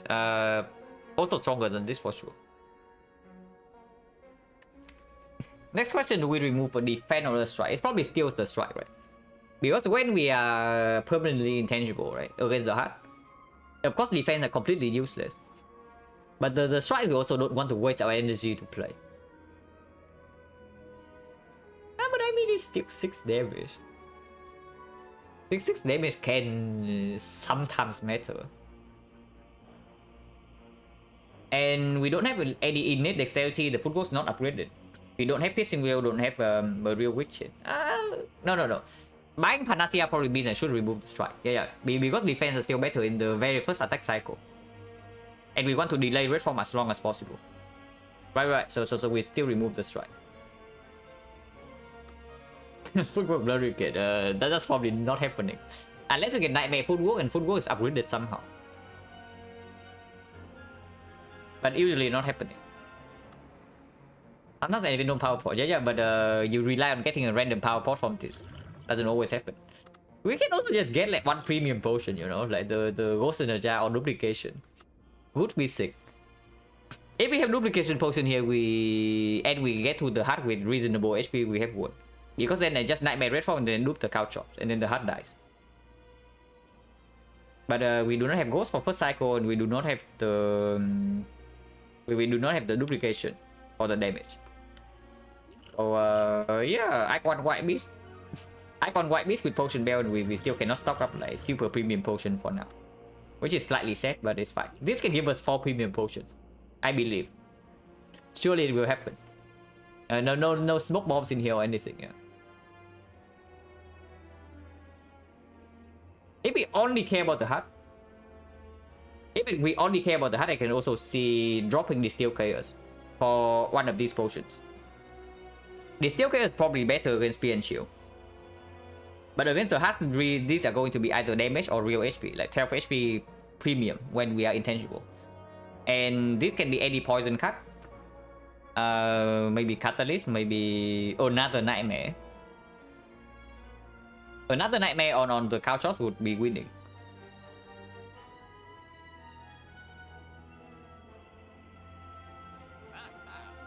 So how scared are we of Spear and Shield? Oh, honestly, very scared. Because without Piercing Wheel, without Dark Shackles, without a real way to strip artifact, we cannot block turn 2 without intangible. The only thing that we have against Spear and Shield, and we have a very good answer, is this 888 damage Ritual Dagger. So even if we are forced to slam Red Form on turn 2, we might still be okay.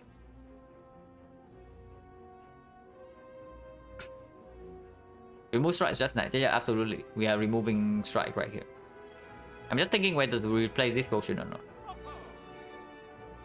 Energy potion still worth more than the other potions, I'm pretty sure. And I guess skill potion has the best balance. It can also be a bailout potion instead of this. And in other cases, it can also perform into the heart. This potion will not perform into the heart. I mean, I say that like, I don't know.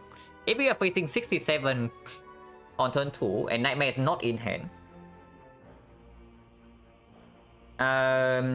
We are not going to play desperate distill chaos to fish for nightmare, right? That doesn't really happen. So I guess skill potion is still better, like because skill potion itself can be a nightmare. Yeah, it's true. So remove a strike and we just toss this away for skill potion. Can also buy masterful staff to get one curse to our deck. And yeah, Steven Shield will drop a potion as well, so this can also be a good one. Okay, Panacea in hand, so we can slam red form, we cannot block this hit. We need to strip at least one layer of artifact for the explosion debuff to stick. With Adrenaline in hand, we can set up red form and draw into it immediately. So honestly, I'm down to maybe even toss everything, even the Panacea. If we draw to Nightmare right now, we have the kill. If not, we can slam red form and then Nightmare the Ritual Dagger, which could also be a kill. Dagger is in our hand, but Nightmare is not. I guess we can continue with this. Unless you tell me that we slam red form right away this turn. We can also play red form deflect cow chops. And save the setup for Ritual Dagger Nightmare. Because this turn we also cannot full block, like we are facing 36. This damage is not trivial. And turn 4 we are never being attacked for that much. 1, 2, 3, like turn 4, if we lose the 50-50 and this guy decides to burn strike turn 4. He's attacking for another 6 times. No. Yeah, it's going to be 9 times 2. So 9 times 2 from the front, and potentially it's going to be 17, right? So 25 from the back. It's 43 damage. Oh, okay, that's a lot. If we do not kill by turn 4, that is. And next time we only draw 3 cards. Yeah, maybe it's still... No, I guess that means that we should Adrenaline first. And observe the situation.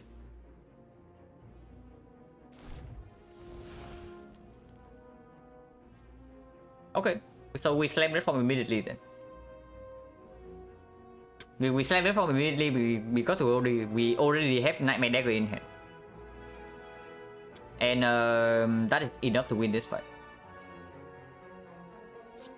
So we slam the red form. We set up on this gains 4 energy, this gains only 3. But it does not force us to commit 3 energy on this next turn. Next turn we need to block for 6 damage. So... yeah, we need to play a 2 energy cost to block next turn. Okay, so it means the setup goes on Nightmare then. We lose 1 energy in total, but doesn't matter too much.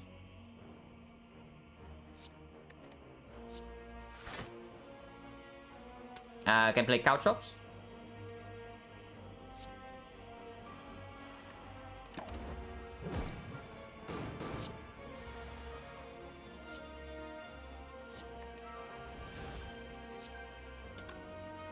And if, of course, if we draw into more defense, then can also do that. It's again some block for both of them next turn, but it doesn't matter too much.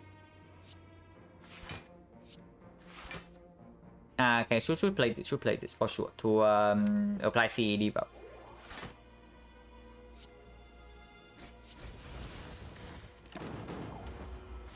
Until we have the wheel, so we don't need to block.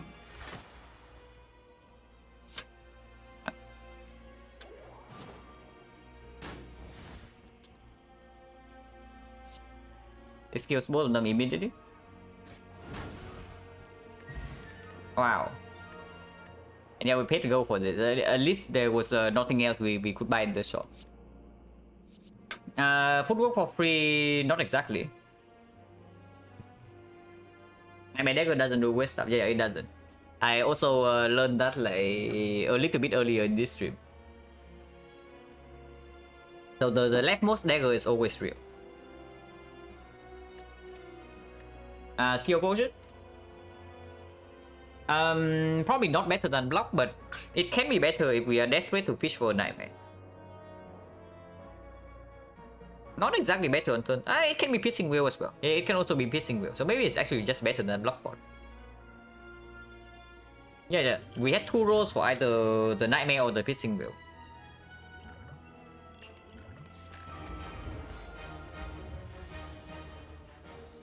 No, okay. Now set up waiting room, yeah?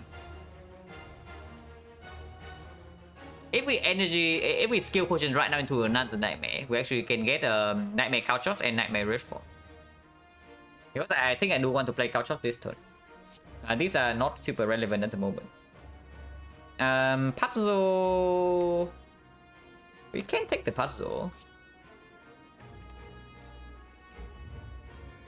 Okay, setup is right here, so we can do it. Yeah. We can take the puzzle immediately. This fight is not over yet, by the way, but this is a good start. Yeah, it can also, the skill bot can also be leg sweep sometimes. The skill bot is very flexible. Oh, wait, no, we have not won yet. You see, like our damage is still very mediocre in this fight. And if you think that if you are permanently intangible, you are always winning, you are mistaken. If this deck has like 2 piercing wheels right now, I would say we probably win. But without any piercing wheel, I think I might even open this immediately. Because otherwise I'm playing like setup on the red form and then nightmare the red form and then play the couch off right now. But if I see a nightmare from here, I can nightmare the couch off. I think I also open 1 potion though. Because the energy cost right now also not super relevant. We still have this thing. And the earlier we use this potion, the better. Because then I can also open the entropy.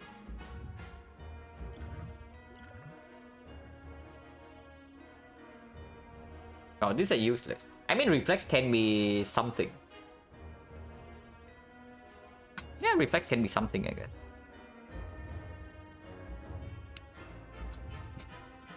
So...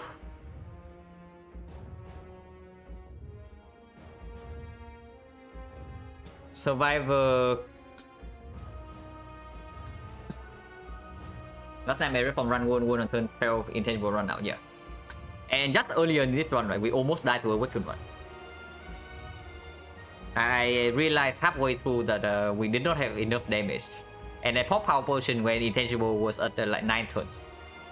And then we barely kill on the turn where we run out intangible. So even with full HP, it's not like super clear yet. Because first cycle, we also have the freaking Panacea at the bottom. Survivor reflex first, yeah? And observe. No Panacea. So set up on the red form, play the sticky.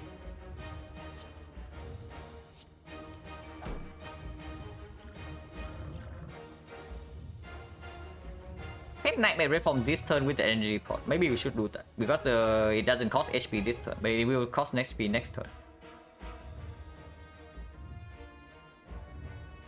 So if we play sticky right now, go to 2, go back to 5. Energy potion to Nightmare. Then we cannot play couch shots, but that's not a problem. Because couch shots doesn't really matter until this guy actually attacks.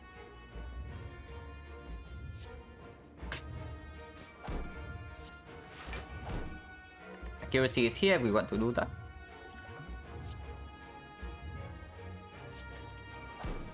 And turn, next turn, this is exactly our hand. We do not draw on this single new card. And of course, we don't play red from this turn.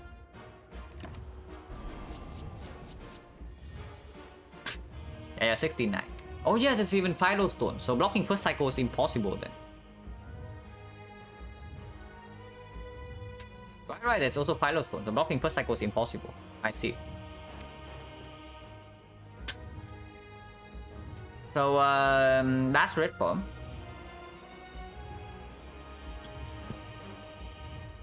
Last red form open skill potion and open the brew. Is what I see here.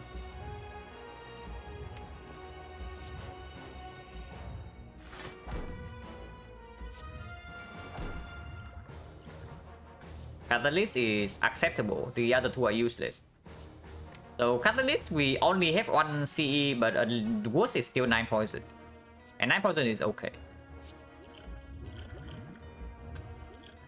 Yeah, next spot.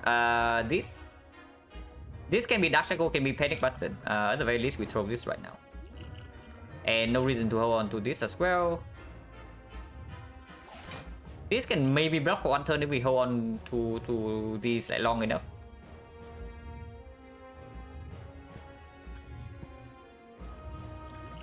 Can use it this turn immediately.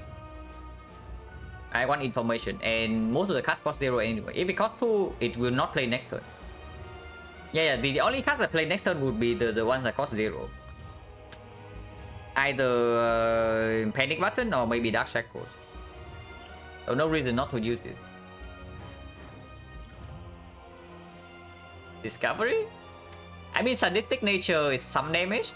It's 10 damage from this and 5 damage from this, 5 damage from the Neutralize. Not that much. Probably Discovery then. Yeah, Discovery is back in town. Oh my god, Discovery. Oh my god. So we have Nightmare Couch off now. So yeah, we can also Nightmare Catalyst, but Nightmare Couch off is cooler. So the Discovery delivers yet again. Who would have thought? Who would have thought, guys? Next one, we need hand space for all the cow shots coming in, so need to play defense here, and honestly exhaust the catalyst now. It's like complete crap.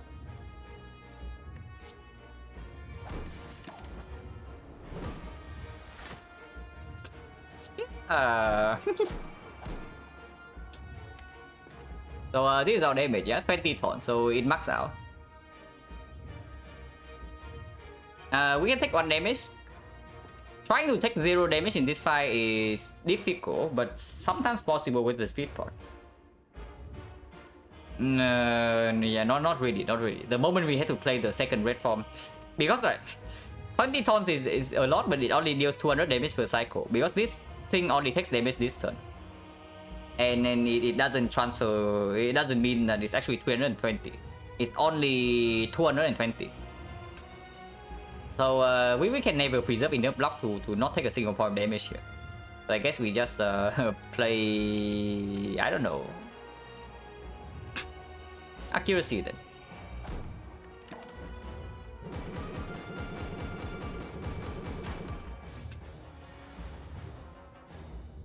And I say coming could do it. Yeah, but we have to wait like 3 cycles. Our damage is actually not fast. The only damage we have is actually cow chop, so we need to wait 3 cycles, and that's too much dexterity got. We cannot block 50. That doesn't matter to anyway.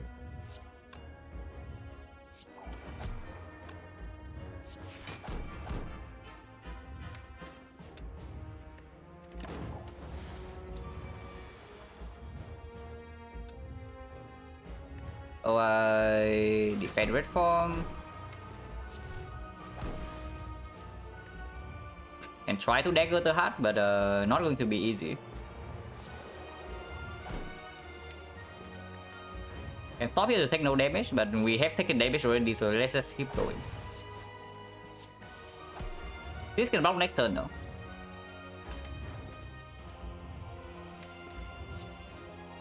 Yeah, deal 6.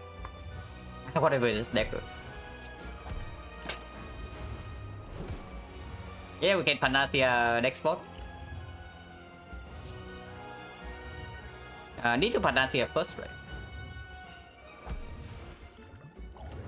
Yeah, need to Panacea first.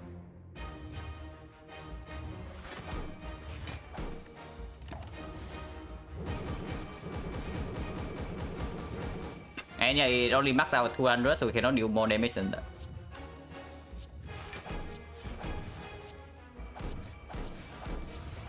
We actually deal no damage now. And it dies next cycle. 7 times 50, no, that's scary. I beat it 3 as well.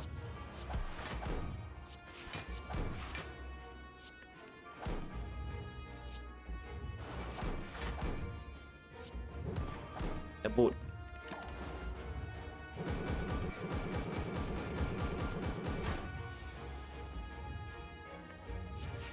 yeah, against with 5 decks, we could have done it. We could have done it with 5 decks.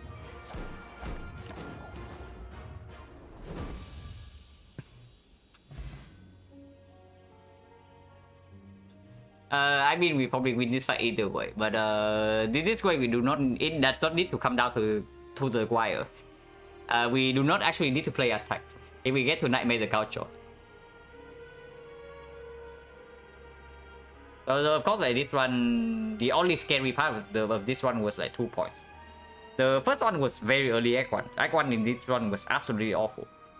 I mean awful in the sense that it's insanely scary in the first few floors. But the relics we got were good. And then we have like Pyramid Red Form, and then the next dangerous point was the Awaken one. So at least I'm happy that I'm conscious for the Awaken one fight. Because if I had let my guard down, then we would actually die there. Like, potioning 1 turn later or maybe 2 turns later can still save. But if I do not power potion at all, we just die in the Awaken one fight. And yeah, this relic is like absolutely insane. The whole reason we could even take the 3 elite path instead of advanced always path was because of this relic. Ridiculous. Of course, right next to it is the specimen which we key in Act 1. But we don't need to talk about that one. Like, no, but the first relic we got in this one was the specimen. Actually, second relic. We got Captain's Wheel, and then we got specimen which we keyed. And then we had to make a choice whether to take an elite on 16 HP and only 2 speed potions or not. So we took 2 elites and we got these things.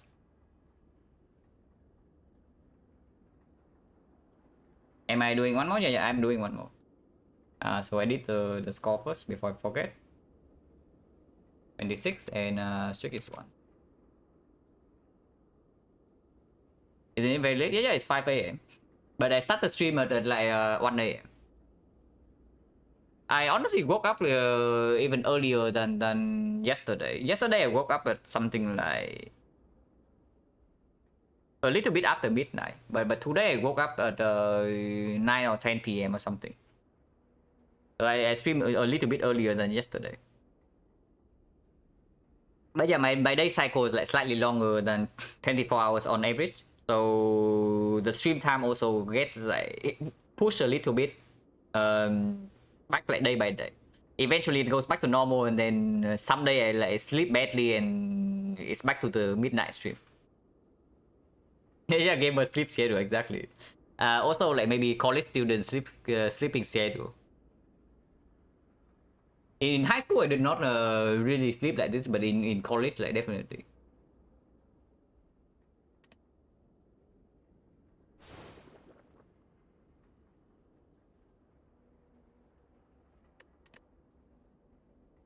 But yeah, red form good.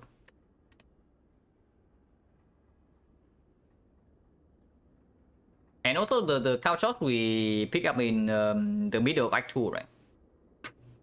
I absolutely perform.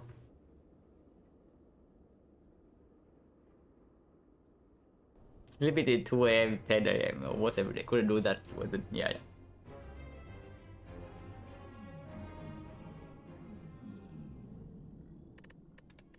But I mean the whole reason this thing is here, like cow shots we pick up here.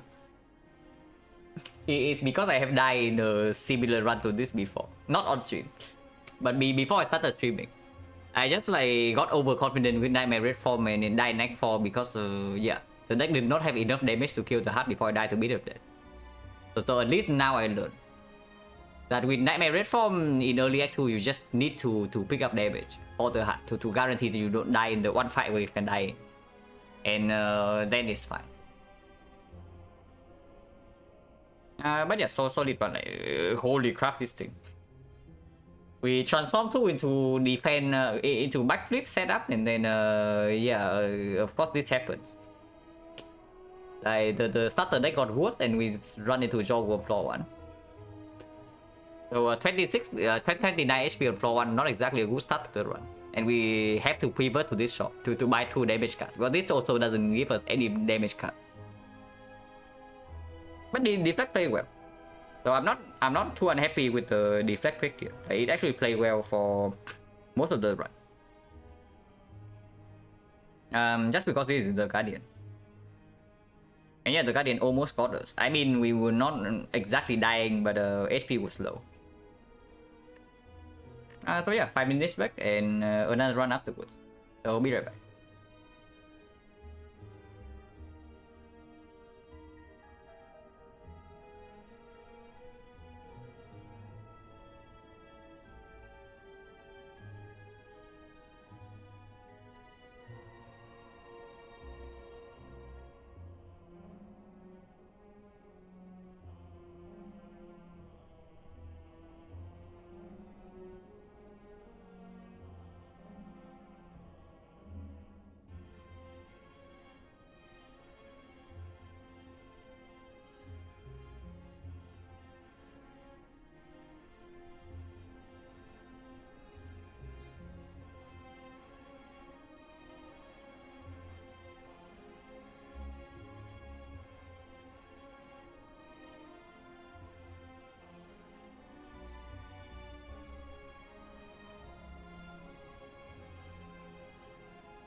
Okay, do we want to transform 2 again or what?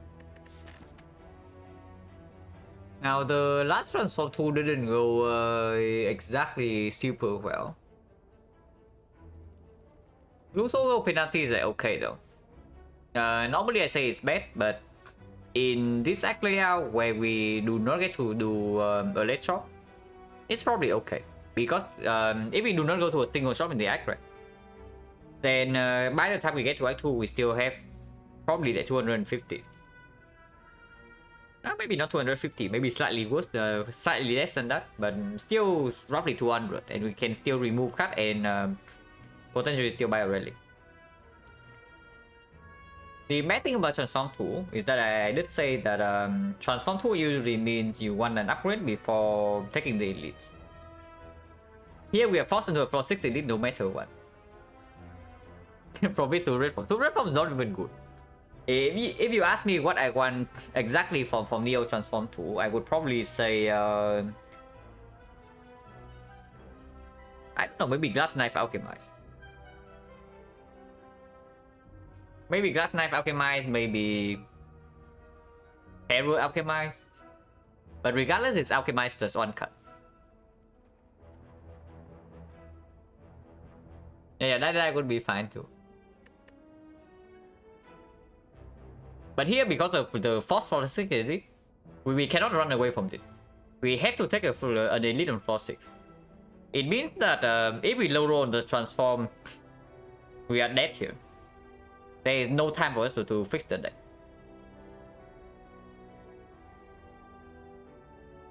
And yeah, boss floor 6 elite, so boss swap never, and transform 2 gets significantly worse.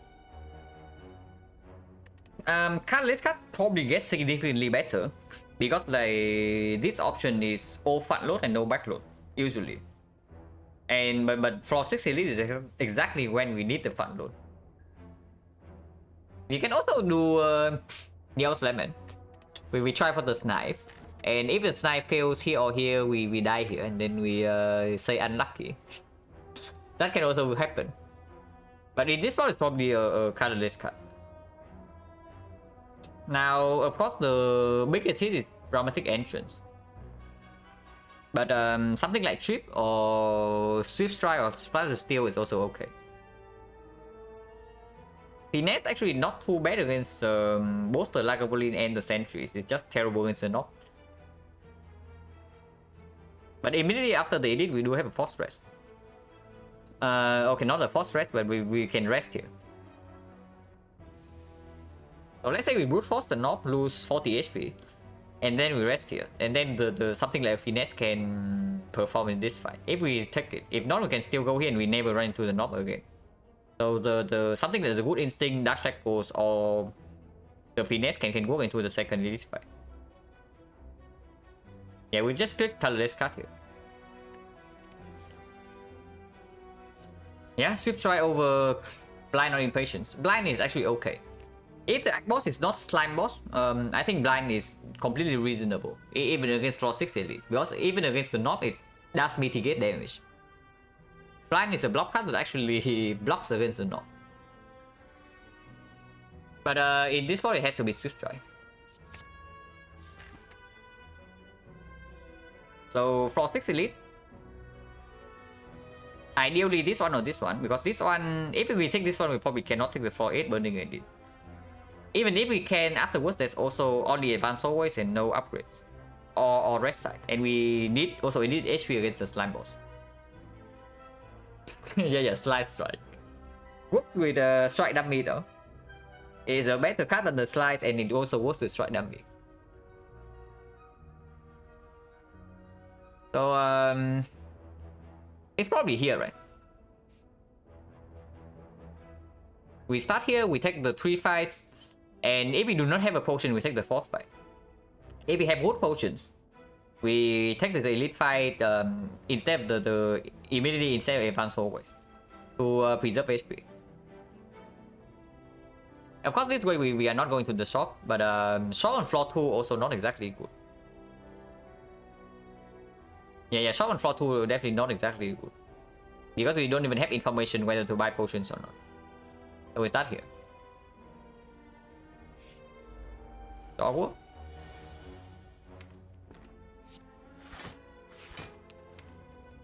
With Swift Strike in our deck, we can be a little bit more greedy, but probably not greedy enough to defend the third time here. Unfortunately, we did not draw Neutralize or Survivor in the opening hand, so here we actually have to take the full 2.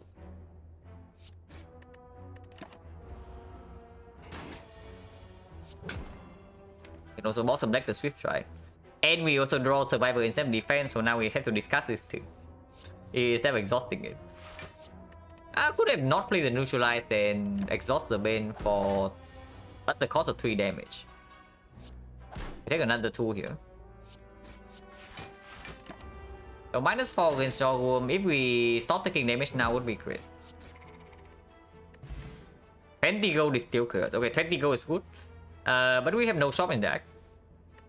The still chaos is okay. Well, I'm glad that I took the colorless card. Because these are bad. Now, Concentrate is completely unpickable for sure. But Prepare and Violet Plans both are potential picks. But we do not get an upgrade before the first edit. So picking Prepare is weird. It only enables, so picking Prepare right here is only to enable potential Sticky Strike or Eviscerate and nothing else. The Violet Plans also doesn't exactly perform in any fight. It's bad in the hallway fight, especially if we take advanced hallways. It's going to be somewhat okay into sentries, but not exactly ideal. Boss, slime boss.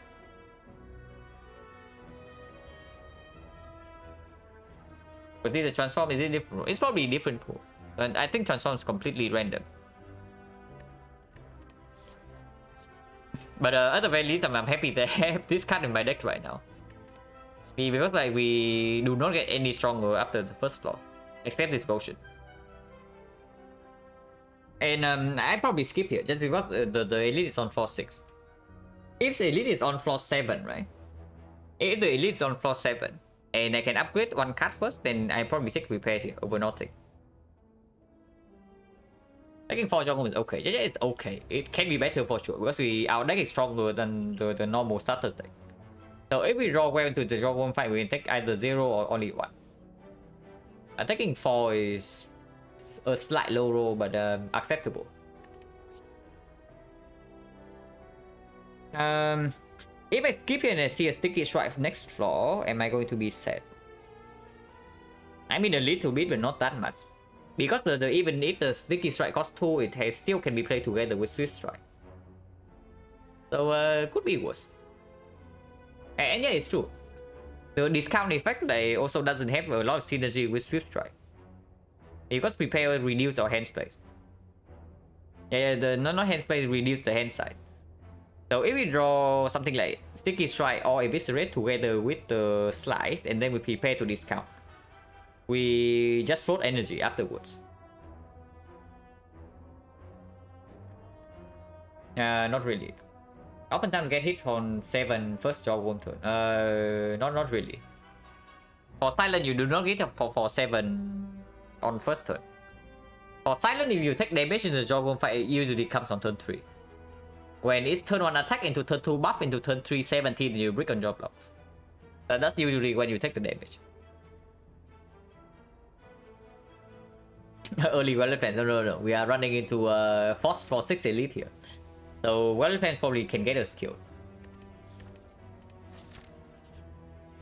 Oh my god, man.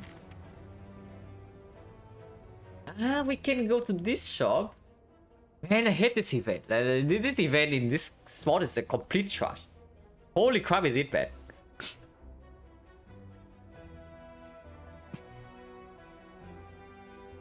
Floor 6 Force Elite. And if we go to this shop, then it's good. But we need to survive this into this. Because if we do not take this, right, and we still pass for this shop, then the value is just like way lower than compared to just lose the gold here. We lose the gold here and go on the path that doesn't have the shop.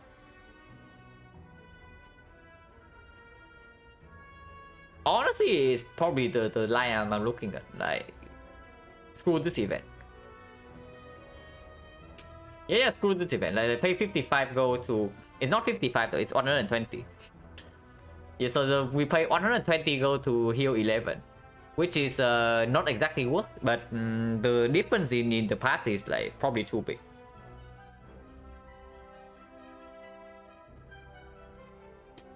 Event feels negative, except maybe on I mean, if the shop is right next to me right now, then this event is good. And if the shop is on the most valuable path, then it's also good, because then I can just give up one upgrade. So basically I give up one upgrade for 120 gold, and that has to be worth it. And then I get to go to a late shop. But here we just lose the gold. Man, 55. This 55 is probably on the high end that it can ask for. But normally I remember it's only like 40 something. Even if we have more gold than that. Or maybe it's the percentage. No, okay, it's not the percentage. Yeah, it's definitely not percentage. Because when I take like 250 gold start, it also asks for 50 something at most. But yeah, we lose the gold here and we are set. And we this fight first.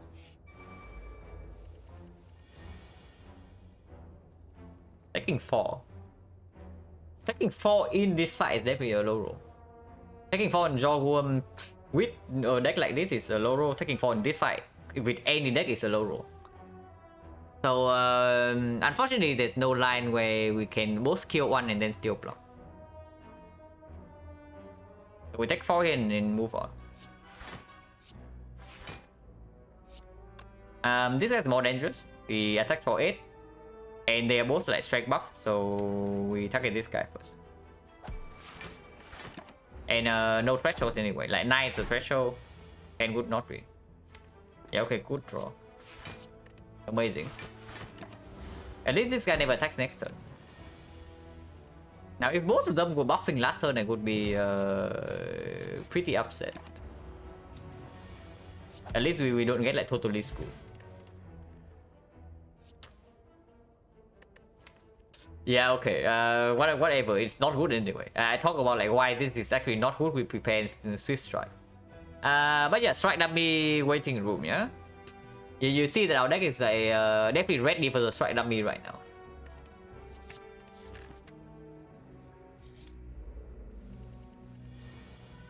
Yeah, Strike Dummy would be good here, like, amazing, in fact. Putting 21 damage here does not make a lot of sense.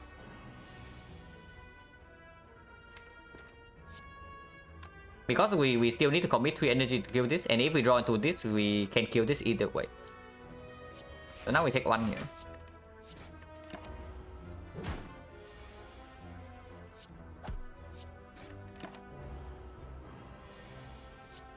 Yeah, shard for perfected strike, sure. Potion is good. So now potion change 30% only. Predator I pick.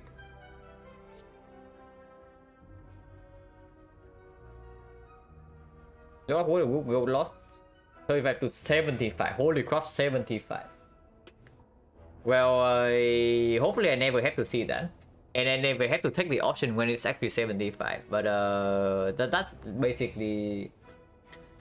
Man, minus 75 go for one floor would be insane. Like you only lose a floor and now you even lose like another floor. Because usually gain 75 gold in one floor is only a slight low roll. And now you lose like double that. But yeah, Predator is a pick. Potion chance 30%, so I wonder whether I go here or not. We have 2 potions. The deck can definitely use one more attack card. Preferably Dagger Throw. Dagger Throw has both synergy with both the Sticky Strike and the Swift Strike. But this is the advance always. The upside of going here though is that if this fight does not drop a potion, which happens 70% of the time, then it does improve the chance that we get a potion after this fight. And we use 1 potion here, potentially 2, and then we get potion refill and we can take second elite. If we go here and we are forced to use both potion in this fight, then this fight we have to go into with no potion, so that will be quite bad. But doesn't make sense. The line's reasoning makes absolutely no sense. Because 30% of the time, this is also just straight up a potion loss. And the chance increase only 10%. They go from 30 to 40. And we also lose life in this fight, so it doesn't make sense. The only reason, real reason, will be the card choice. But this can also be either healing or living war. And then we just saw like one complete trash event already. So Serpent would be bad. Cleric actually is okay. Yeah, Cleric here would actually be okay. Shouldn't have talked about Serpent.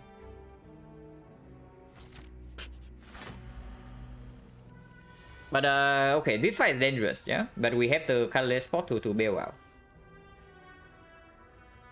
When am I using colorless spot? Usually in this fight, when I know that I have enough damage, I use colorless spot when the first time Lagavulin attacks. But here I am unsure whether we actually have enough damage or not. Because Unupgraded Predator is mediocre and this is basically a slice almost plus. If I use colorless spot right now, and okay, I probably use it on the opening turn then. If it's the bomb, right, it still explodes before the debuff attack happens. Before the third attack happens. If it's apotheosis, it still improves the damage on the turn I split. But if it's hand of greed, I get 20 damage on the opening turn. Yeah, using it when I open makes the most sense.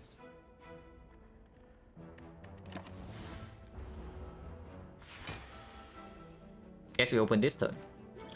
This also shuffle this card in if it's something that doesn't exhaust. Well, complete trash. Jack-O-Trace can give us something. We are definitely not mind blasting here. Like, add one curse to our deck to deal 4 damage is not it. But Jack-O-Trace can also give us a curse. Hopefully not. Impatience does not play with the Predator. Sometimes it plays with Sticky Strike Survivor and the Swift Strike, but not very often. And yeah, so usually this is also a curse.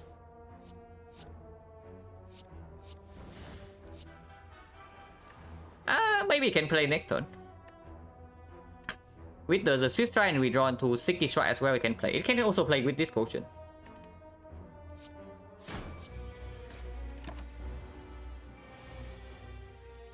It's not drawn to Sticky, but it does work. The panache does work here. If we miss the Predator next turn, I would probably distill Chaos. If we hit the Predator, we probably take 15 to our face.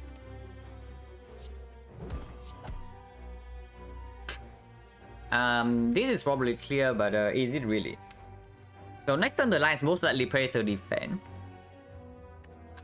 Okay, how many defense can we play? Panache deals 10 right now. So let's say I play Survivor Double Strike. I deal 22 damage. 22 damage, it goes to 67. 67 next turn, Predator's defense. It goes to 52. 52, and then the off turn we deal potentially 20? Maybe 23 to 24. That's also not enough. We need the panache to land another time. But sometimes it lands. And if the panache lands, we also don't need to waste Distill Chaos.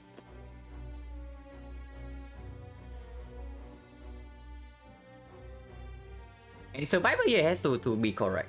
Because if the Survivor here is not correct, it means that we are also not blocking next turn. So we are taking 35 to our face if I do not play Survivor now. Yeah, doesn't make sense. And but I think we are short enough on damage. The Survivor Double Strike here has to be correct. And next time we see what we draw.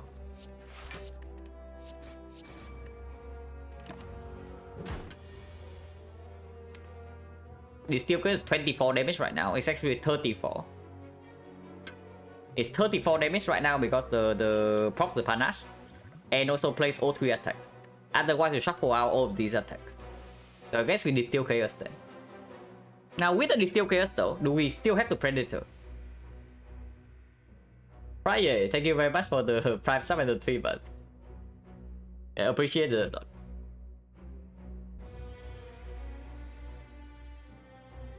Triple defense, 34 damage. We need to deal 34 heavy off turn, which we probably can deal without Predator draw though. We actually cannot guarantee that we deal 20.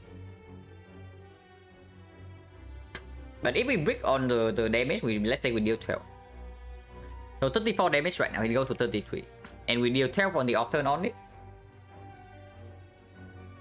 So it goes to 21. 21, the turn after we get debuff, so we take 1 more hit. But in exchange, we block for 10 more. So if we roll to neutralize, we only lose 5 HP. And Panache also can sometimes play.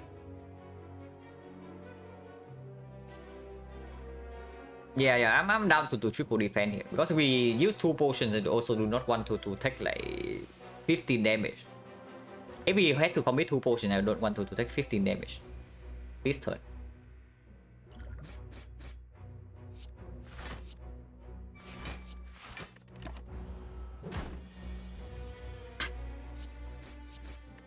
Predator plus strike will kill. Antograph, no potion though. Backstab we take. Absolutely. Has synergy with the Predator, just a phenomenal card against O3 and it's super good into Act 2. Or attack against the slime boss also possible. The next side is either the sentries or the knobs, so 50% of the time this is probably slightly better than this. But not even that often. But don't start about the synergy with Sticky Strike. Because that doesn't exist. I mean, sometimes it does, but you don't rely on that thing. But yeah, backstab. And with the Pantograph, we are probably going for the 3 elite card. Also, attack kind of wants an upgrade at some point. We have to upgrade Predator here. After that, we have no upgrades though. If we take the backstab, we upgrade Predator here, and then this fire, we don't have an upgrade. But maybe we can rest if this is the knob.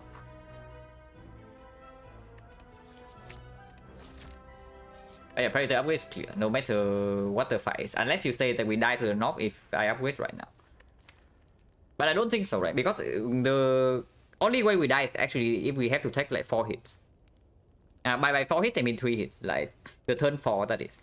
So we need to fail to kill by turn 4. But with this deck, I don't think so. We can calculate damage just in case. So 1, 2, 3, 4, 5, 6, 7, 8, 9 energy. And sometimes this is discounted. So we can probably play every single thing. It's 30 here, 50, 61, 68, 71, 83. So we do not always kill the knob in 3. We also get +2 draw from this. We do not always kill the knob in 3, but we always kill the knob in 4. So there's no risk of death here. At most we take like, I don't know, 32 damage.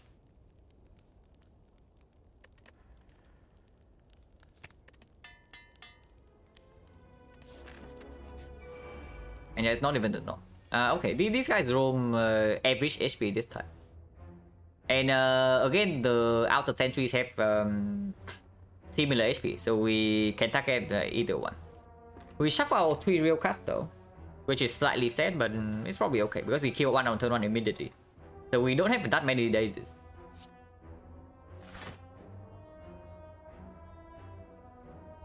And yeah, discard what doesn't matter because it's Sticky Strike, Predator, backstab always.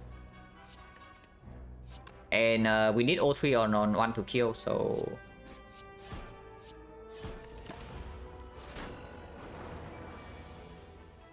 Yeah, the backstab has already delivered. Next turn we do not have guaranteed full block, but if we put the 13 damage here, it goes to 29. And next turn we have 9 damage, so if we redraw exactly into Predator, we have a kill. If not, we put 13 here, it goes to 38. 28. 28 minus 9 is again 19, so if we draw into Predator, we can still kill this next turn. And basically give us 1 more turn to kill this. So this most likely dies in 3. So the next time it attacks. But this is only dying next turn if we draw exactly into the Predator. So not very likely. What do I mean? Shuffle out? Yeah. The deck has 10 cards, right? And every turn we draw 5. So if I do not play the Predator, we draw all 5 real cards next turn. And then the turn after that, the draw power reshuffle.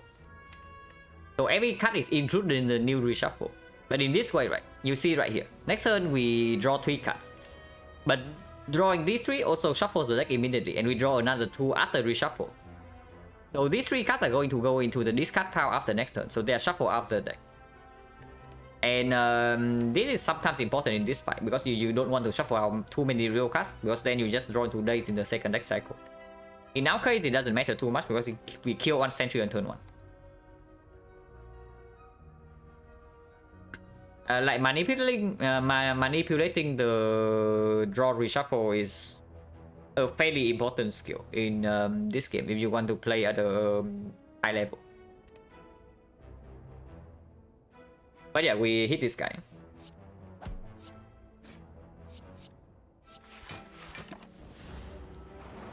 Artifact trip is irrelevant because the... Yeah, okay. So we had to prepare to take 5 then.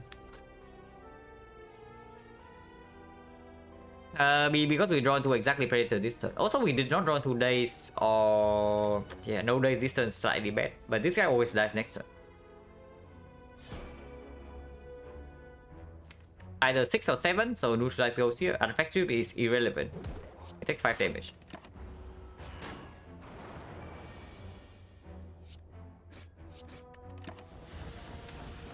A lot of blocks in the deck, so hopefully you can block this hit.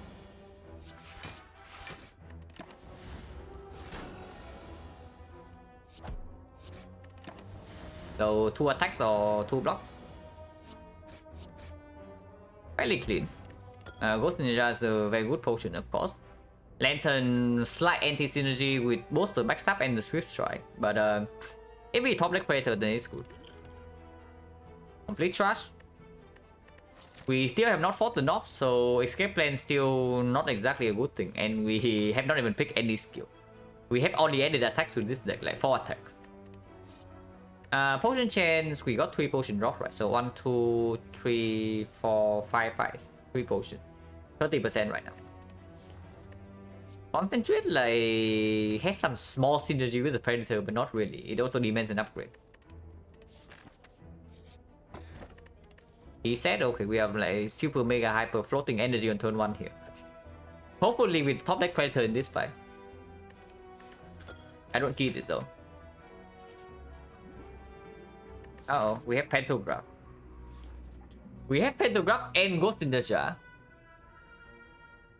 And also no real upgrade target at the moment. If I upgrade anything here, is either Swift Strike or the Neutralize. Neutralize upgrade doesn't really play to Slime Boss. Swift Strike upgrade is like decent, but not that good.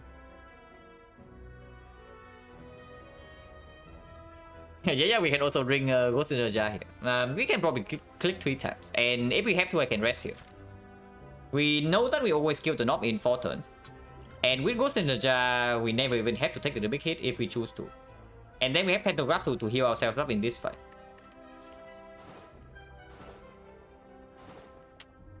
We can click 1 more time, and we can still rest here.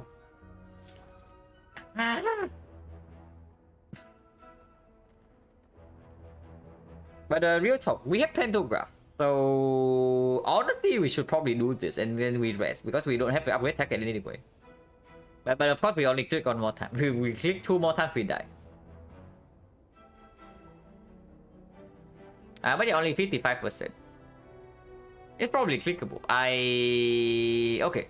If we click right now, we go to 5 and we rest here for 19. So we get 24 HP in this fight. The Nob will not kill us. What about the Lagavulin? Lagavulin is slightly concerning because we have not actually gotten stronger. And last fight we needed 2 potions to barely kill in time. This only mitigates 1 attack.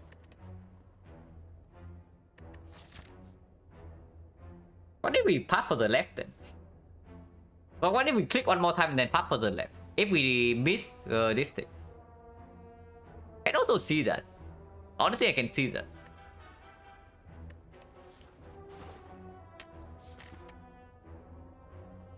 Oh, that was not worth it. Okay. So something though. Something about this is that we can actually path for the left now.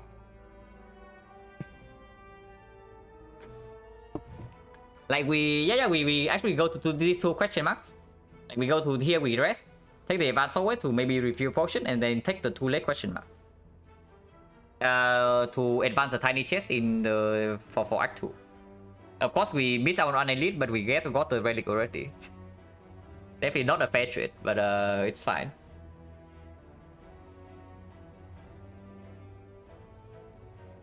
Next elite will be tiny chest. Only if it rolls the common relic. The rarity is roll first. Shop probably not shop. Well, probably not the shop, because if we go into the shop right now, we also cannot do much, and we cannot path for the fire. And this can be surprise advanced soul voice. But yeah, we go here rest and then we path for the left side. I think we are fine against the knob, but I'm very scared with Lagavulin. No. At 5 HP, we are not even fine against the knob. At 5 HP, being fine against the knob is fake news. Because the turn we attack for 8, we also need to block somehow. I mean, we rest either way, right? 24 HP, are we fine against Lagavulin? Not really. If we are not fine against Lagavulin, are we really fine against Slime Boss? With this potion, maybe? I guess worst case scenario is that if we go here, we lose a lot of HP and we are forced to use this potion. And then the slime boss fight gets extremely problematic. I guess we go here depending on potion situation and depending on what this is. We can take a second question mark or not, or a second fight to get a card to upgrade here. Because right now we don't have a real upgrade target. Wow, 6 energy turn 1. But we draw very well though. I mean, not that well, we are still floating energy, but could be worse. Yeah, still floating 2 energy. And it's fine. No potion, so potion chance right now is 40%. Dagger Spray is an upgrade target. Dagger Spray is good against Slime Boss. Dagger Spray is our first AoE card, which right now we do not have any. Flying Knee has synergy with the Predator, but anti-synergy with the Swift Strike. Against with the backstab, it doesn't matter, because backstab is always drawn on turn 1. So you never draw the backstab on the turn where you have the D energy. But yeah, Dagger Spray also a better upgrade target, which we need by this point. Could also be Acro, but without damage not sorted out yet, I'm worried about this fight. Oh my god. We are 29 HP over. We can take this and still go here. And then we heal back to 29 into Slime Boss. But 29 means that we are forced to split by turn 3. And why are Act 1 events so complete trash? Act 1 events are like all like this. They're just complete garbage. We have seen like all 3 life loss events, by the way, yeah, and none of the good ones. The actual good life loss event in Act 1 would be the Wing Statue.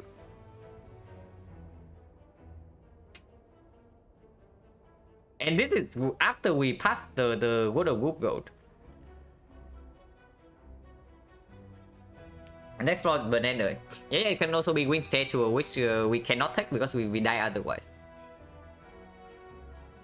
I don't even know. Do I even take question mark or go to the fight? Because the Dead Adventurer, if I dodge the Elite at 24 HP, we have not gotten any stronger, by the way. So Dead Adventurer is not even a good event for us anymore. I know we have seen a lot of trash events, but there are also still a lot of trash events left. Something like Golden Idol is a good event, but it doesn't help in the Slime Boss fight. And right now I think we need help in the Slime Boss. We probably skip this and we go to the right side. Or the middle. And try to make ourselves a little bit stronger. yeah, standard Sunday Act 1 pure pit. And that's after we survived for 6 elite. Best favor.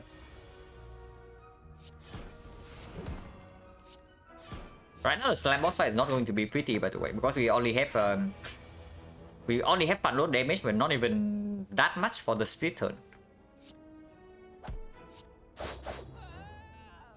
And we don't skill. 10 gold, no potion.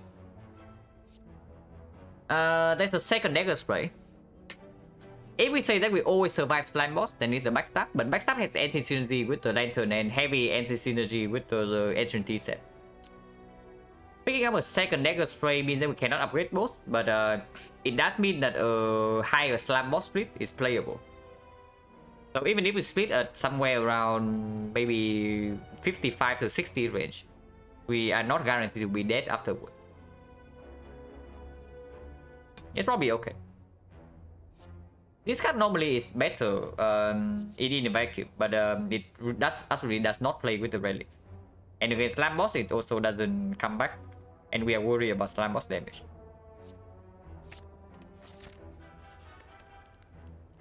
I'm with one dagger spray. This was terror, yeah, we always wish terror, and terror plus one attack potion would be good. Yeah, we have plus 4 energy. And no, I do not leave the backstab in the redraw. Sticky Strike does not line up next turn. We draw 07, so we know exactly how much damage we have. We have 41 damage here, so it goes to 79. 79 next turn, we have 24 only, so we split on 55. But that is absolutely better than taking the hit, taking 28. Taking 28 is like complete nonsense. Actually, it's 89, so we split on 65 then. Oh my god, that is bad. But we have a lot of HP. But yeah, this is what happens when you run into slime boss without damage potions. Would have considered the shop, but we were at like 5 HP. If we die here, like basically Scrap will kill us once again. That's basically it, yeah? If we die here. 65 split. We have only 5 slimes though. The alternative is like ghosting and play, and then we are forced to split next turn. Otherwise, we get 5 more slimes. So that also doesn't make sense.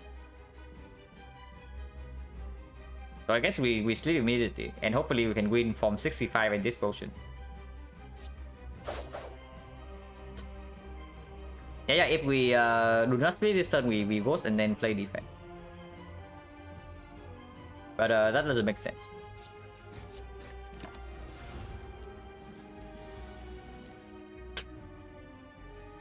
Oh, this guy always attack for 18 next turn. We do not have any real way to generate energy, so Predator, the most damage we can deal in one turn would be Predator Dagger Spray plus Swift Strike. Is 39, which we can split this, but usually we cannot. From a 65 split, actually this is a difficult call. Like, which one to hit from in this spot? Because the Ray Slime is guaranteed to attack for 18 next turn.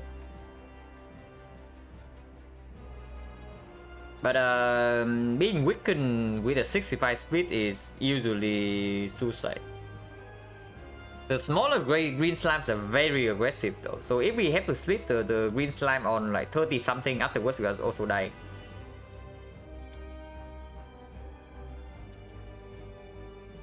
At the very least, this turn is clear. We double defend and strike something, but we double defend first.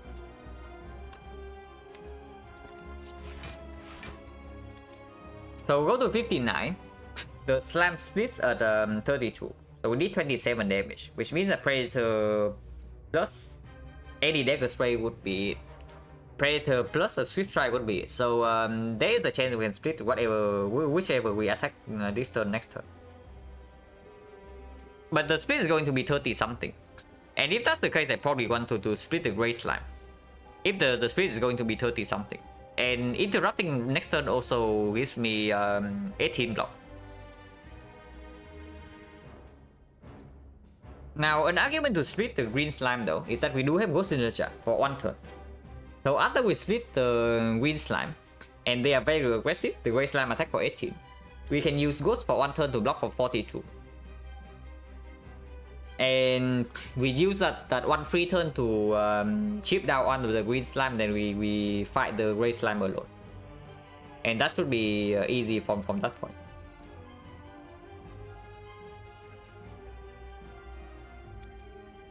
But I want to preserve the ghost potion if possible.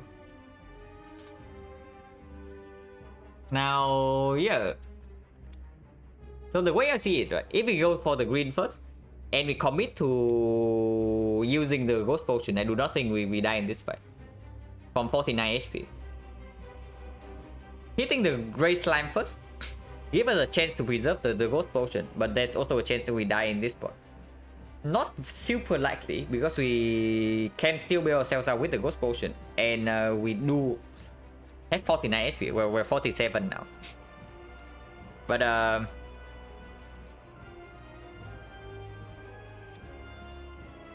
but yeah, if we can split block 18 immediately, next turn has to be good.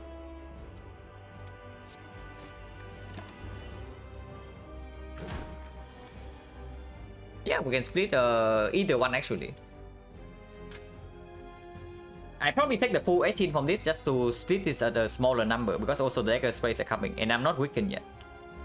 So if I put the 33 damage here, it goes to 26, and this is 20 AoE damage. It means that one strike would kill, and then I still have 31 HP with this potion.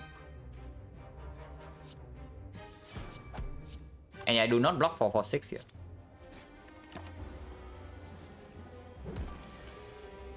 Not attacking, but I also brick on the dagger spray plus.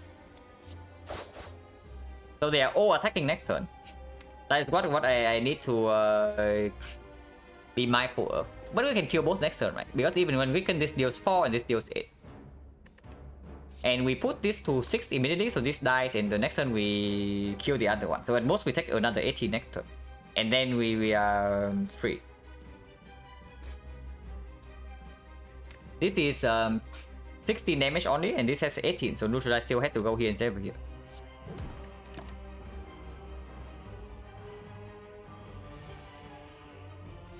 I mean, this can also attack for 12 this turn, but he attacked for 18. We take the 18. 18 again. And we split. I mean, we can block and take 9. Blocking and taking 9 means that we go to 2. So before we split, we do not have a chance to die. And next turn, weakness runs out. I mean, this is clear. We always play this no matter what. If we also play this and use the... This doesn't even split, right? It goes to 39. So either we double block here or we use the ghost. And ghosting now makes absolutely no sense. So we block for 9, we take 9 damage.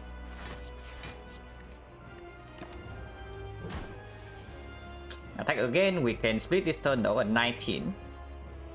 Splitting at 19 is slightly dangerous, but any attack here will split.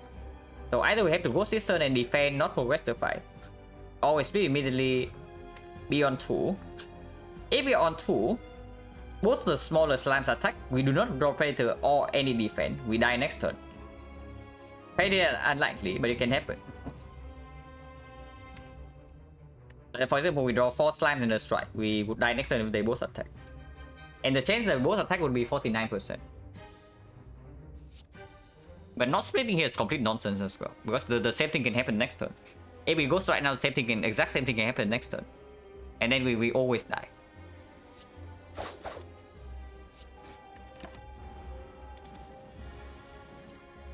They both attack, but we are alive for now. Unfortunately, we have to ghost either way. If one of them do not attack, we actually don't have to ghost this turn. But they do, and we can only block for 5. So we do. If we don't ghost. Give me a second.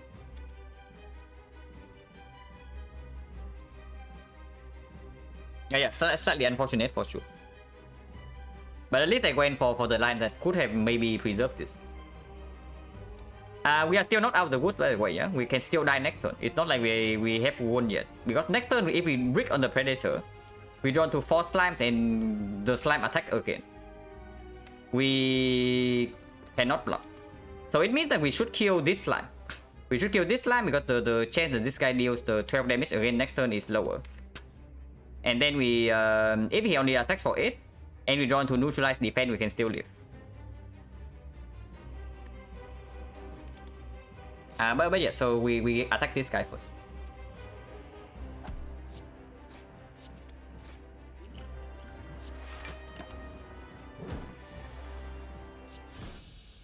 Close. But yeah, that's how Slime Boss without damage potion goes. 49 HP goes in the Jan. We are on 2 HP right now with no potion.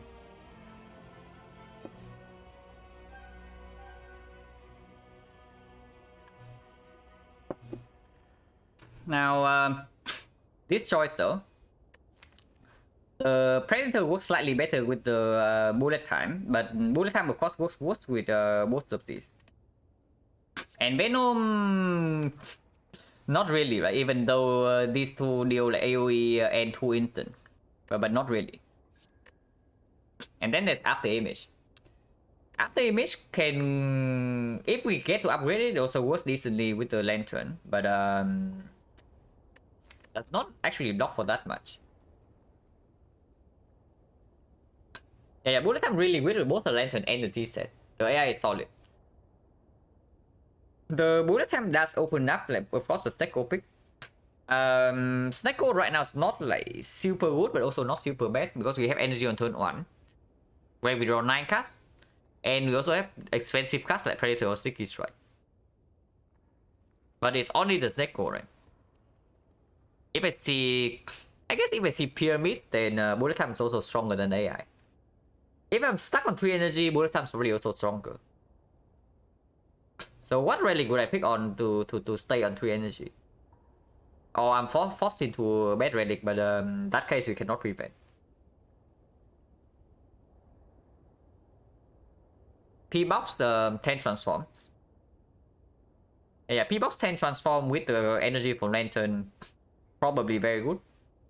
Same goes for Astrolabe. By speed right now also lower value because we have Pantograph.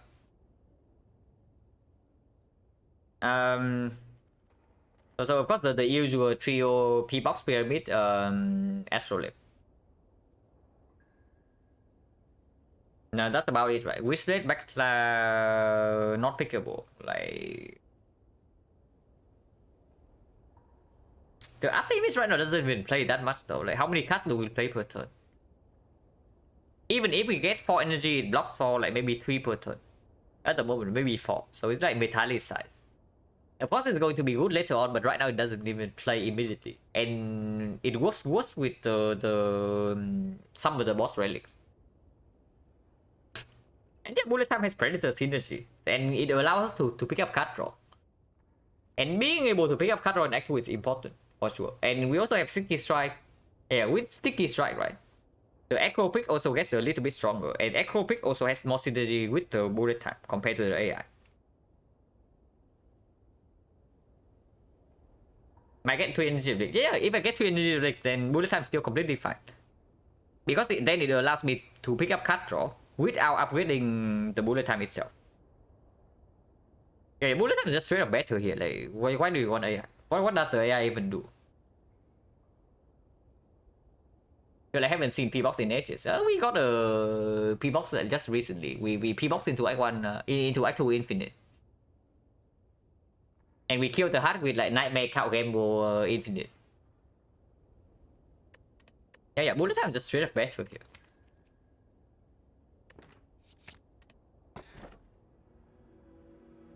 Yeah, like way better, right? If you pick AI and you have this now, I don't know. It probably can perform. But bullet time with this is way better.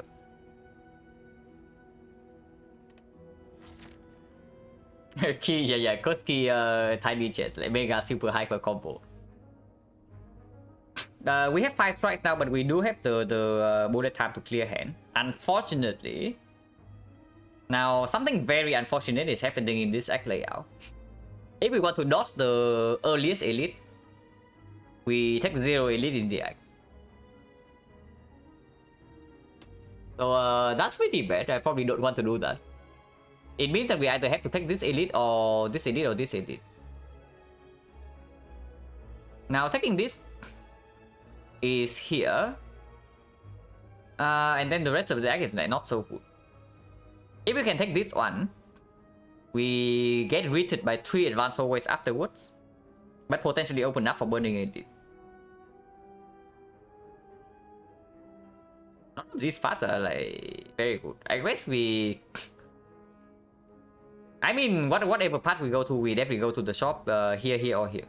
One of the 3. And I guess this shop is probably the most flexible of the 3. Because from this shop, we can still go to the right side or go to the left side. The only option this shop gives us is to avoid Elite completely and then go here instead. But I don't want to do that. Middle path Elite after 5. Yeah, the first half looks decent, right? But the second half, you see.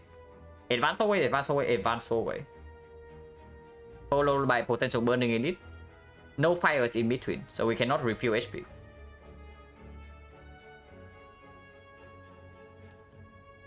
But regardless of which path we take, we only get on fire on this side. Unless we dodge Elite completely. So,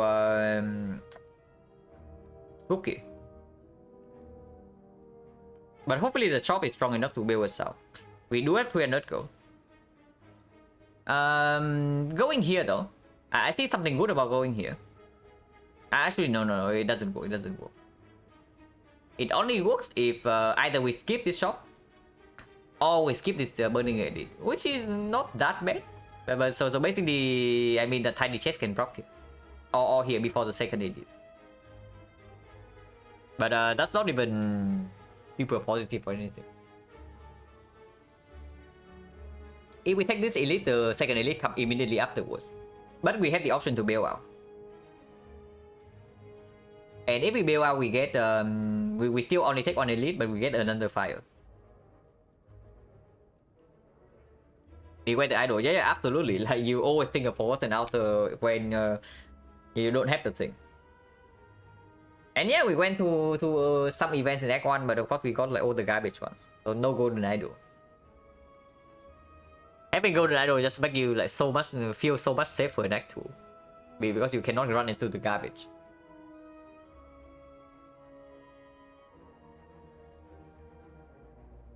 Yeah, this is never, right? And if this is never, we should always go here. But I should probably think about it before we actually go here first to see like if the shop breaks, like where are we going? If the shop is breaking and we are forced into an elite either way, right? Then the safest elite is probably either this one or this one. This one is after the fire, but we are forced into an advanced always beforehand. This one only after the question mark. So only easy hallway fights. Into here and then we can rest afterwards. And we can dodge the second elite. Go here, late question mark. If the shop hits, we can try for the left part. It works on. Yeah, we died to the hut.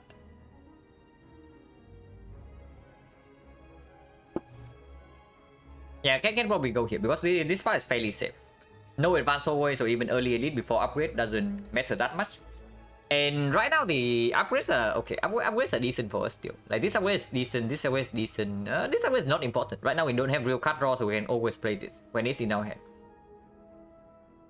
So yeah, the only upgrade we have right now would be this, and it's not exactly compulsory. Who's the boss? Automaton, so Dagger Spray upgrade can perform. So yeah, we start here. Frozen. Not floating energy on turn 1 is very good. We don't have AI, we don't have finisher, we don't have anything to wait with backstab, so we can use it right away. Neutralize a good upgrade. I mean, against Automaton it doesn't even play. The upgrade doesn't play against Automaton, and I don't know like how good it actually is. Regardless.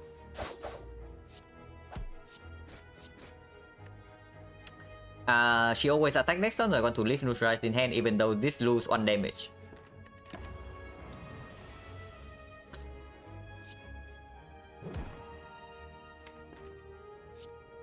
I can block twice.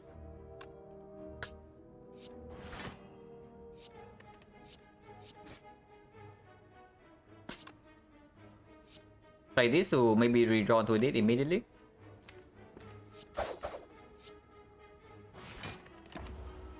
With the pyramid, we also don't run out of block cards in our hand, so can freely take some lasers. 14, no potion. Another predator. Dagger throw though. Dagger throw is it would be good if we don't have pyramid. But even with the pyramid, it can still activate this. The predator works better if we want to shuffle back into this faster. Like we have 2 predators in hand. We bullet time, we play both predators, we draw 9 cards, and we shuffle back into the predator and the bullet time, and we loop again and again. Also a reasonable upgrade target if we have nothing else to upgrade after dagger spray. Dagger throw upgrade like free attack, hand space, enable sneaky strike. But doesn't really have real synergy with the bullet time until we upgrade the bullet time. Second predator also opens up potential Necronomicon. We are probably already picking Necronomicon, but the second predator definitely makes that a little bit better. I don't mind this at all. Or we can pick this, but other than the clone dagger, not exactly that good. And yeah, we go here, or do we want to question mark into this shot? Probably go here and decide first. Spend our go before we step into advance always.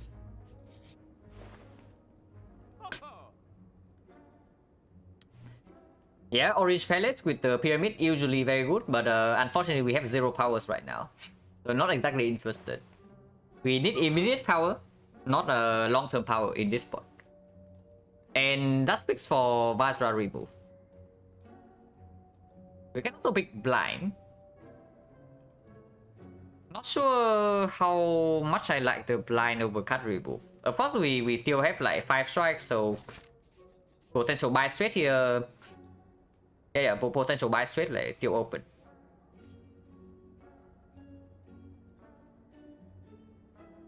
But the path we want to go to is the left path, right? The Vajra and the Vajra works with like double dagger spray as well. And Vajra and the Predator is probably decent enough for me to go to the left path instead of like committing to the safe path. So we can go to the left here, and then also we lost 0 HP in the first hallway fight. Also important to take note of. Then yeah, it's probably Vajra remove, and then we can still buy a potion. If we also buy a potion here, we go to 129 plus this is 297, so we are at 20 gold. 20 gold, 35, so we cannot see the cleric here, which might or might not be a good thing. Of course, if we remove, then buy straight here get worse, but buys are also not that good currently with the pantograph. Buys are good with the pyramid and the bullet time, but not as good with the pantograph. So even if we miss out on buy straight, and honestly with 5 strikes, we probably still pick the bites. Yeah, we remove 1, we still have 4, and 4 strikes into 5 bites is probably still a positive trade. Does left give me tiny chest bonus? Not unless I skip this burning elite. But if I can take the burning elite, it's already a good spot to be in. So 1 question mark here, 2 question mark here, and 3 question mark here. Tiny chest will pop here. Of course, late question mark in Act 2, maybe you don't want tiny chest to actually proc.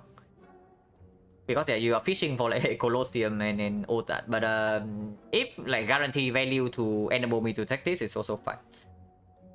Instead of potential like freaking forgotten outer here, and suddenly we had to pivot. It's okay.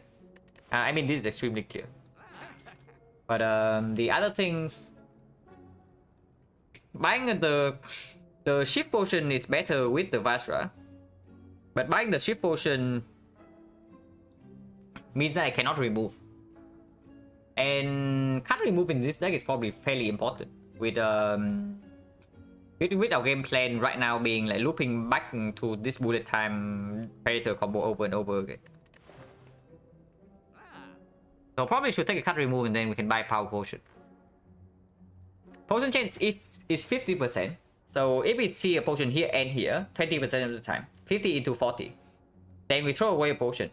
But we get to choose the best 2 or 3 into this early elite before fire. So that's also not so bad. I'm willing to throw away a little bit of gold to secure the first elite fight. I mean, you can also go here. But going here drops a late question mark on Act 2. The only upside is that we get the elite after the fire, but I don't even know how useful that is. I mean, it's probably okay. Like, dagger spray upgrade. Let's pass higher value after this chest though. Need more for burning, yeah, but we are going to get more. By the time we get here, we are going to have 2 more relics and more cards. And potentially we even have like Apparition Pyramid. Yeah, still remove strike if they see bites, whatever. And I can go left. Avocado. We only take a 5 damage this turn, so could be worse, could be better.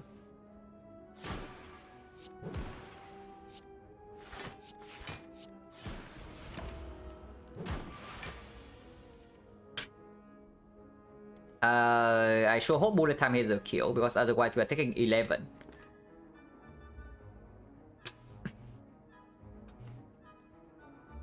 And yeah, just imagine this is after image.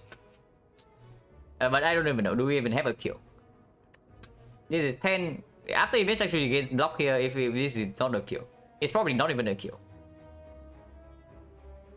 So 1, 2, 3, 4, 5, 6 instants. So 42 damage. 55. 65. Ah, it's actually a kill. So yeah, if the bullet time is the after image right now, you would be pretty sad. But it's not. It's a bullet time.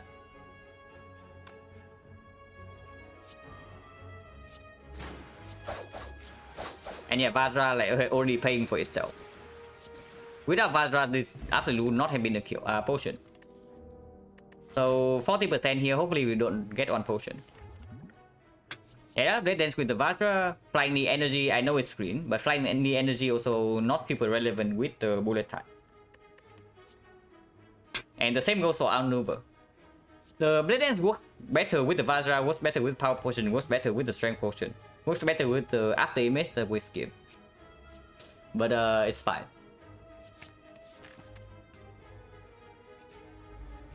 Uh-oh. Now let's get bullet time against this guy. Potion chance right here is like 40%.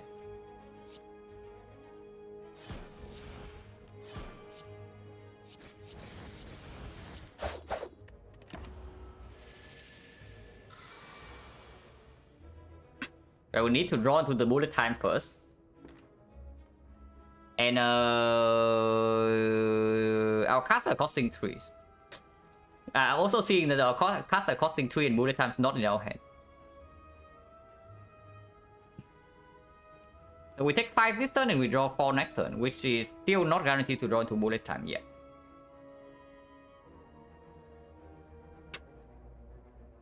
I want to be able to kill this guy the moment I see bullet time though. So maybe the defense, the discard is on the 3-cost defense.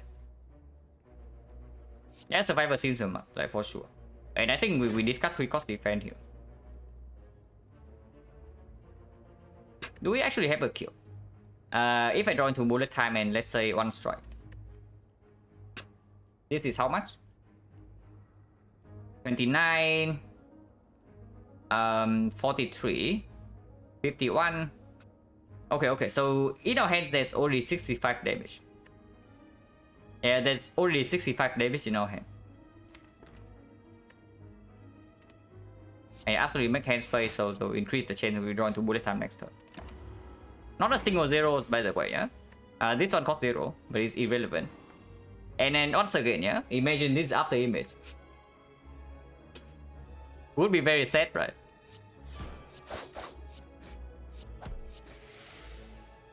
No potion, so that's good. 50% potion chance, now accuracy for newfound Blade Dance or what? Yeah, Vajra like absolutely doing work. I mean, accuracy for only one blade dance is weird. So we need to pick up a second blade dance before this is justified. And we also saw in the Snake fight that delaying the bullet time draw is disastrous. So probably not it's probably not this right now. Doppelganger does not exactly work right now. Our cards are expensive and bullet time costs 3, so we do not even gain any energy when we have Doppel and bullet time in hand. Sometimes we can gain 2 because Survivor Sticky Strike in the same hand and we bullet time with Survivor, this gains 2 energy and we Doppel for next turn. But that's just a stretch. I think I would pick up a second Blade Dance. But then I would pick up accuracy after that, not before. So this is probably the skill.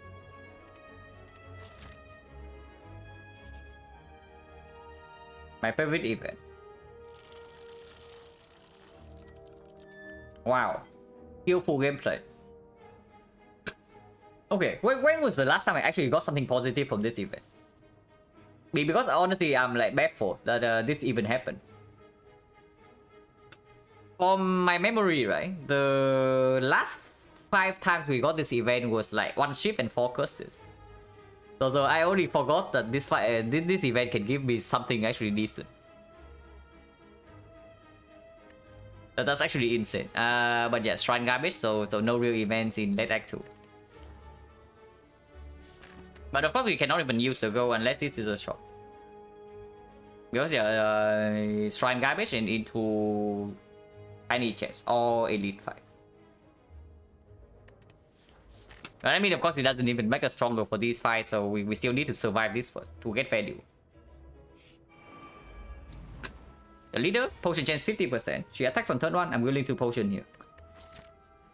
And I think the strength potion is slightly stronger for our deck. And also stronger in the shorter fights like the slavers. So I'm willing to use power potion here. Power potion can be footwork, which works immediately this turn. It can be Envenom, which also works immediately this turn, can be after image. Can be a lot of things. Even accuracy can work with this. Yeah, footwork is fine. Infinite Blaze, not really. This saves 4 HP immediately and potentially more later.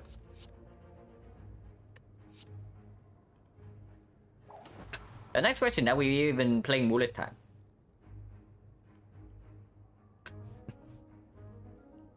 If we are not playing bullet time, we can do something like Predator kill this. Double defense, take 5. And we can even backstab the leader. Next turn we draw a full hand of 10 and we can bullet time that turn.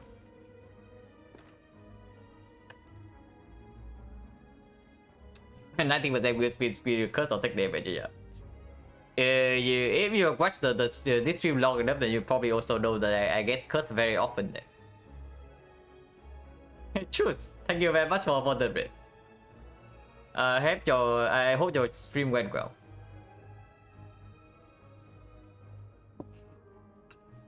Currently, we are doing the second run of the day. And we have here a bit after Act 1, so surely things are not so bad. Hopefully.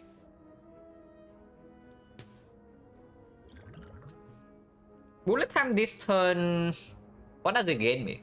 If I bullet time this turn, it means that I can actually dagger spray and kill this, and then backstab kill this and strike leader. Honestly, that doesn't make sense.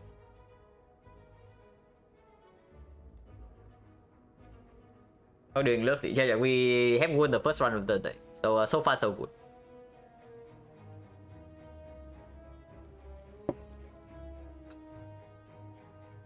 Currently we are taking 9.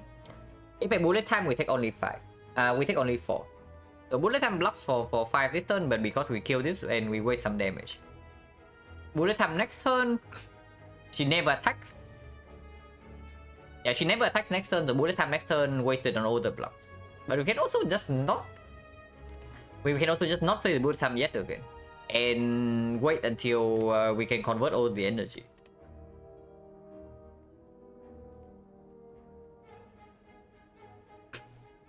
Honestly, probably good. So I think I want to take 9 right now because the if we waste the bullet time usage, actually no, not really, right? We draw 7 next turn, and if we draw to this predator, we can shuffle back into the bullet time fairly quickly.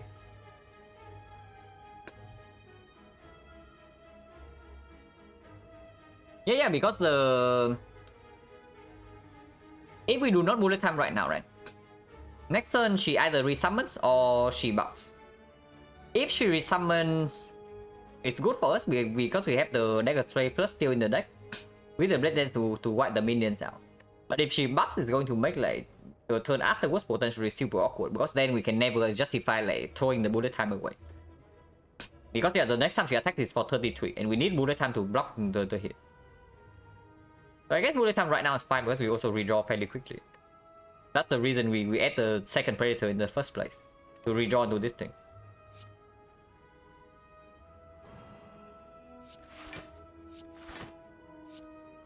And if that's the case, we can do something like this.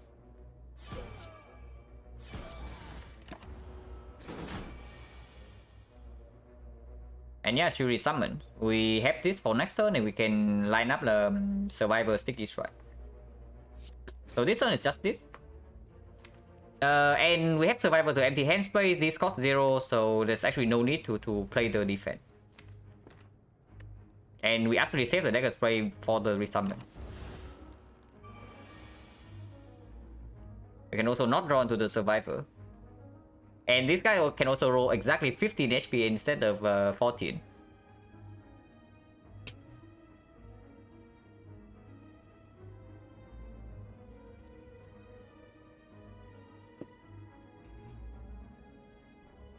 But okay, what are we doing here?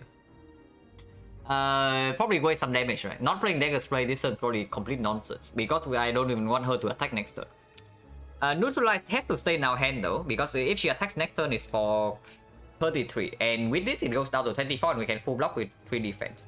But otherwise you cannot block. The Sticky Strike can also not be played because we need it to line up with this. So the line here would be Dagger Spray, Deep Strike, Strike and defense.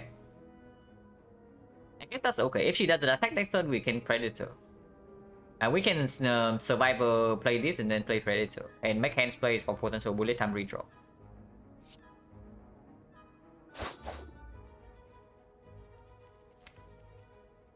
I mean, we block for 24 next turn. So we take another 9 if we don't have Neutralize in hand. Actually, yeah, we probably should just ditch the Neutralize because this way we can actually play the Predator. Predator draw is wasted though because we only have 5 cards in hand. We can only draw 5 regardless of what happens next turn. But she only has a 25% chance to attack. Yeah, this is probably still better.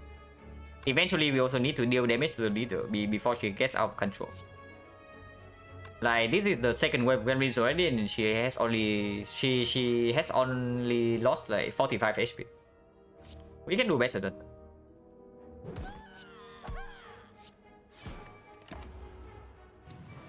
Attacks, and we redraw to bullet time though, so we actually take no damage this turn, and we can save bullet time for the Predator's redraw. But we can play Survivor Sticky Strike, Neutralize, Double Defense, take 0, and then we have like Perfect Hand next turn. And she attacks this turn already, so we no longer need to hold defense in my hand, in our hand. Survivor can discard this, and it's perfect block. And yeah, we make hand space, draw into double bullet time next turn is a kill. So triple strike. I mean, not really, right? Because we always have a kill next turn, so it doesn't matter what we play here. The meta play is actually to play the good cards because it increases the chance that we redraw to them, but not the dagger sprays. We want 2 dagger sprays in hand to kill both minions if she doesn't die next turn, that is.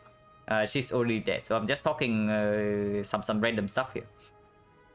But the best play would actually be to play the Blade Dance, so that we have a small chance to redraw to Blade Dance here, which gains a little bit of damage.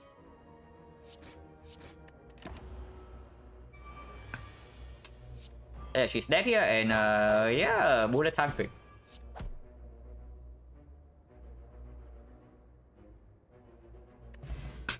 Ginger is not very useful, to put it nicely. Deck spot potion chance is 40% now, but the deck spot is not so strong, so I'm willing to use this in the fights, in the hallway fight. Let's say I would pick second blade then. Picking Acro makes the bullet time upgrade decently strong, but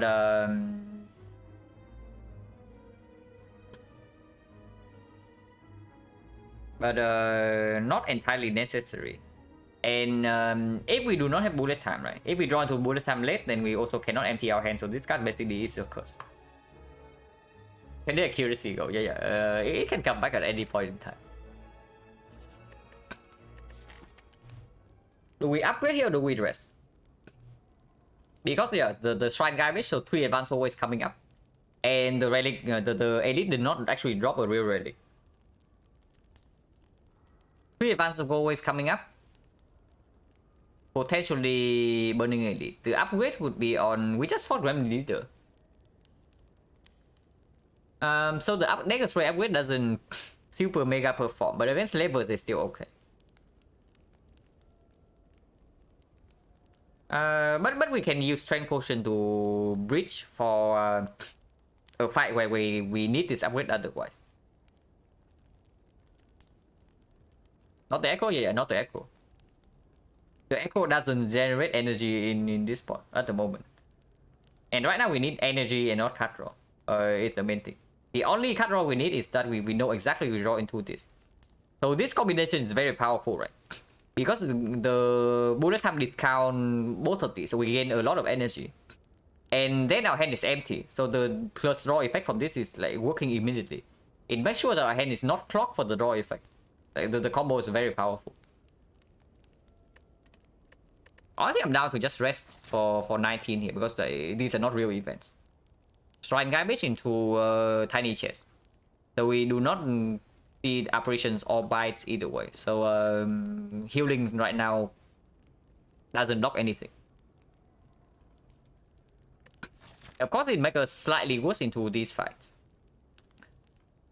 And we do have a pentagraph.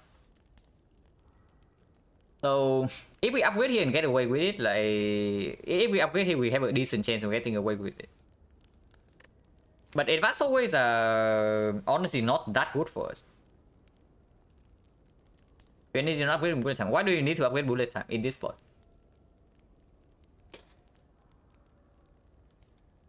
Under what circumstances will this upgrade play? Yeah, what do you upgrade this for?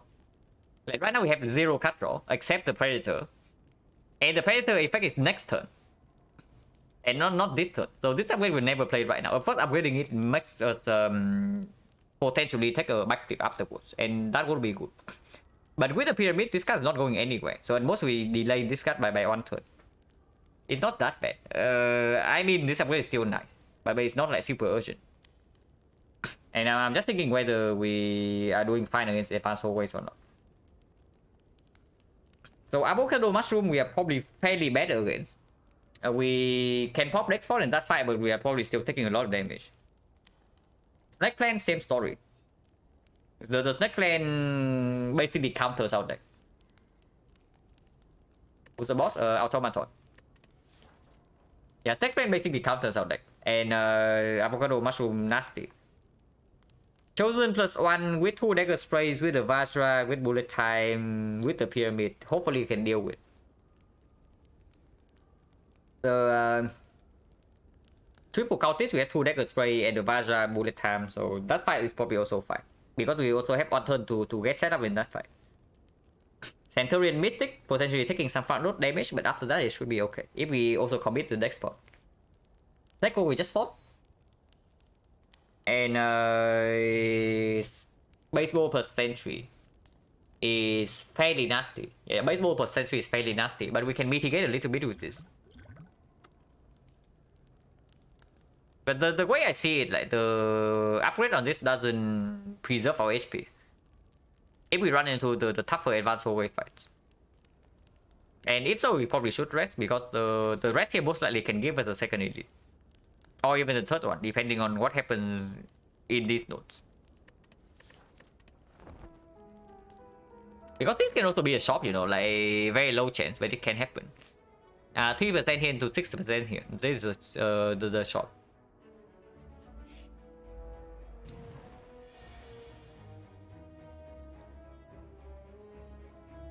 Well, good rest.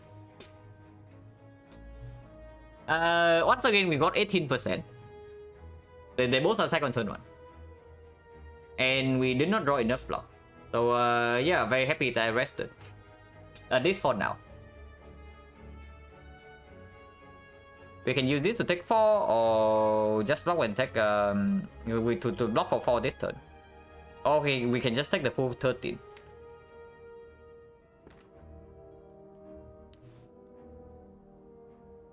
The Centurion can attack again next turn, but we deal a lot of damage this turn as well. Like we play these cards and we deal 21, 33, 46. So he's at 36 HP. If we draw to Blade Dance or the Bullet Time Predator next turn, we can kill the Centurion. And Mystic doesn't attack. The Mystic will heal next turn. But Potion Chance right now is still 40%, and we are facing more hallway fights before the AD. 40%, right? 1, 2, 3, 4 fights. Yeah, 4 fights to potion, 40%. Yeah, I don't mind popping deck spot here.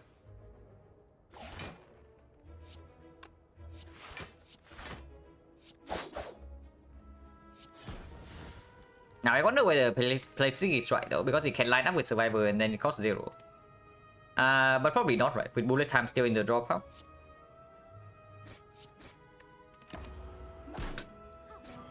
Could have killed the Mystic as well, but with no way to actually block afterwards. Not interested. And yeah, here we have exactly 36 on this guy.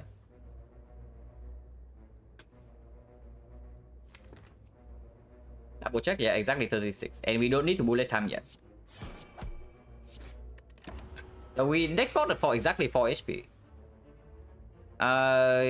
Probably not worth unless we get a potion right now.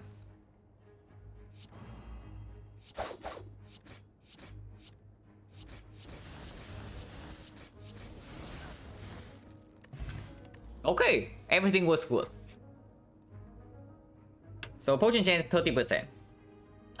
These potions are strong though, so I don't even know whether I can allow myself to spend a potion in this fight. Or attack plus. Complete trust with the pyramid. Deflect is good with the pyramid. Not as good when we don't have any dexterity. Or slightly awkward with the bullet time. But right now block density is non-existent. It's really non-existent, and we can pick up footwork with the bullet time as well. It doesn't slow us down that much. Because normally, right, whenever you pick a power, you have to put like 1 card draw and 1 energy, potentially 2, to put it in play. But here card draw matters slightly less with the pyramid, and the energy cost is not relevant with the bullet time. So powers do get like decently stronger. And yeah, we can pick up footwork because right now we are not intangible, and we need to figure out block like at some point. I don't mind picking this up.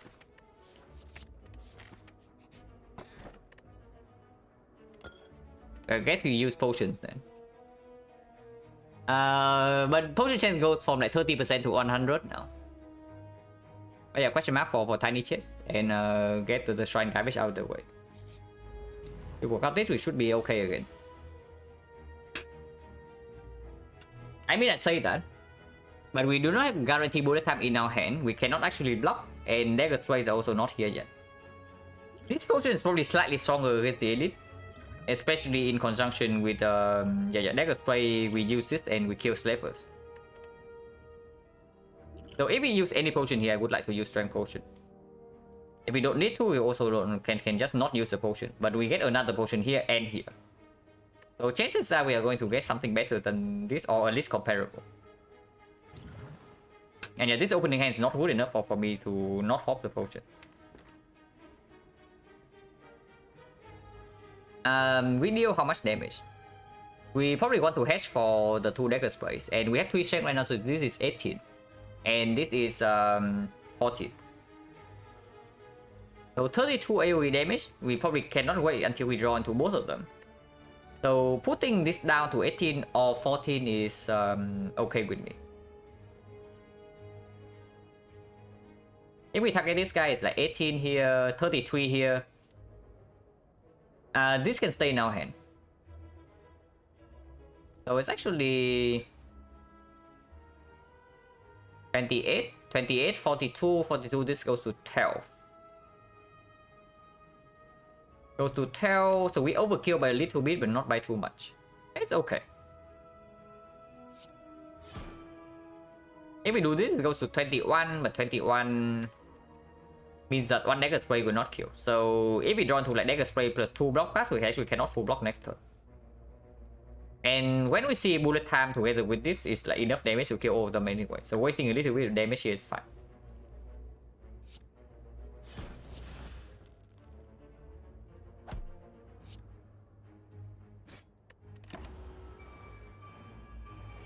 I'm at 3 strength, I use strength potion.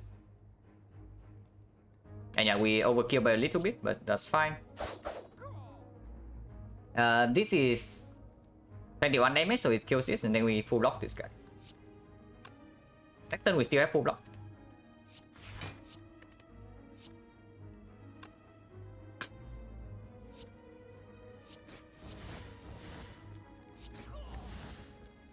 And this can stay in our hand. -1 draw doesn't matter too much. We did not even need to draw into bullet time. Cunning potion is a very strong one in conjunction with this. So now if I don't have 2 potion here, I don't want to.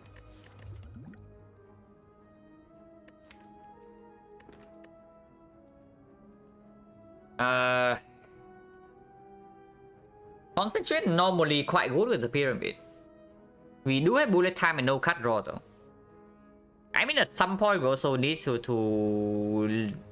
add something else to our package of only bullet time and front load damage. That stops looking somewhere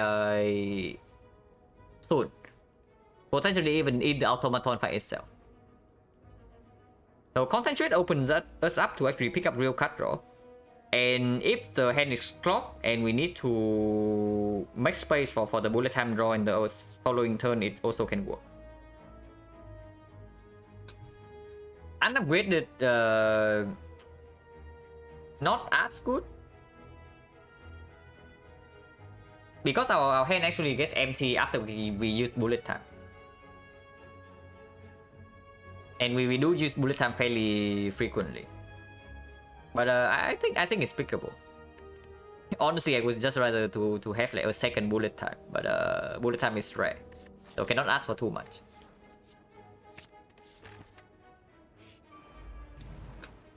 Okay, we get a hard counter by this guy. Like, extremely hard counter.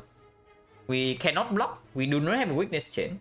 And we are facing the heavy damage here.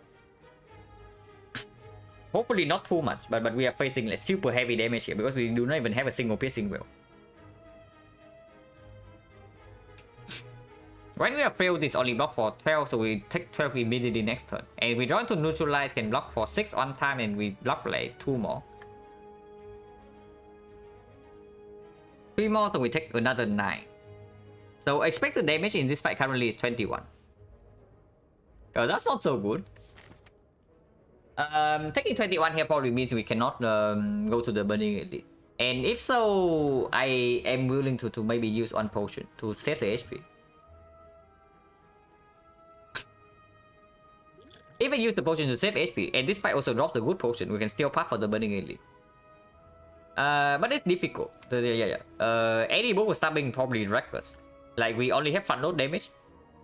So strength move stabbing or max HP move stabbing like absolutely destroy us. The slavers we can probably front load away too, but the book will... We will not be happy about seeing the book.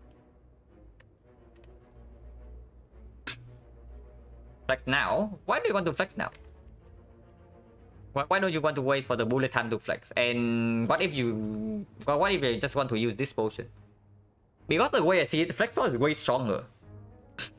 The Flex Force is way stronger than the Cunning Pot. So if I can use it if I can only use this Cunning Potion to save HP here, then I would like to do so. Spray both multi-hit. Yeah, but multi-hit also means that this guy gains a obedient block.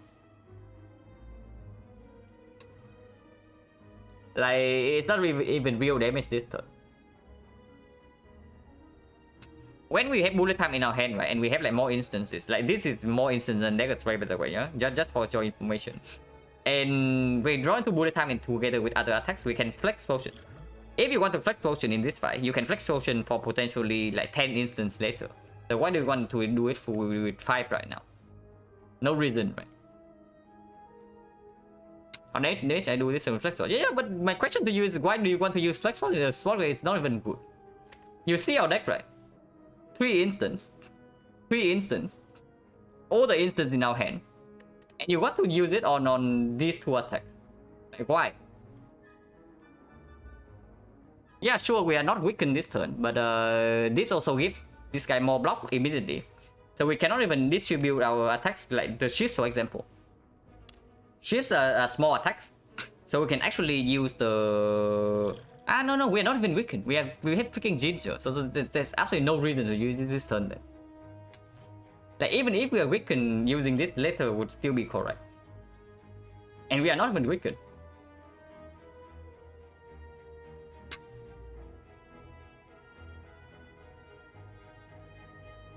But I mean, we are probably just taking 21 here. It's the real analysis. I do not think that the potions will actually give us a kill before we take the 2 attacks. And if possible, I want to use this potion to build well, and not this one, because this one is very, very powerful. Of course, if I can keep both into it, the elite is good, but yeah.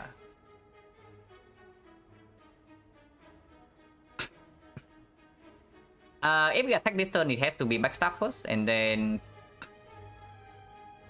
maybe we do Dagger Spray minus, it gains like 9 block, and then this barely deals any damage. So maybe it's just backstab plus Dagger Spray end turn and draw another 5.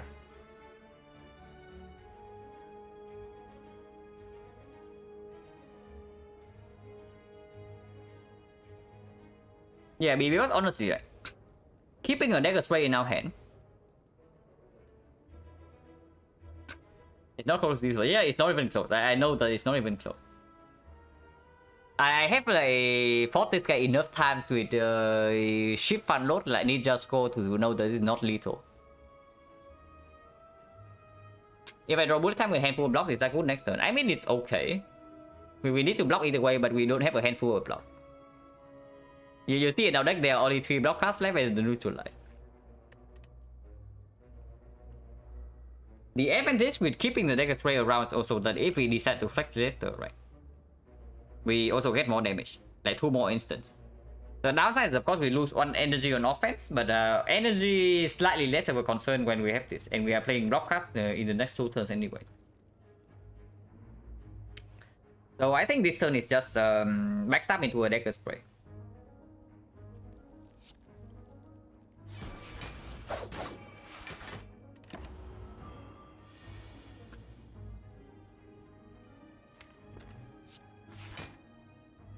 Now, triple block. And sweep side can be sneak in. I one hand space for sure to draw into this and to draw into neutralize next turn.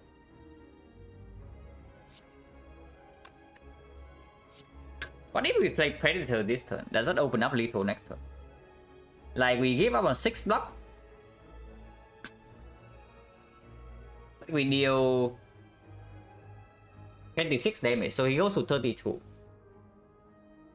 And next turn we do have a 10 hand card. 10 card hand. And the second Predator is in the deck, which you can draw into with the bullet time. And this doesn't proc mon level like that many times. Yeah, of course we lose 6 more immediately. But yeah, if we don't draw into anything, we can just play defense next turn, and we basically do not lose anything. Because in our deck there's not I guess we still have more defense in our deck, so potentially we're losing 3 by trying this play. But losing 3, potentially gaining probably 9 HP, maybe 12.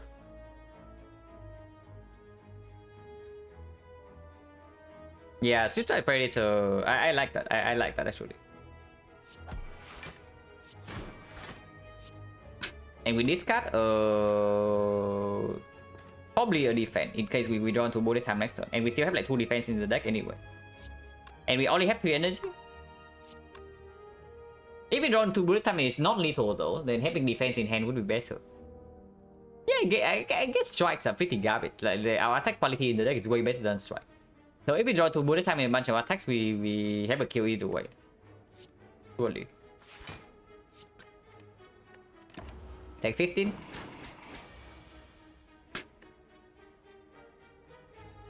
So now we can flex to save this hit. It's actually only 9 though, but we do have the white piece. If we play, if we flex Predator, Dagger Spray is a kill. Or is it?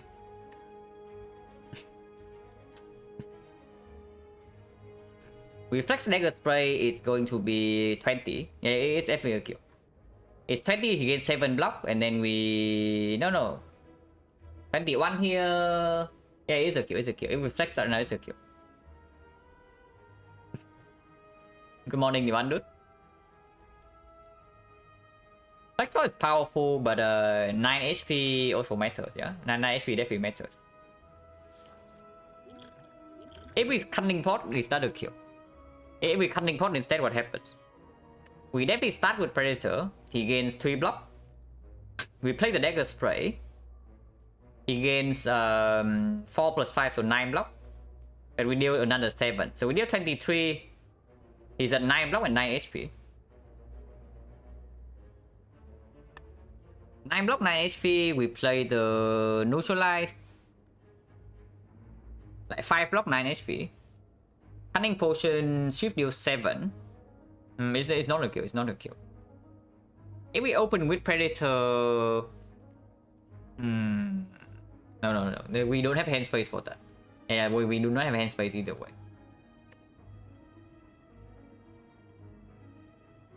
Predator, Swift Potion, only 1 shift. So we have to play Neutralize first, and if we play Neutralize first, it's basically a lot of wasted damage.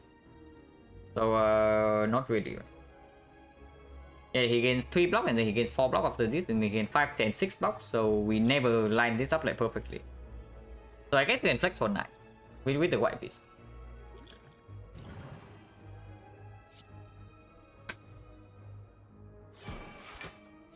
Yeah, it's 20. So that goes our 5 permanent strength. That wins this fight, by the way, yeah? Ancient Potion, Flex Potion. Because right now I don't even know how well this fight is going to go.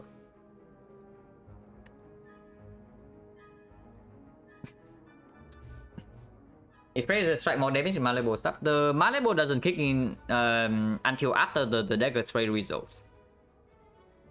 So the first Dagger Spray hit does not... the second Dagger Spray hit does not get blocked. It's what I'm meaning to say. Another backstab. I mean, it's okay. It's not bad. It's floating a billion energy on turn 1 though, with both the Lantern and the Ancient Tea set. It's going to be good in this fight and this fight. And it's green. Deadly Poison plus with the Vajra with this kind of deck, probably never. I would like to see a block card. How bad is the backstab really? It's like 0, the energy deals 16.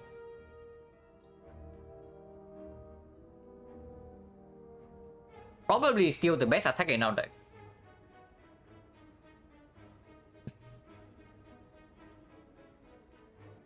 Yo, 16? No, 16.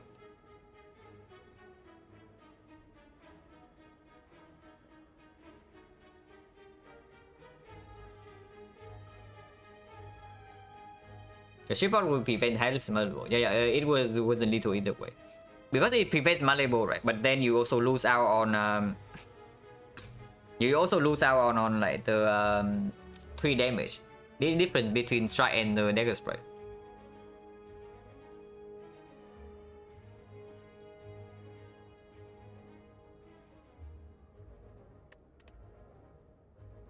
Backstab plus. If it's not green, I would never pick it here. But it's green. How bad is green backstab really? Like into the Gremlin Leader here, it plays. Gremlin Leader we just fought, so it cannot be Gremlin Leader. So it's either book here or the Slavers.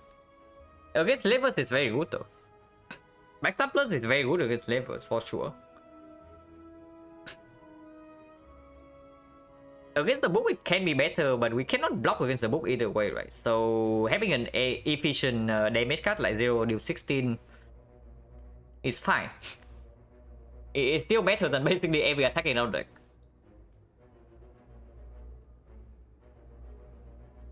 Welcome back. Am I winning? I don't know. The deck is like super weird right now. This deck basically only has front load damage and nothing else. So I don't know how well we are going to do in this fight. We cannot block. We cannot block, and our consistency is also like kind of bad. But yeah, I guess backstab plus is okay. And yeah, tiny chest. Instead burning elite. We see burning move stabbing here, we are dead. So let's not do that. Wow, more damage. I mean, I don't key this. If I am slightly scared of automaton, I don't key this. And I am more than slightly scared of automaton right now. Rematch with the Centurion Mystic. We got 18% again. So is it really 18% or is it 80? Is it really 18% or is it 80? Because now I cannot tell.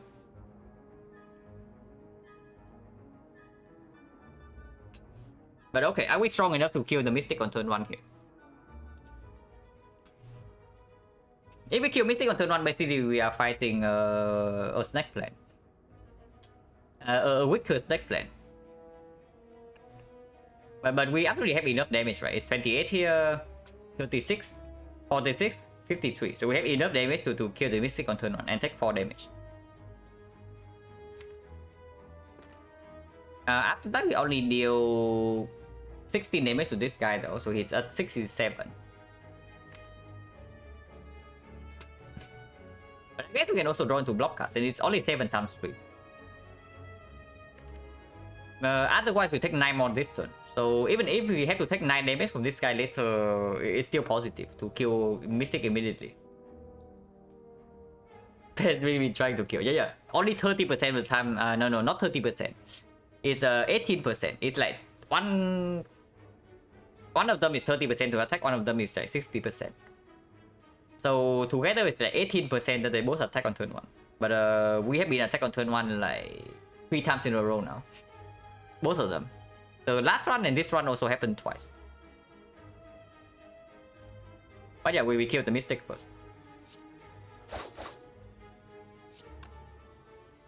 We need all the attacks here.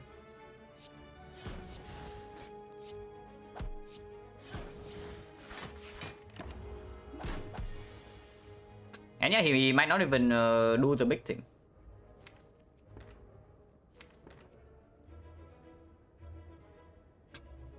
This sounds weird though. Because like discarding a strike here effectively means I'm losing 7 damage next turn. And the moment this guy decides to 21, we need to kill him.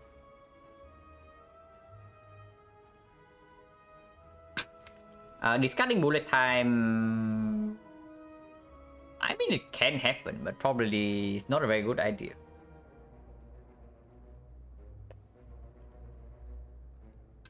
And I don't even know if I want to neutralize here or not.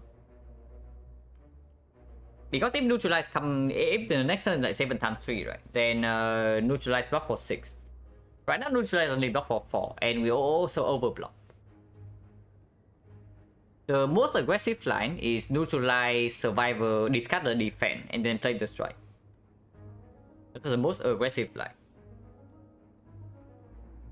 If we discuss bullet time, there are plenty of hands where we would need the energy. Because of these two are both in the deck.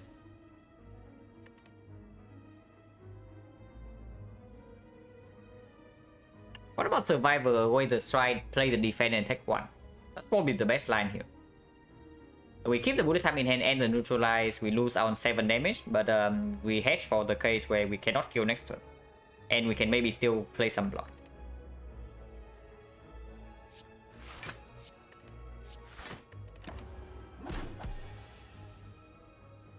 Every time 3, so currently we are facing 5 damage and we cannot kill. So we take 5 or we can potion for 5 HP. But right in front of this elite, which can be slavers, I don't think I want to use this potion.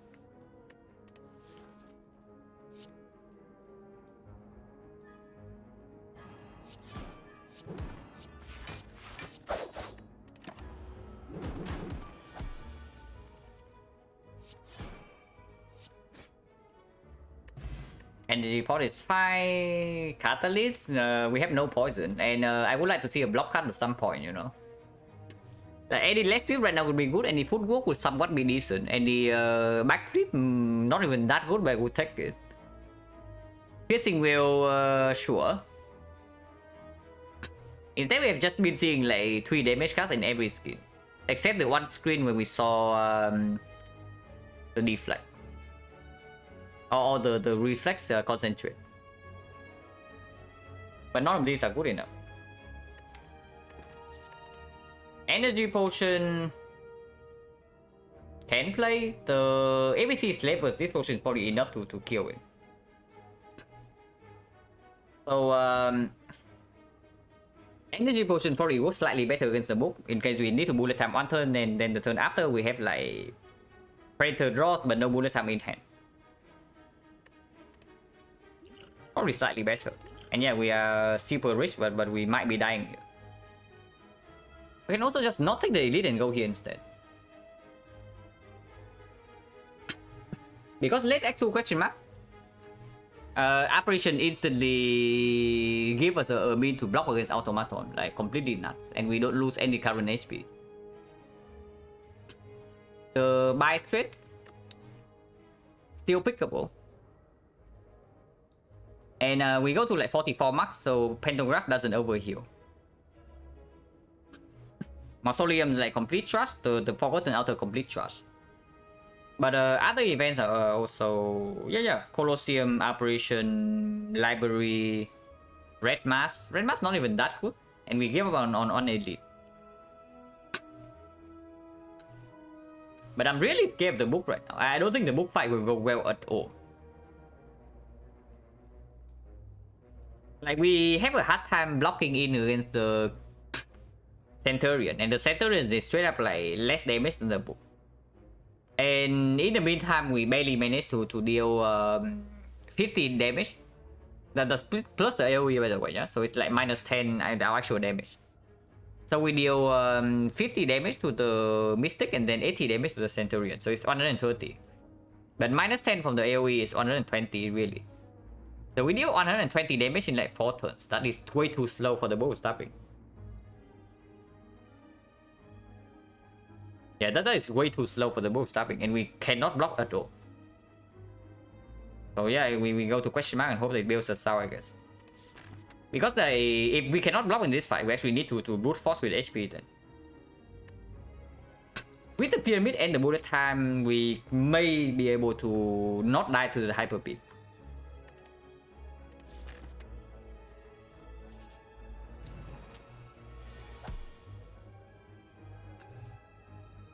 Well, at least this guy doesn't deal damage on turn 1, so maybe we can win this fight with 0 damage taken. Hopefully.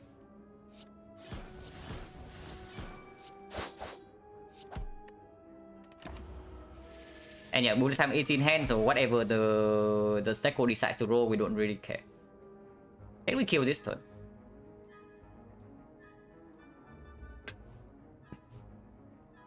$40? Exactly 2, right? Yeah, exactly 2.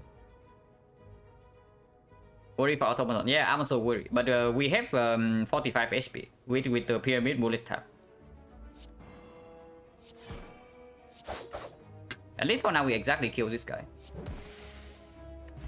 Liquid Bronze doesn't help against Automaton. If we say the 2 Predators is not enough, how about the third one? But yeah, at some point I also need to see some block cuts. Like, if I don't see block cuts, I need like better damage. Beyond Bullet Time Pyramid, there's no scaling. Yeah, absolutely. There's no scaling. But real talk, like, is this good? Honestly, I think it's not actually bad. Honestly, I think I actually just picked this card. We might rest. We might upgrade the Dagger Spray. We might upgrade the Concentrate. Honestly, I'm down to rest. I'm down to rest, and our game plan in the Automaton fight is that we take a little bit of damage on turn 2, take a little bit of damage on turn 4, and then potentially take like 30 damage on the Hyper Beam turn, and then we kill the turn after that. I'm down to just take another Predator.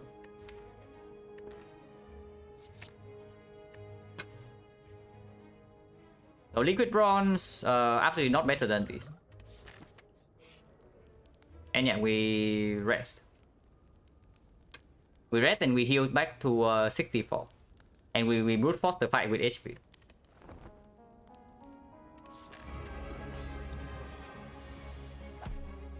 I mean, I added 3 Predators to my deck, you know, like maybe you can draw one of them on turn 1.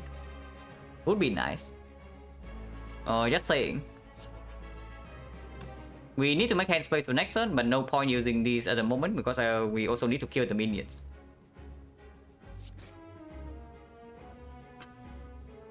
So we float 5 energy, but energy is worth slightly less than usual with the bullet time and the energy pot. Defense is reasonable in our hand if we draw into bullet time next turn. And we can empty our hand anyway. Yeah, here comes the Predators. This guy is stealing bullet time, so he needs to die. Yeah, this guy has to die almost immediately. The second guy is stealing either Predator Concentrate or Swift Strike, so whatever. He probably dies randomly from this damage anyway. Willing to energy pot this turn. Yeah, I'm willing to energy pot this turn.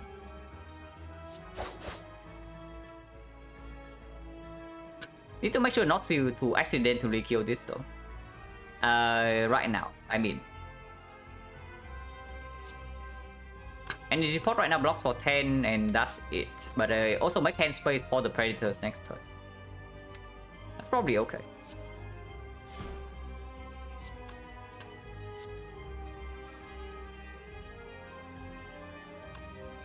Actually, I only need to deal 12 here, right? Yeah, I only need to deal 12 here, and next time we draw into the second Dagger Spray that kills.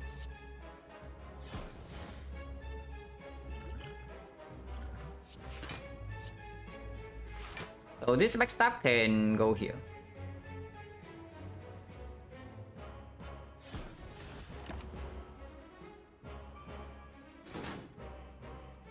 Building Concentrate, irrelevant. And yeah, we go off this turn. Big turn incoming. We need to kill with Swift Strike. Otherwise we cannot play bullet time.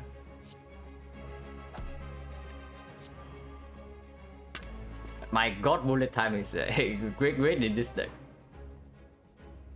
And we have a full block already. But I think we want to hold the blocks in our hand next turn when this guy attacks for 24. Because we still need HP against the Hyper Beam.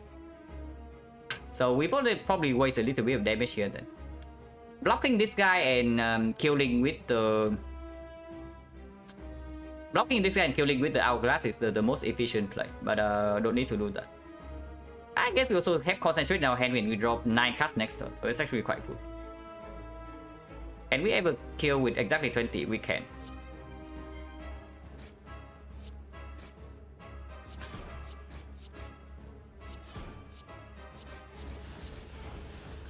Maybe one defense is fine to discard because we have full block either way next turn. And I want to redraw to the bullet time faster.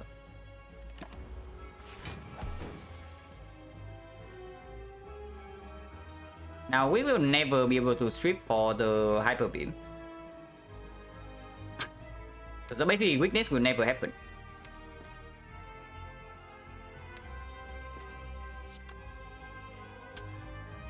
I'm feeling like playing the Blade Dance, discard the shift, and then buy the concentrate, and then play one Predator. But if we cannot make enough hand space for 7 cards next turn, then there's no reason to. Can even just play Survivor, discard concentrate, double defend, neutralize, and hold these 5 next turn, and we hope that we draw into bullet time. If we don't draw into bullet time though, that it could be very bad. So probably just discard the Dagger Spray then. Keep the concentrate in hand in case I don't draw into bullet time next turn, and then I can concentrate, play the double Predator. Kill hand and prepare for the hyper beam.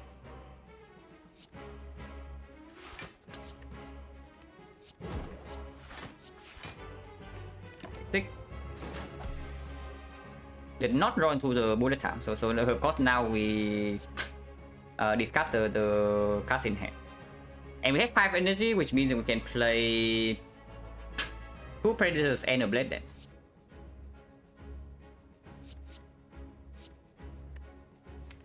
So maybe it's this. I want to have Predator in hand for next turn when I draw to bullet time to fill hand like afterwards.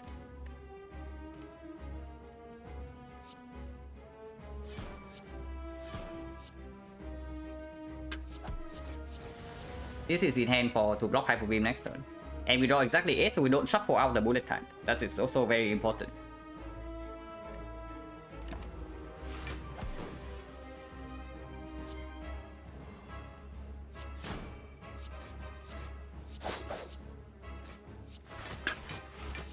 Yeah, we take 39 and hopefully we can kill into.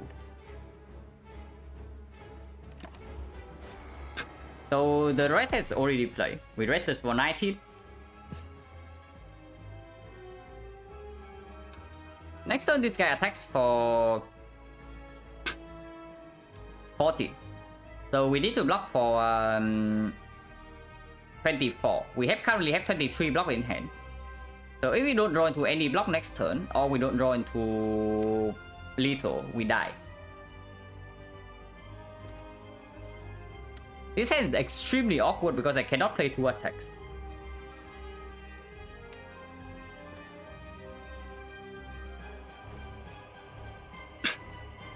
Do we go all in with the damage? Like if I play Survivor on defense here, play Sticky Strike Predator, we fill a full hand next turn, and we deal 29 only. 29, this is going to be 21, so 50. This guy's a 60 HP right now. If next turn we draw into both defense and the deflect, that is enough block, barely enough. But anything other than that, we die. If we play the Survivor immediately. If we play the Predator right now and nothing else, we are basically hoping to draw into 1 block card next turn. If we draw into 80 block card on the D3, but we only have 4 tries. This hand is like super awkward. Yeah, this hand is extremely weird. And I have no idea what the correct play here is.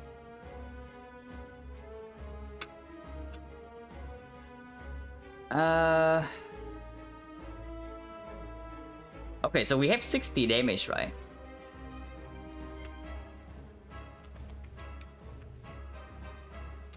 We have 60 damage, and so he goes to 50.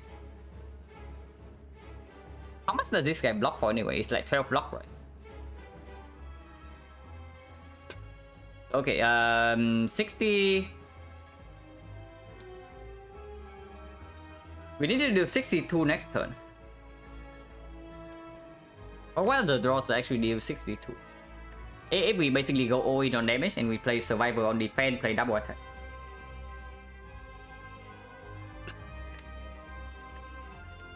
Wait, Hourglass deals 3. So yeah, it's 60 here, but it's actually 63. 63 he gains 12 blocks, so we need to deal 59 next turn. 59 we draw 7 cards. And this deals...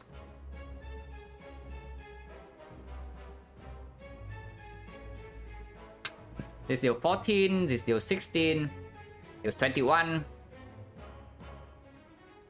So basically, if we draw into 3 good attacks, like any of the a combination of these, we have a kill.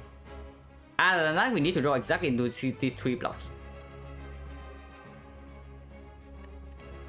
And why does it exactly have to be your hand like this? That's so awful because I cannot even discard an attack here. I have to discard a block.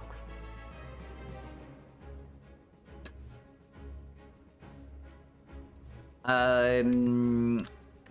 I only play Predator and nothing else, we never have lethal next turn. So the only way we live is if we draw exactly into one of these 3. And we only have 4 tries for that. So what's the chance that we miss? Right now there's 16 cards. We draw 4 cards. The first card has a okay, I can bring up calculator for this. The first card has a 13 out of 16 chance to miss. The second card is 12 out of 15. The third card is 11 out of 14. And the fourth card is 10 out of 13.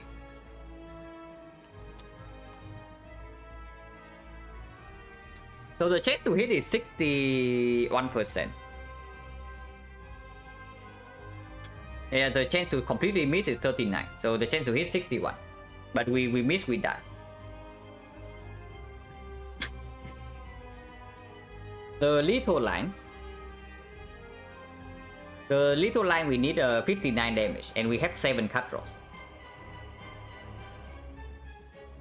This is going to be 8, 7, 7. This is going to be 15. So this was 2 draws.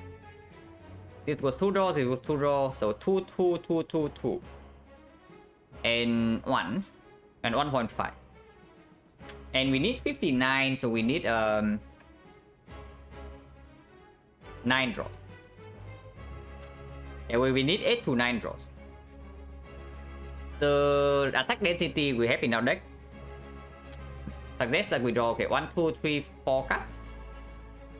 5 cards are non-attacks and 11 attacks. So for 7 cards on average we draw 5 attacks and 3 blocks and 2 blocks and 2 non-attacks.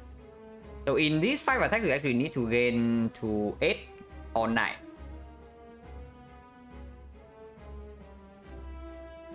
It means that we need to draw 3 of the good cards. Which is honestly not unlikely, because there are 6 good cards here and we need to draw 3 of them out of the 7. And if we draw into triple block, we can also block it.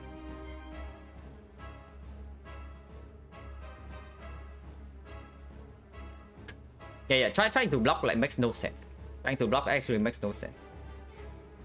So we survival away the defense and we play the sticky strike. I mean, there's also another line where we play... No, that doesn't make sense either. We survival away the defense, play sticky strike, play the predator, and we hope that we don't die next turn.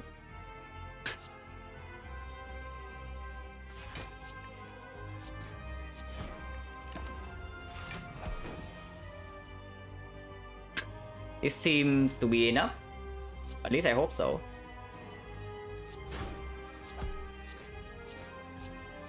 It is enough. My god, that is stressful. But yeah, rest needed. Rest absolutely needed.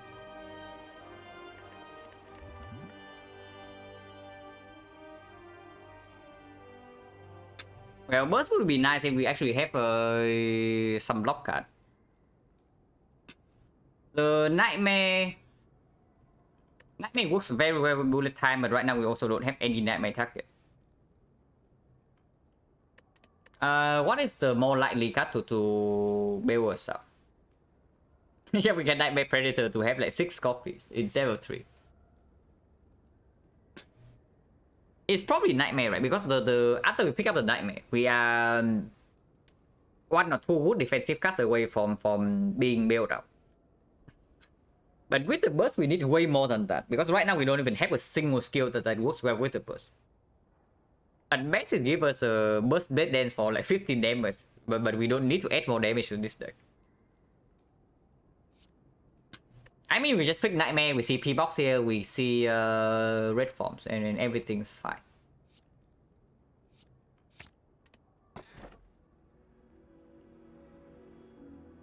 Close. Almost, guys, almost. I almost got the Spire, but not quite. Also, there are 0 blocks here, yeah? So now our deck actually has no block. Our deck actually has 0 block whatsoever.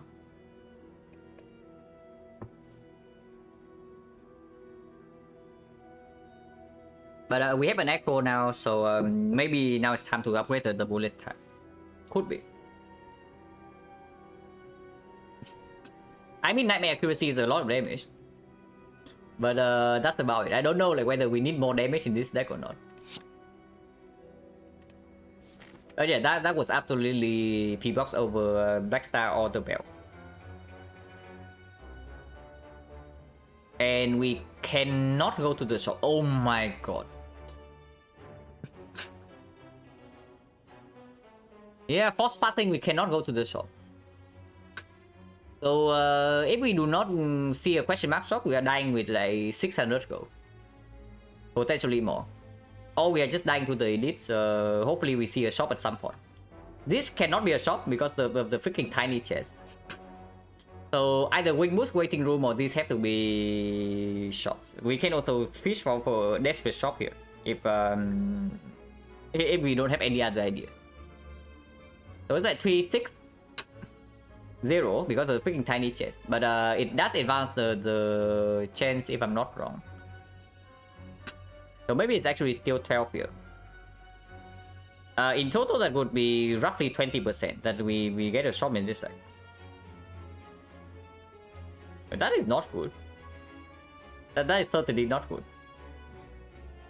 But yeah, we are going to question mark to fish for red relics. Hopefully, either Wing Boost or I don't know. Dead Branch didn't bail us out anymore because Dead Branch Pyramid.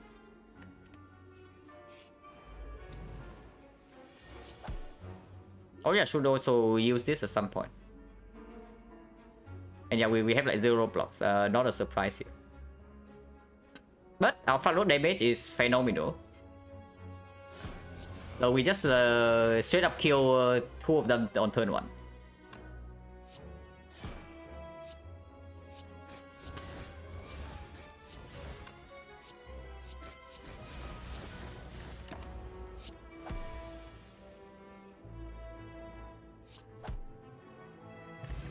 Poison Potion doesn't exactly work. Echo Plus.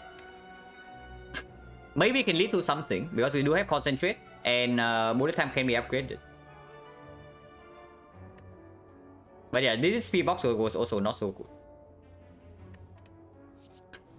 Like 0 blocks and then no relevant powers. Double CE is like something, but right now we don't need CE. And something else about this deck, right, is that if it runs into the Nemesis. What are we doing with Nemesis, guys? We have like 0 block in the deck. Yeah, good question. I also don't know. Ah, block cards. Wow, block cards. So +1 curse, yeah. I absolutely want this Malay, but picking regret here is like it does not lead to anything. Neutralize, slice here. Ah. So yeah. Something else against with the doubt though is that they give us nothing at least because they have Ginger, but we are taking 16 to our face because we cannot block. We open potions. Distill Chaos? No, Distill Chaos can be. If we get into some acros, if we get accuracy, this is better after. So we can maybe backstab first to make some hand space at least.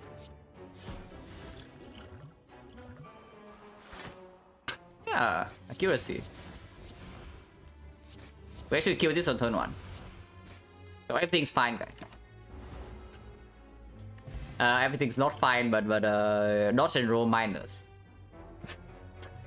Not exactly the pinnacle of like block cards. We have 0 dexterity, we have no footwork, no relic.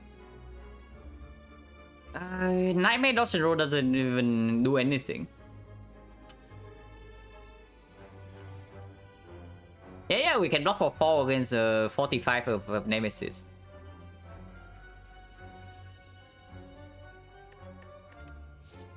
It's actually crazy, right? Normally, like on Silent, you only see block cards. Like, or you only see non-damage, and in this one, you actually do not see like a single block card worth picking. That's crazy. And I even like decided to pick the deflect. Normally, I don't even pick this card. That's pretty nuts. We have only seen damage. But okay, the dodge and roll does open up potentially a footwork pick, and then we can nightmare the footwork. If we nightmare footwork, we have the deflect, we have dodge and roll, we have survival, and we can maybe add more block cards.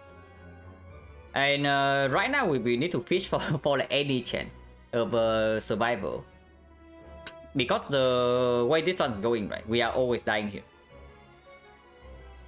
We can never not die here if this one persists as is.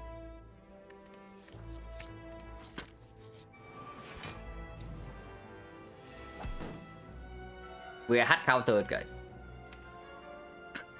We are like super hard counter. At least we have like CE, but this turn we're taking 10, and we cannot fun load these guys to death. Fun loading these guys to death is impossible. And Heal Hook does not even work with this guy.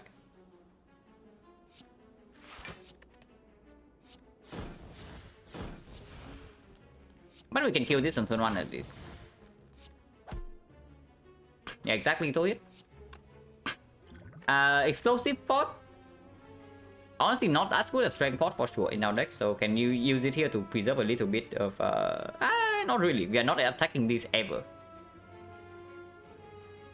Yes, better feel good. Yeah, absolutely not. Like even in Slam boss fight, right? The Slam boss fight we went into with 49 HP and the Ghost Potion, and we leave the fight at 2 HP. With a deck that only has attacks. Yeah, okay, cool.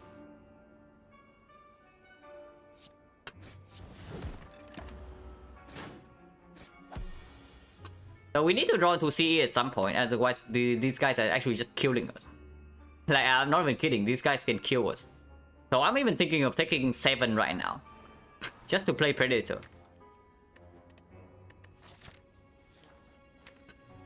We cannot block these guys, and in the Endless Agony, at least they do not discard themselves and come back.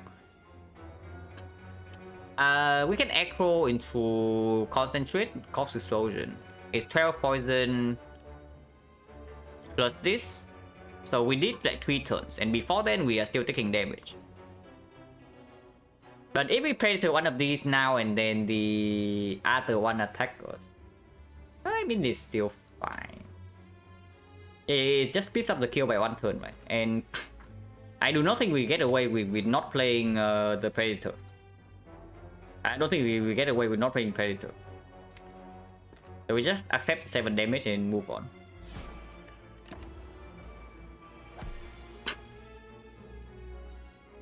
Yeah, CE here.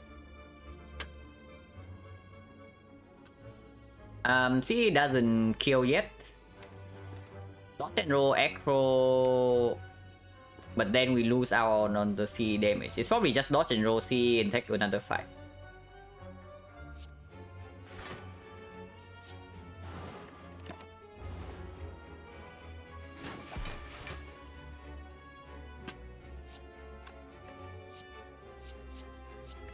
Okay, now at least we kill next turn.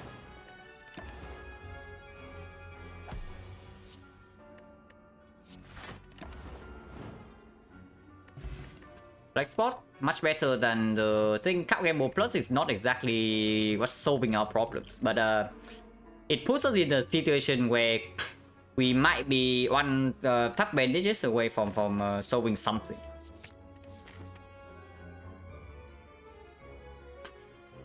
Yeah, the down was good against the spiker compared to the attack. Why? How? You can see it right here. It is the P-box, and basically we brick on the P-box, and now we have like 0 block, 0 nightmare target, and we are bleeding HP in every fight, and we cannot go to the shop with this amount of gold. So I am fairly set right now. We can nightmare the backstab and wait for the accuracy instead, but nightmare backstab guarantees to put us like +1 turn. Deflect plus nightmare, yeah, but that's not enough. Our attack density is way too high, and we actually do not have any scaling. That's the main problem. Is that like, honestly, right? If you have enough front load damage, you can actually win the run like that. Like heavy 100 damage with your dagger, or you can deal like 200 damage on turn 1 with the mutations and all the other stuff. We do not have that. Our scaling right now is basically Vajra and accuracy that we need to draw into, and then still nightmare, and then we also need to draw to blade dance and not die in the progress. Not die in the process because yeah, we have no block. So the situation is like pretty bad right now, and we cannot even go shopping to bail ourselves out. We have 500 to go, and there's no shop here.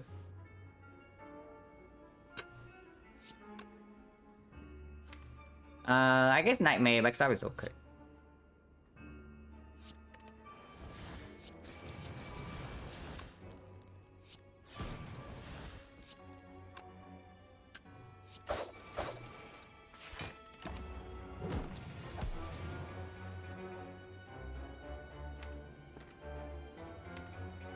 This is basically damage for 1 turn, so we can probably bullet time to do some other stuff.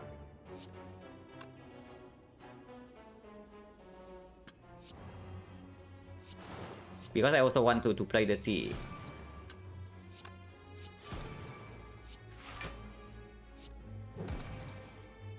We overdraw next turn, but that's probably okay.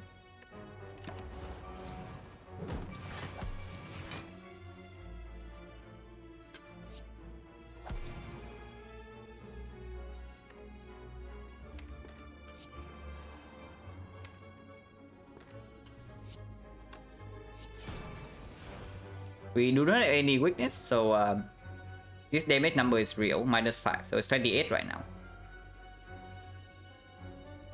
If we do this, we take 2 damage. I mean, we can pop strength potion.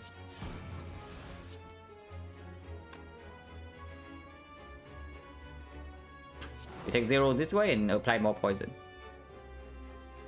Few red form that is so. Yeah, we need more than that, because even if we see red form, right, we are still dying to the heart. So we need the red form to not immediately die here, and then we need to find something else. Honestly, the shop can solve our problems, but we need to... I don't know how we are going to make it to the shop, because this cannot even be the shop, because of the freaking tiny chest. And question mark also was like shrine event to the garbage. So no shop here, no wing boots, no rare events, and we are doomed in this portion of the map.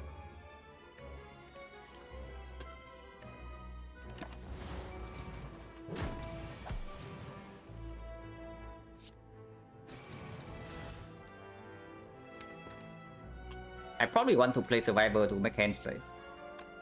This gets out my hand at the end of the turn, so honestly it might not even be negative.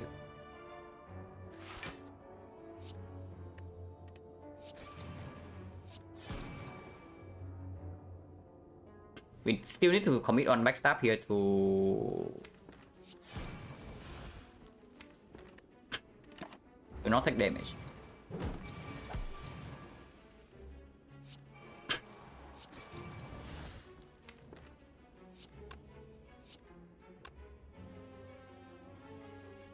Neutralize is for the last turn.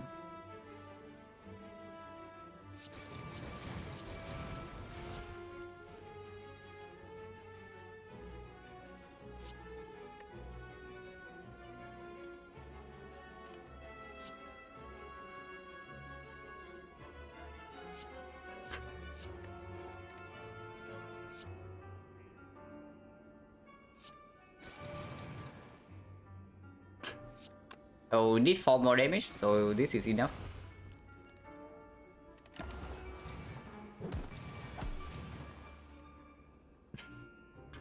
Then we already see wing boost. It can come from an elite, but very unlikely. And I don't even know if we are surviving this fight or not.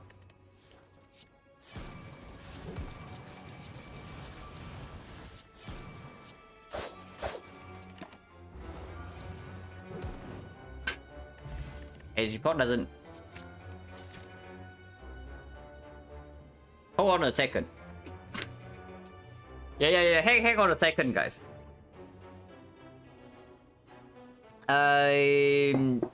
If we survive the elite fight, we might be back in business.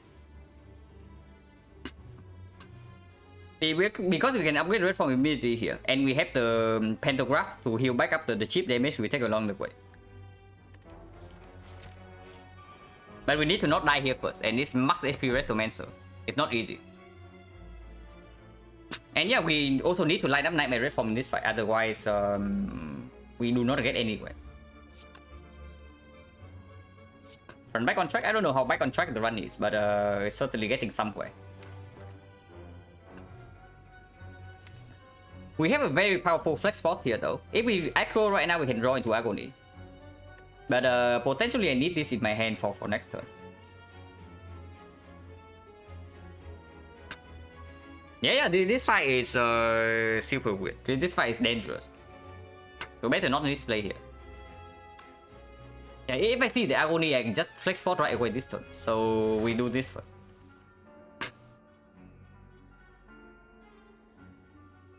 Nightmare is here. We can hold the CE in hand for next turn. Or we can kill them this turn with the CE. Nightmare has to stay in our hand, but we can only Nightmare Red Form if we also draw into bullet time.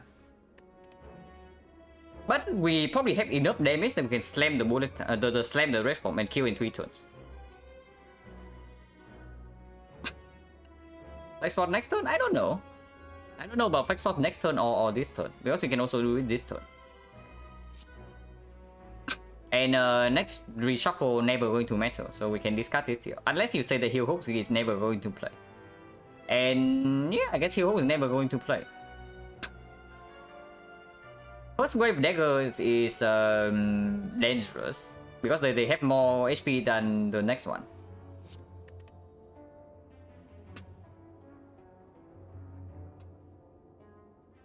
So I'm honestly down to just do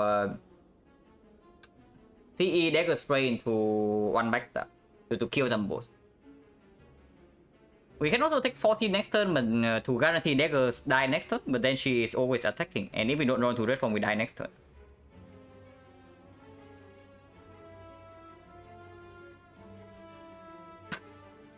Yeah. We have to decrease the chance that she attacks next turn. And if that's the case, it has to be CE into backstab. I wonder about the dagger spray though. If we want to kill both the daggers this turn, we have to play both the dagger spray and the backstab minus.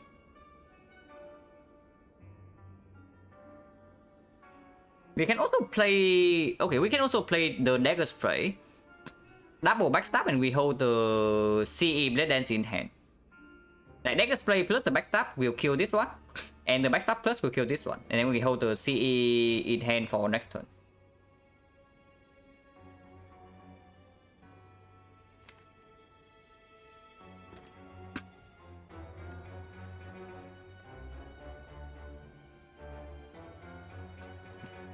Yeah, that seems fine. That actually seems fine.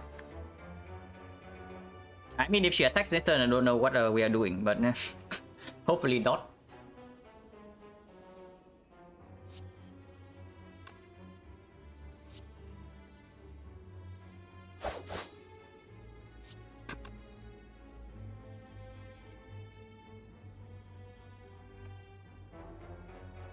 This is 50 damage only, so it's only 21. But we can combine with Flex Force. With this is 24. Yeah, so 24 is enough to kill the new daggers.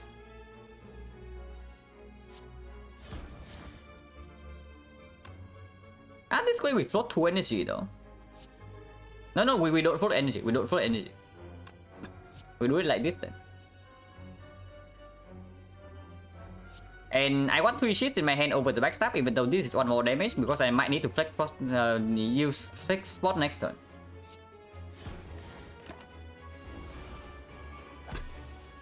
I see it go off if dagger kill itself, it does, but here we have to reform or we die. So Nightmare Reform is in hand, but we cannot play the combo. Nightmare Reform is in hand, but we cannot play the combo, unfortunately. And yeah, if she doesn't attack this turn, we have won this fight, but she decides to attack. I'm wondering about I'm wondering about the energy potion. Because if we don't empty hand space here, I mean we can empty hand space with the ships, I guess. But this has to be play or we die. So we do that. And then we can play 3 ships. The hand has 6 cards, so we only draw 4 next turn, and that's bad. Because now, after I play red form, I need to draw to this immediately. So energy potion, and we can put the CA on here. It deals 25 damage to Retromancer. Yeah, there could be a worse use for the energy pot. 25 damage. 25 is okay.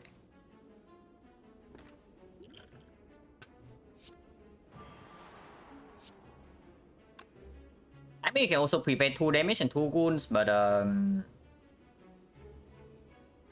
don't know how much that will matter, because now we are on a hard time limit. So putting all the damage on Retromancer is also probably what we want to do.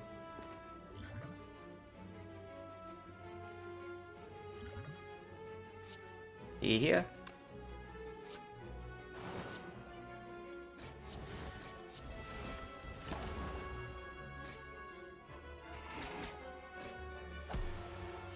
He resummons. He resummons. And that is extremely awful. Because now we cannot kill the next wave of daggers. If she attacks again next time we are dead, by the way, yeah? That's clear. And now we no longer have the energy pot. But there's a line where she resummons the dagger, it has SP range from like 20 to 25. Even if it's 20, I'm looking at something like Nightmare to the CE this turn. And then next turn we triple CE the dagger. We deal 80 damage to the Retromancer herself, and we can weaken her with Neutralize. And she only attacks for either... Yeah, she only attacks for either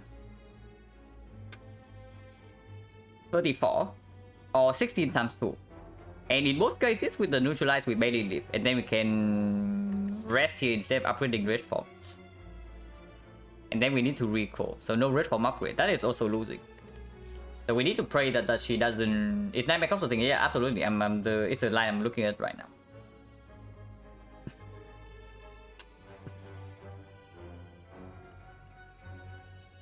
Like we use Concentrate to discard. Nightmare the Corpse. Play the Sticky Strike to prevent 2 damage.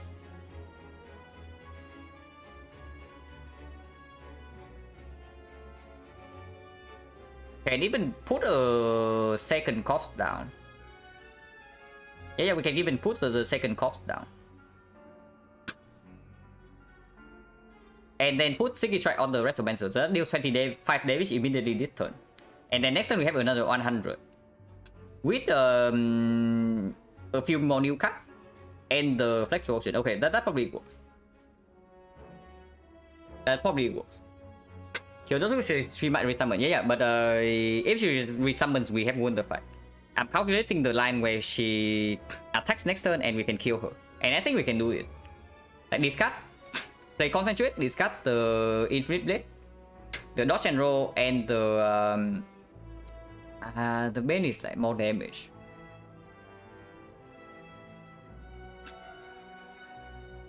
It's not, it's not. We are never playing cops on the Retromancer herself, so the bane is like no damage at all. And we need to play the Endless Agony here in order to kill this guy without taking 2 damage here. And I want to preserve the 2 HP. But I also need to bridge for the case where we die next turn otherwise. So we neutralize in hand, we never die next turn. Discard these 3. Nightmare the Cops. Sticky on the Retromancer. Nightmare the Cops. Play the Cops here. And let's only kill this. And next turn we do not lose a single draw, because we get 3 Nightmare Cops in hand, and then we still draw 5.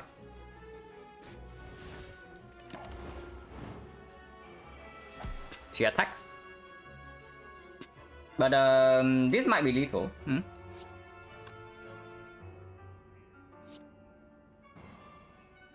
I sure hope it's lethal. Triple cost on the minion is clear.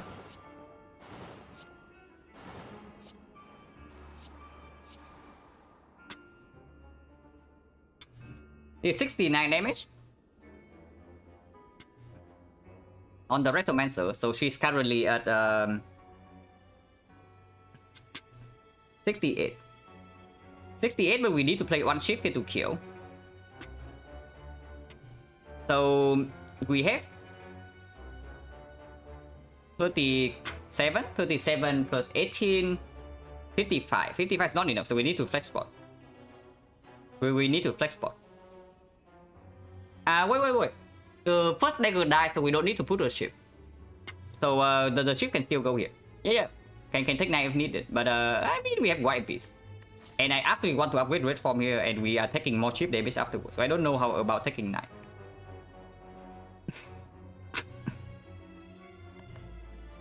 So if we take 9 without the flex spot, this is 30, 48, 64, 68, exact lethal, but we take 9 damage. Yeah, it's exact lethal, but we take 9 damage. I don't think that's worth it. And I think we just flex spot, kill the Retromancer and get out of here. Because the next fight is either Giant Head or Nemesis. And against Nemesis, flex spot is not going to matter. Like, we either Nightmare Red Form or we die. That's basically it.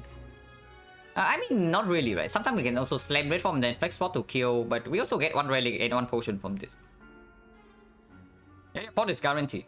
I know, but we have empty slot. But even so, I think 9 damage is worth.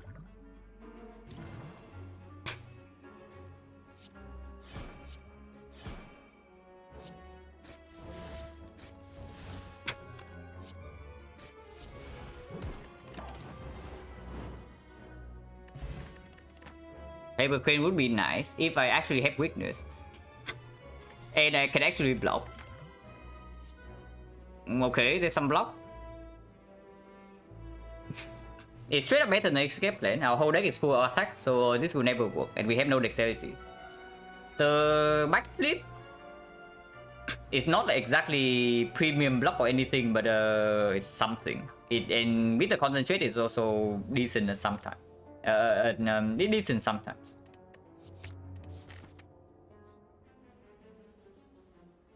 Let's see waiting room. There are a lot of things we are waiting for. So upgrade red form first and then run into elite, or are you saying that we want to take advanced always? Without red form upgrade, probably not, right? Going this fight, we can die here, but the advantage is that we get 1 more potion for this fight if we survive. But not really, right now a lot of relics can also help us. And we want to see red cards. Yeah, double elite with no block, but it's not like this fast any easier. Not double elite by the way, triple elite. But we have the T-set energy on turn 1. And lantern energy. Nemesis. Well, good thing we added the backflip.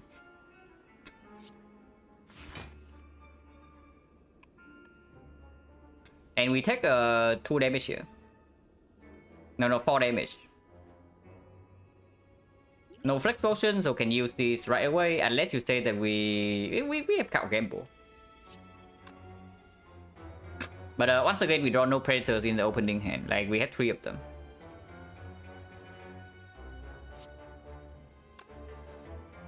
We need to make headspace for next turn, and I do not want to lose damage, so survival probably still goes on the dark, even though it discards itself.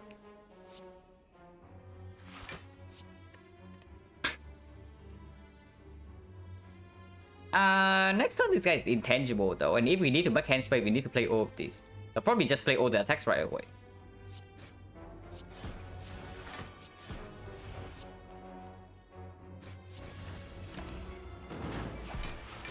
Not 45, so we get to live another day.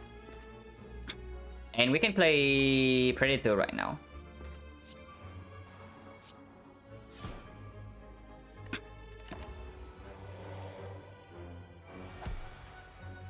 Here, we do not have red form in our hand. So, cow gamble. We have no other block in the deck, so even if we weaken this, actually weaken it only goes to 27. So if we weaken and we draw to deflect afterwards, we take we go to 1 HP basically. But giving up on this much damage in our hand also quite bad. Flex Sword would be good here, by the way, yeah? The Flex Sword would probably actually kill here. So, if we have taken 9 damage in the Retromancer fight, the fight's probably over on this screen. But now we might be dead. Hopefully not, but we might be. Do we have enough damage either way? No chance, right? This is 30. 30 plus 24 is 54. 70, 74 only. 1, 2, 3, 4, 5, 6, 7, 8, 9, 10, 11, 12 instant. So it will be 60.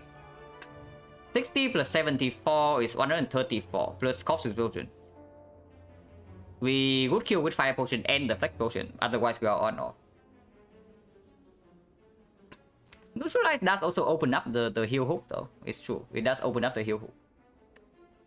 But not being able to bullet time Nightmare Red Form means that very bad things happen. And we might not even draw into the freaking Red Form right now. But this is positive, I'm pretty sure this is positive. It looks uncut but opens up an out where that we live. And if we draw into heal hook, it also redraws itself. So it's not even cut negative if we draw into heal hook. And immediately it's 4 damage.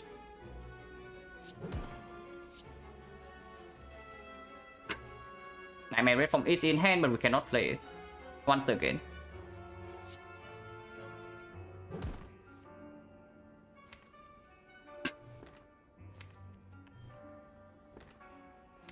Now, if we slam Red Form this turn, we actually have 3 turns to kill.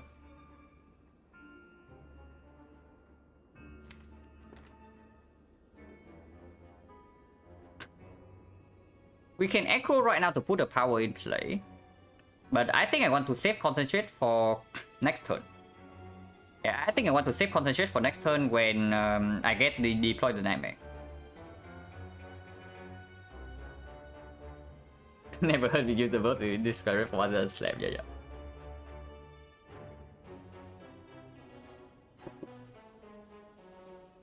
This only blocks for 1 this turn, might block for 3 next turn. But regardless, there's no line here, yeah? We have to play Red Form. That's absolutely clear.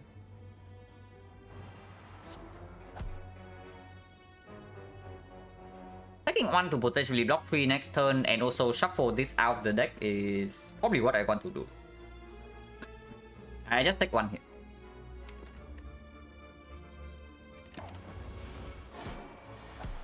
Ah, it supplies burns, man.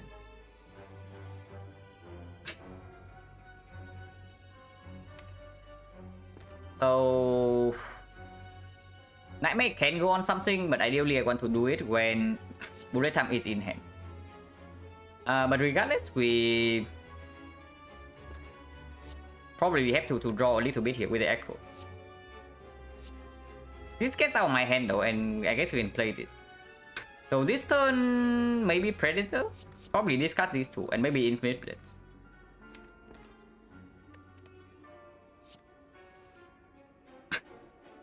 It's over on my hand, so this right now full blocks.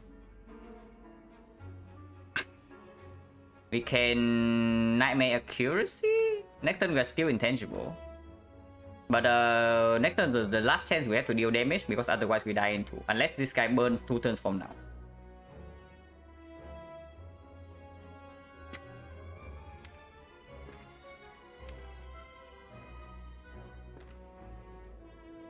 We cannot play both the Nightmare and the Predator this turn, which is slightly sad.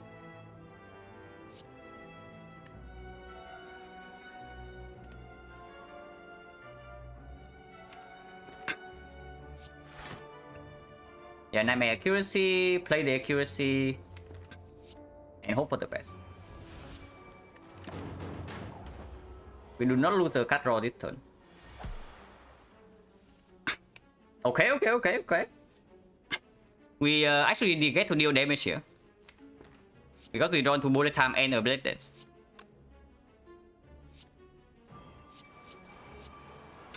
And yeah, we are actually playing damage. We can take 4 damage to preserve the 5 potion. But 5 potion is nowhere near as strong as the flex spot, and our health right now is like super limited, so I just hold this potion.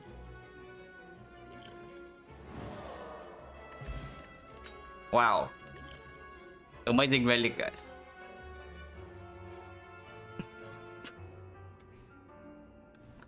So if we somehow like survive Act 3, I don't know how, but if we somehow survive, we are going to have probably 800 gold going to Act 4.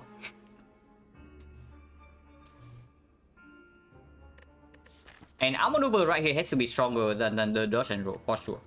Like you see how often we actually cannot play Nightmare Red Form on the same turn, because we are just like 1 energy short. Our maneuver allows us to actually do that without the bullet time in hand.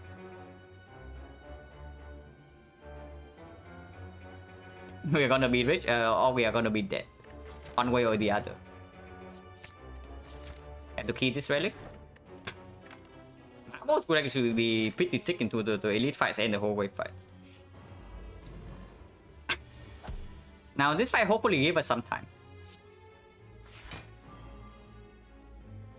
We take 4 immediately though. But hopefully this fight can give us some time. Skill pot can be used immediately.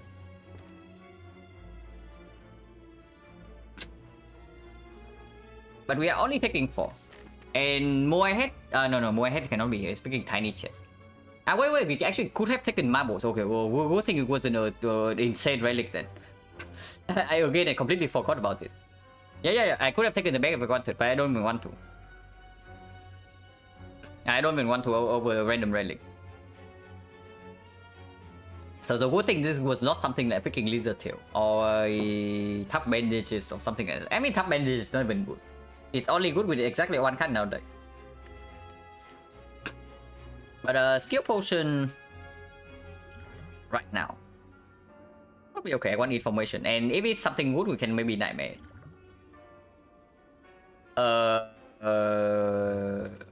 Yeah. I don't know. We can save some HP right now with the dodge and roll, or we can Nightmare the Nightmare.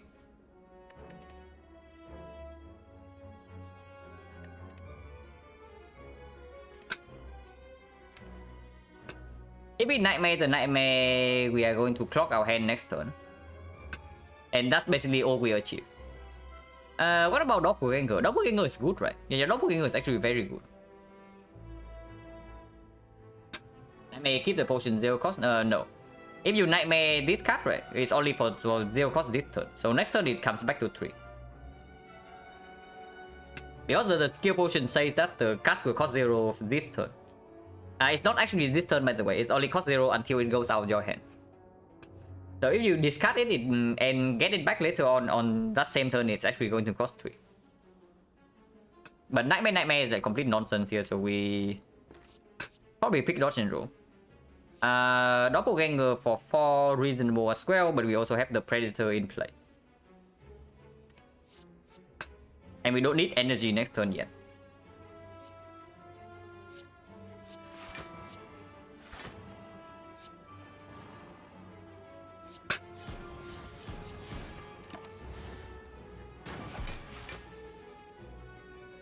I mean, yeah, this guy gave us some turns to set up, but not a lot of turns.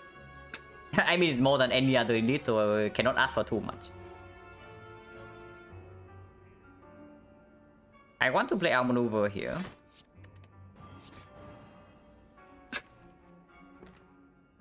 So I guess I just outmaneuver Blade Dance then. Take 1 damage.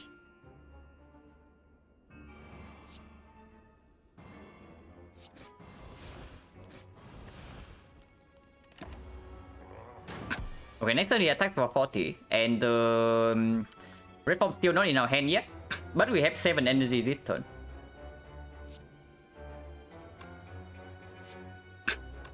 And even if it's not in our hand this turn, we can still do it next turn. Red Form is here, so now we need bullet time.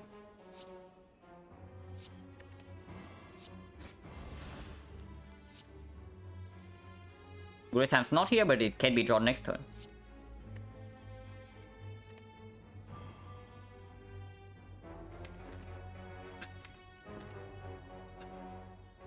And honestly, making sure that we draw bullet time next turn is more important than playing Nightmare right now, because you can just play the Nightmare next turn and then play the Red Form right away.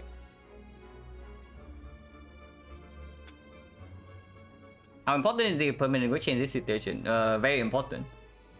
But I probably do not pick something like Creeping Cloud. The ideal card is of course Leg Sweep, but Malays could also be pretty good.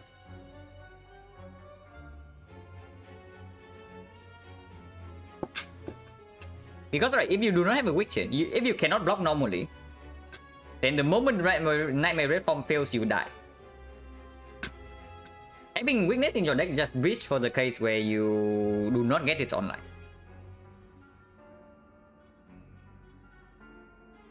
Nightmare Red Form Pyramid, what's in same sweep? Yeah, but this one is drastically different.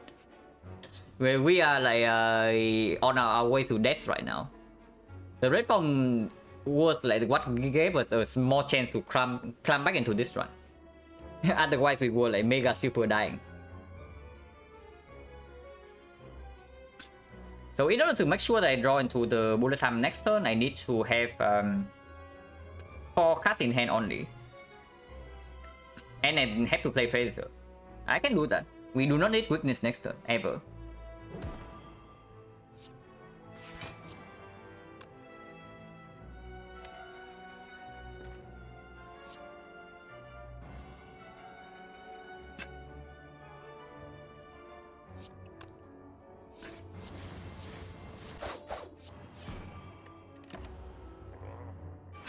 Wait, hold on, accept dodge and roll? Yeah, dodge and roll, but it's fine, right? It still blocks this turn. It's not like this turn we're taking no damage. And every turn afterwards we're taking 1. So blocking 1 this turn and blocking 1 the turn after, I guess, I guess blocking 1 dodge and roll would be 1 more if we play it this turn. But this way you can also redraw into it. I mean, that doesn't make sense. That's probably just a misplay. Slow stack, I guess. Doesn't matter. I made the Red Form, play the Red Form right away. And then just play our whole hand.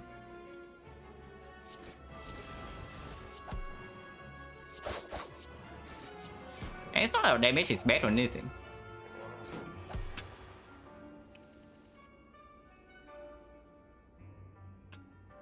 We in fact do not even need to play Red Form. So maybe Nightmare Red Form was not even correct. Yeah, Nightmare Red Form was not even correct, but at least here we don't even play the Red Forms. I think I just count gamble fully in this spot. Yeah, I think I just count gamble this whole hand. Exactly because of this.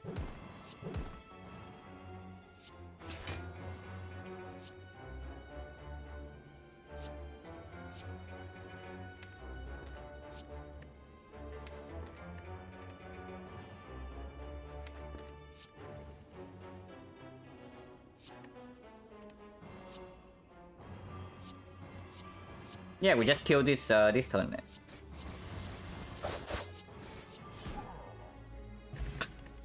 Helix is good. Helix is absolutely fine, and honestly, smoke bomb might not even be a bad hit.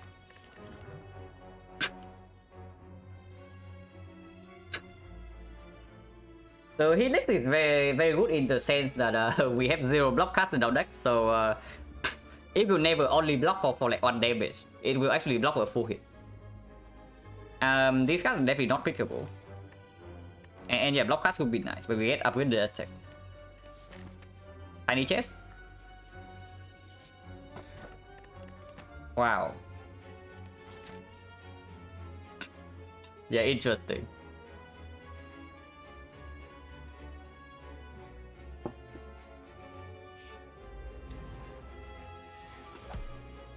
Yeah, even more gold, exactly.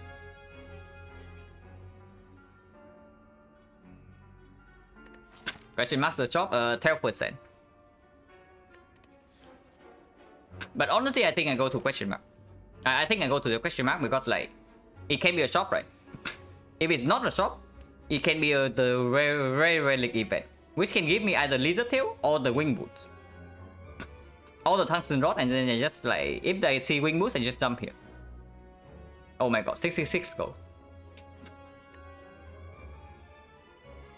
If shop has courier, does that slot get replaced? The shop cannot have courier.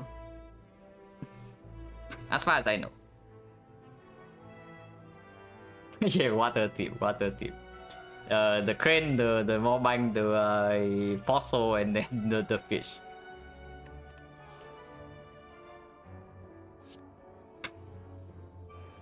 We do not need to block here. If we have played 5 next turn, then this actually can preserve Helix.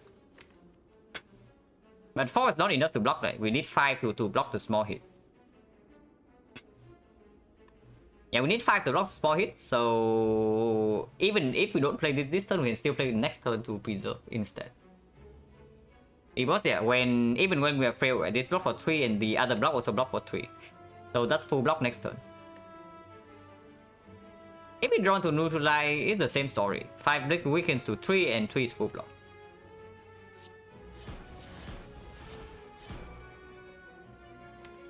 But I guess Bane is more damage with the CE. Bane is more damage if we draw to bullet time CE.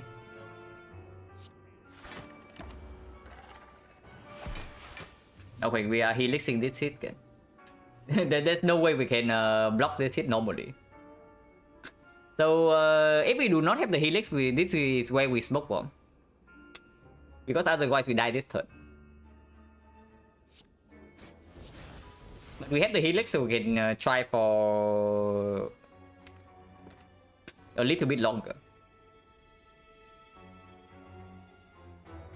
This is better after we draw into this, but we only have 1 weak source in the deck.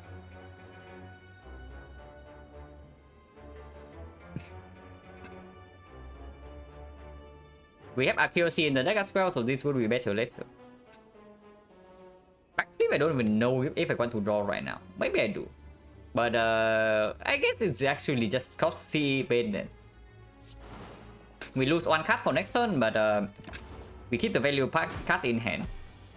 5 times 2. It goes to 3 times 2.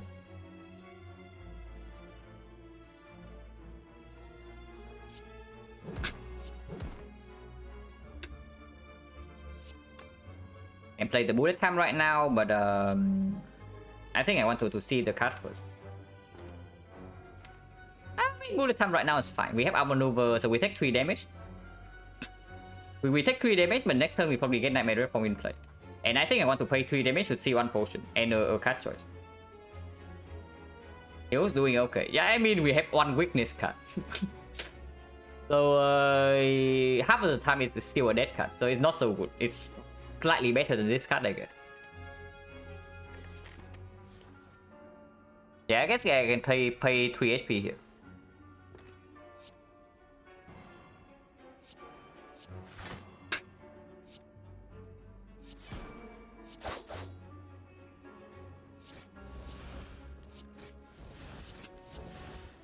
And we draw 7 next turn.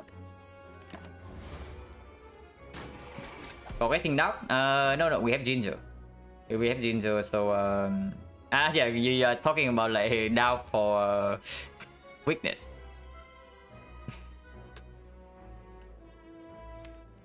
We can Nightmare Reform this turn if we even like to do that.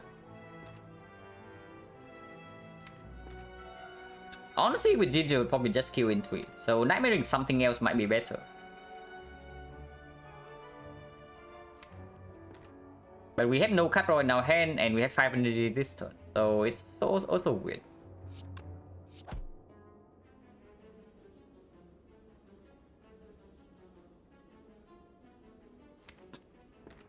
Maybe still Nightmare Reform. Like how bad can it be anyway? What about Nightmare Shift? Not exactly. Yeah, not exactly.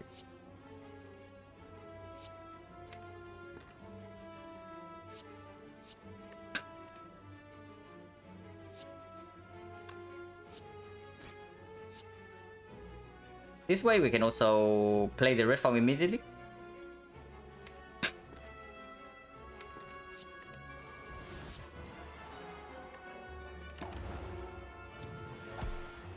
One times 3, but we have a full block.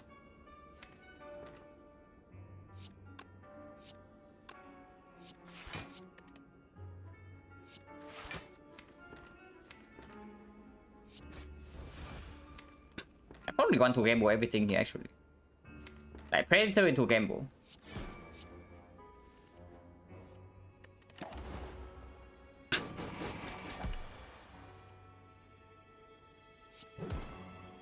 I shouldn't have done that, maybe.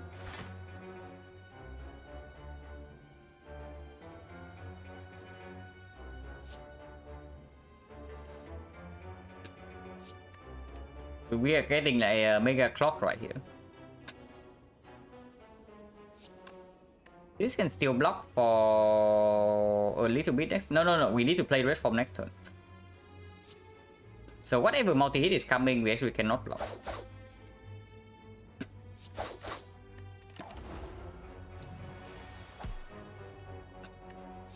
Just kidding. Yeah, just hit. So now we can kill. This bot is okay.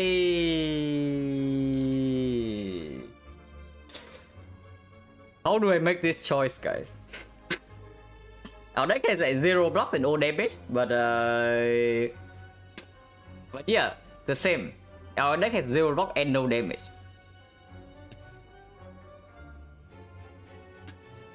So yeah, what is the block card that we want here? The real block card or the block card in the sense that we kill the enemy? Yeah, offense is defense, no kidding. And we still do not have a real weak chain, right? So no weak chain, no dexterity, so even with the backflip, and we get a mega clock.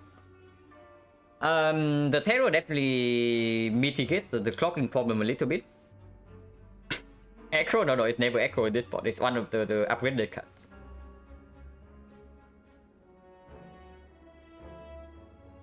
Yeah, it has to be terror in this spot, right?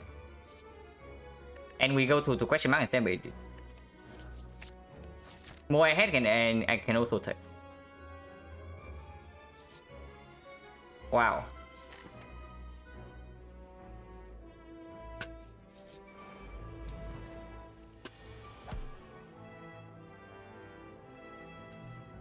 So no question mark shop, no rare relic, and yeah, we can also trade for the red mask for 700 gold. Now red mask flavor crate is pretty good, I heard. But okay, this fight is scary. So and I'm willing to smoke bomb this fight because the Act 4 Elite we don't need to smoke anymore, and the bomb is useless against the Act 3 bosses. But if I can win this fight, I would also like to. We definitely helix this hit, so we reroll until it's not the multi-hit. And not the debuff. Ideally not this one either. So we are being pretty picky here. It's a debuff, so can roll once more. If it's a curse, I run away. It's not the curse, so we can try for one more turn. And next turn we draw 7. I can even start with this to dig further. Okay, we have bullet time.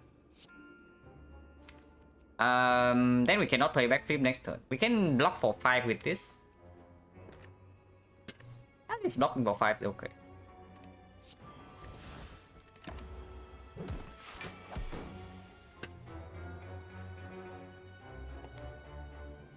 And yeah, this turn we might be able to block because of the neutralized paper crane.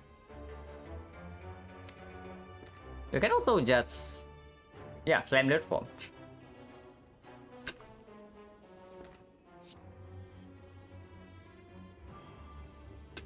Regardless, this happens first. 16 and block, and we cannot block this. Oh my god, this is the theme is attack, but we still cannot block it. Okay, now we can block with the paper crane.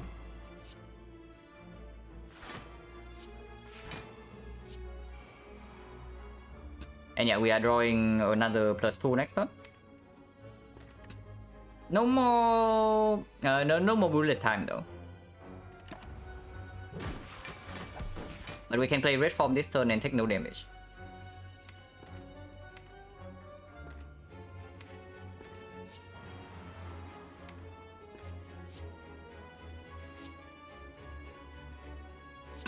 Now, vulnerable does not matter and we do not get weakened.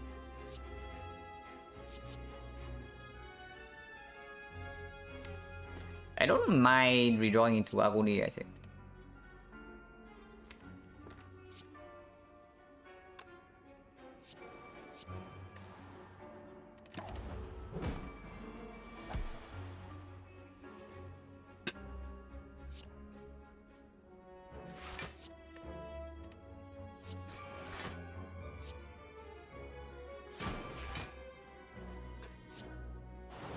One times 3 is actually good here because he takes more damage from the couch drops. And we kill this turn.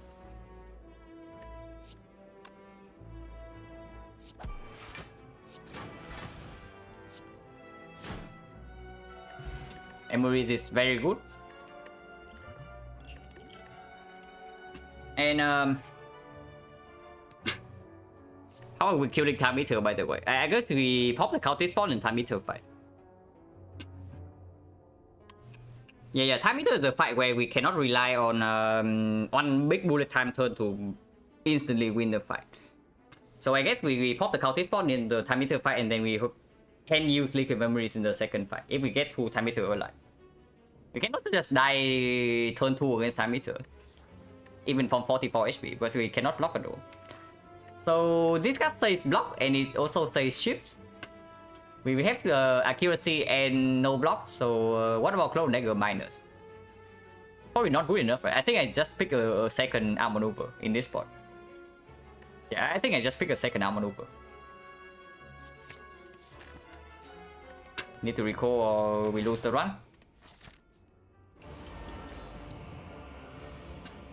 8x3 first, Nightmare is in hand, but this is not the big hit. So we take 16 immediately.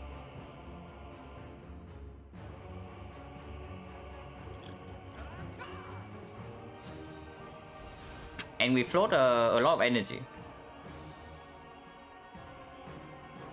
These are better to play next turn, so no reason to play them now.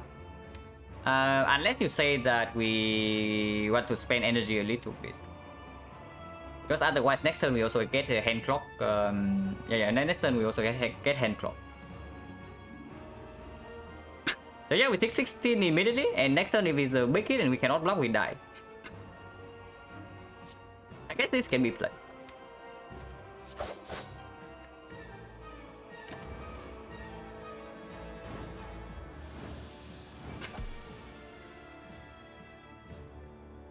We are not dead yet, but very close. We can dodge and roll, and then we Liquid Memories the dodge and roll. And that leaves on 4 HP. But yeah, we are probably just dead next turn. And with 4 HP, Nightmare Red Form doesn't even build itself. So, yeah.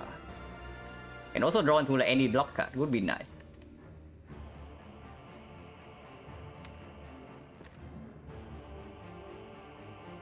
And this guy outplays us yet again, right? Normally, the bad attack pattern for the Time Eater is like big hit first into multi-hit. But this time we actually have the Helix. So now he knows and he switches it up with the multi-hit first into the big hit.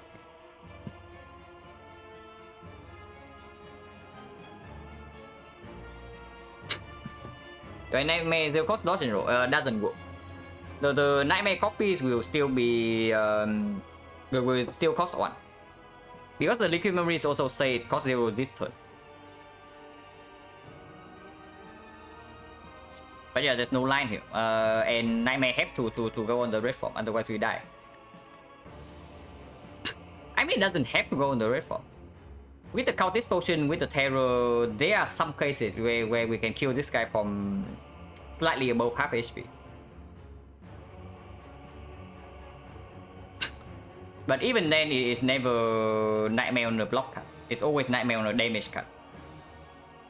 And the best damage card to Nightmare is actually this one, because it's one card play, but it skills double with the Cultist Potion. Well, P-Box very awful. Yeah, you can see it right here. Our deck already has 0 block at the end of Act 2, and this is what the P-Box gave us.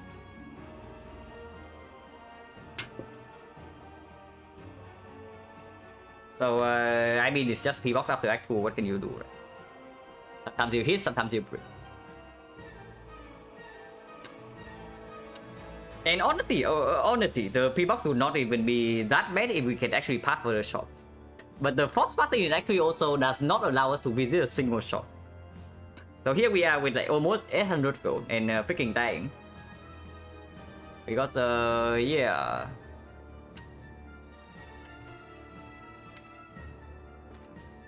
Oh, there's no line here. We are not nightmaring this.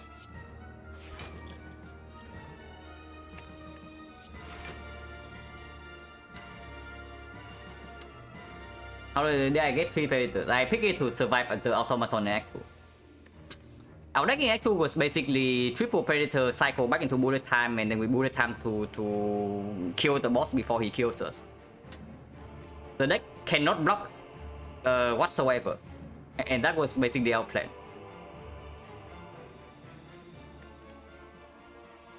And yeah, we very barely killed the Automaton during the hyper during turn 8. So it was like extremely close regardless, even after the triple Predator pick.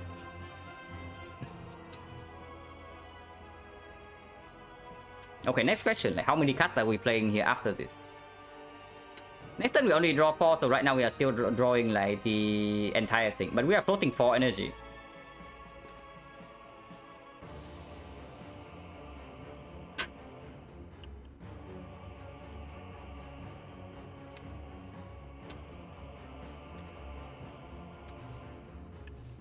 Maybe I can play... Now the Bane is much better after the CE is down, but the CE... Actually you can Nightmare the Bane. Yeah, Nightmare Bane is strictly better than Nightmare Dagger Spray Plus, because it deals more damage. Like, exactly the same thing, it scales double with the Cultist Potion. The Sticky Strike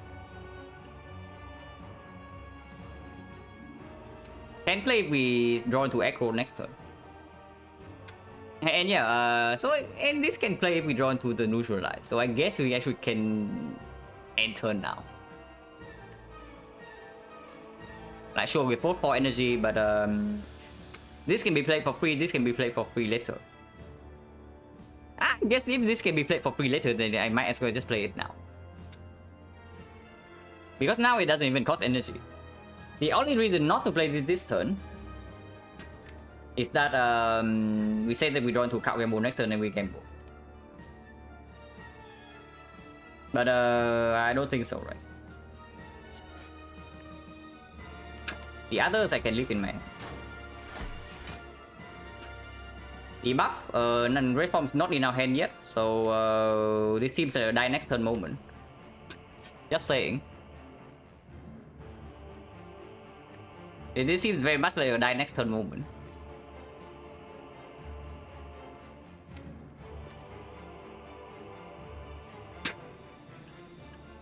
So we brick on the both the bullet time and the red form and the cow gamble. And also have no cut draw, no outmaneuver. That's pretty bad.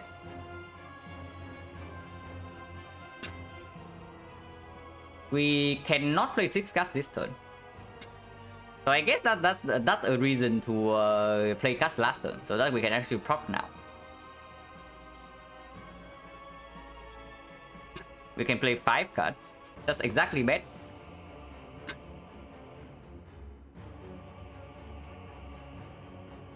Regardless, I think... Okay, we play Predator, double backstab, deflect.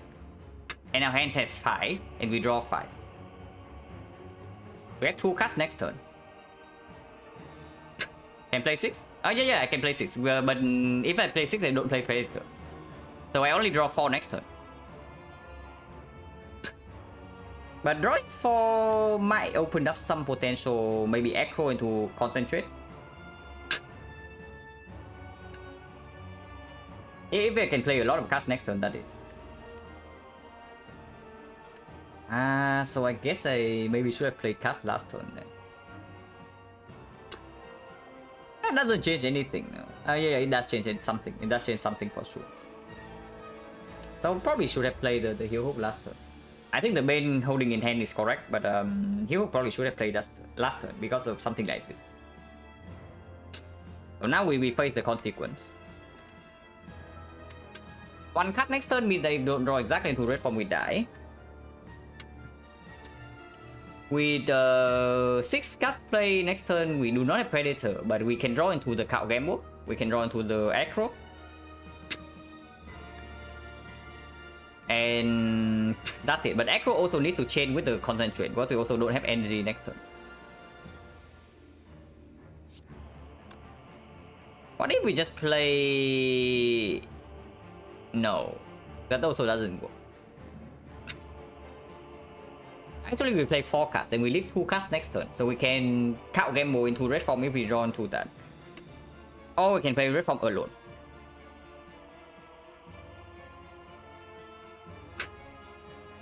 Ideally, I want 3 cards next turn, but only I also want to draw a lot.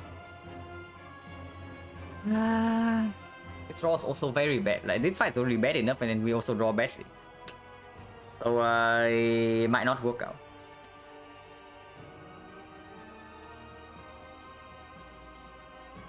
Predator. Deflect. Double backstab, 10 cards. And then we have 5 cards in hand, we draw 5 next turn, we have 2 cards to play. 2 cards to play, one of them has to be red form. So the only other card that is reasonable would be a 0 cost. So it doesn't make sense. The only good case is like Cow Gamble into red form. Every other case we waste 1 turn intangible. Yeah, every other case we waste 1 turn intangible. So that's like strictly bad. Why not play 6 cards? Because if I play 6 cards, I cannot play Predator, right? Or am I missing something? 1, 2, 3, 4, 5. If we play 6 cards this turn, we cannot play Predator. And next turn I only draw 4. But there are no lines that work. The most that we can get out of the Predator is 1 draw. But 1 draw, we can only play 2 cards next turn. So I guess we have to play 6 now and pray.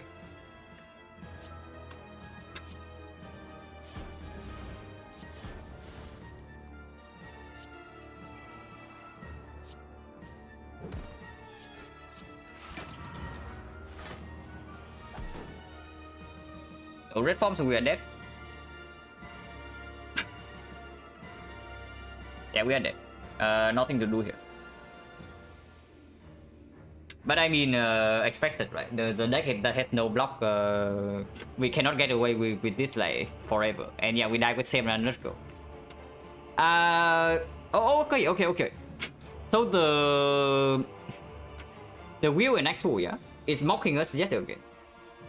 The wheel in Act 2 is mocking us yet again because it gave us the gold, It gave us 200 gold, but we can never use the gold because we do not have a shop in Act 2 after the wheel event, and then in Act 3 we are forced into a path with no shop. So the wheel is like mocking us even right now.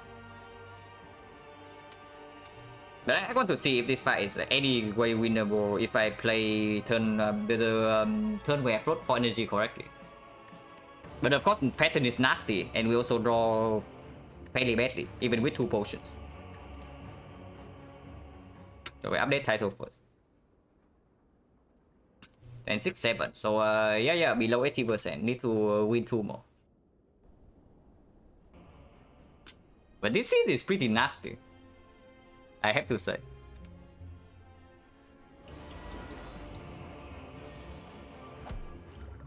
It's always play. It's always play. Maybe I don't play Outmaneuver. Yeah, maybe I don't play Outmaneuver first.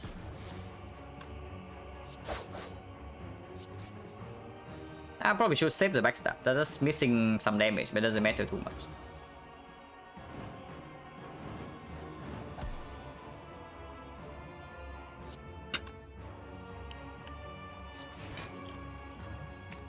And yeah, like being forced to do this is like extremely bad.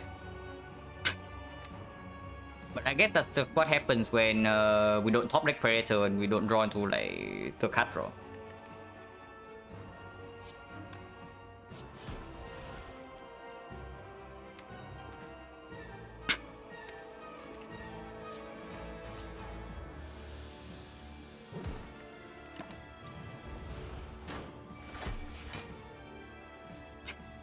So now we get to play Predator twice.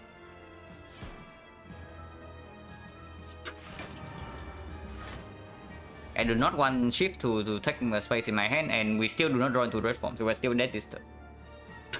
Okay, so this fight is not winnable. Yeah, this fight is actually just not winnable. We have drawn the most number of cards that we can, but we still do not risk the red form or the cow gamble. I mean, that's fine. Sometimes you die with like 800 gold. And yeah, relics in Act 3. This is completely useless, by the way, yeah? This is completely useless because we don't have a single weak source, except Lucius minus. And we cannot block normally anyway, so it doesn't matter. More bank, yeah, very cool.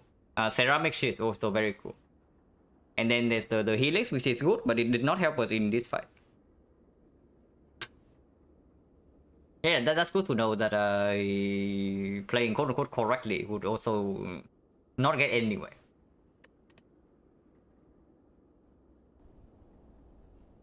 Man, this is like nasty.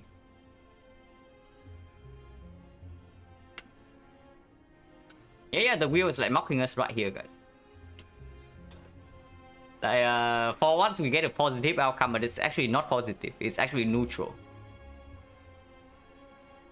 No Nightmare red form? Yeah, absolutely. This one is like nowhere near favor. The only reason we are even alive by this point is because we luck our way into a red form here. Otherwise, we probably die in this fight. Yeah, we absolutely die in this fight without the red form. And then the same goes for this fight. So the only reason we are even alive until this point is because we see the red form here. Yeah, it's a different one. The first one was very free. First one was very free. This one is very different.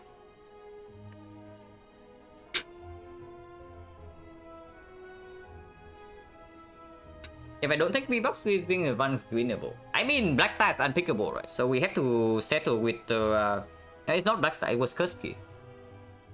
Yeah, Kursky Tiny Chest. No, Kursky was in Act 1. So it was picked over like the Bell and some other nonsense, right?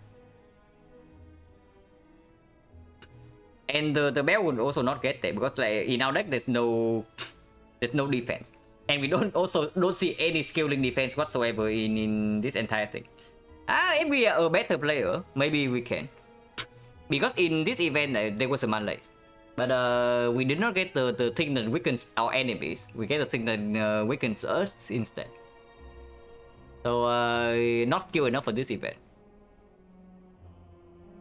trading 800 gold for red mask, we play the play. We would still die here. Because then instead of taking 16 turn 1, we would take like 12 instead. And turn 2, same story. I mean, I guess we can not... We can save the liquid memories on turn 2 if we have the red mask. But nothing to memories into really. It's also the problem. Like 800 gold. Yeah, we died with 800 gold. There was no shop in this portion of the map. And actually had fast fasting and with no shop. Memories play the draw through. No, we already have a full hand. We play both Predators and draw everything already. So Memories Predator would not have changed anything. At least this fight was cool. And yeah, the rest here was necessary. If we did not rest here, we die here.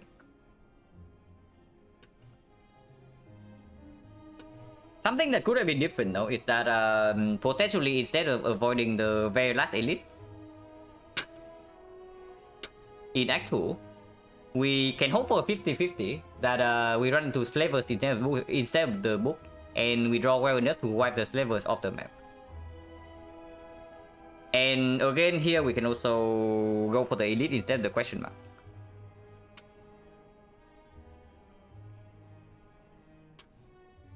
But I don't know about the elite here. Probably doable.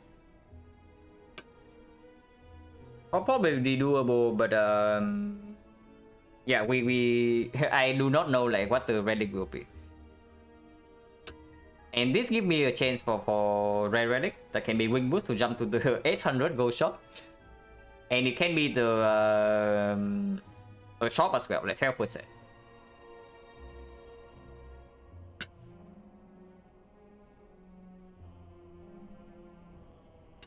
Not sure if P-Box was the right choice. Yeah, but the problem is that there were no relics that instantly put us back into the run. But they would definitely cast that instantly put us back into the run. Because the only reason we pick up the Nightmare in this spot is that we say that our deck is complete garbage. And in order to salvage the run, we need something to Nightmare. And P-Box is basically that. If the run is on curve, right, or it's over curve, I would never click the P-Box here. I would tell you that. You probably know my opinion about actual P-Box. I say that it's like complete crap.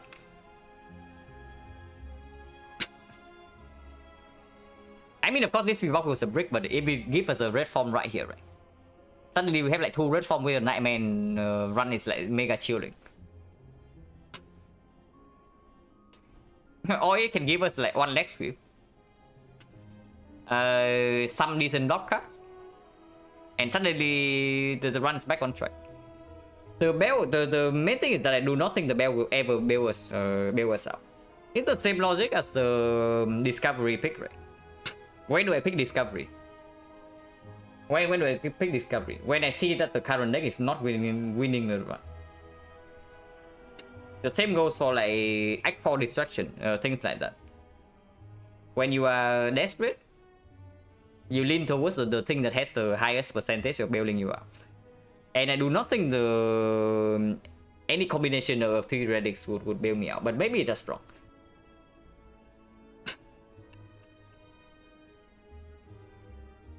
What relics would even bail me out in that spot? With a deck like with a O attack, no scaling defense, 4 strikes and then 4 defense. Because I do not think that there are any realistic combination that can bail me out, that I pick the P-Box. Because picking P-Box easily gives me a 10% chance to get a red form.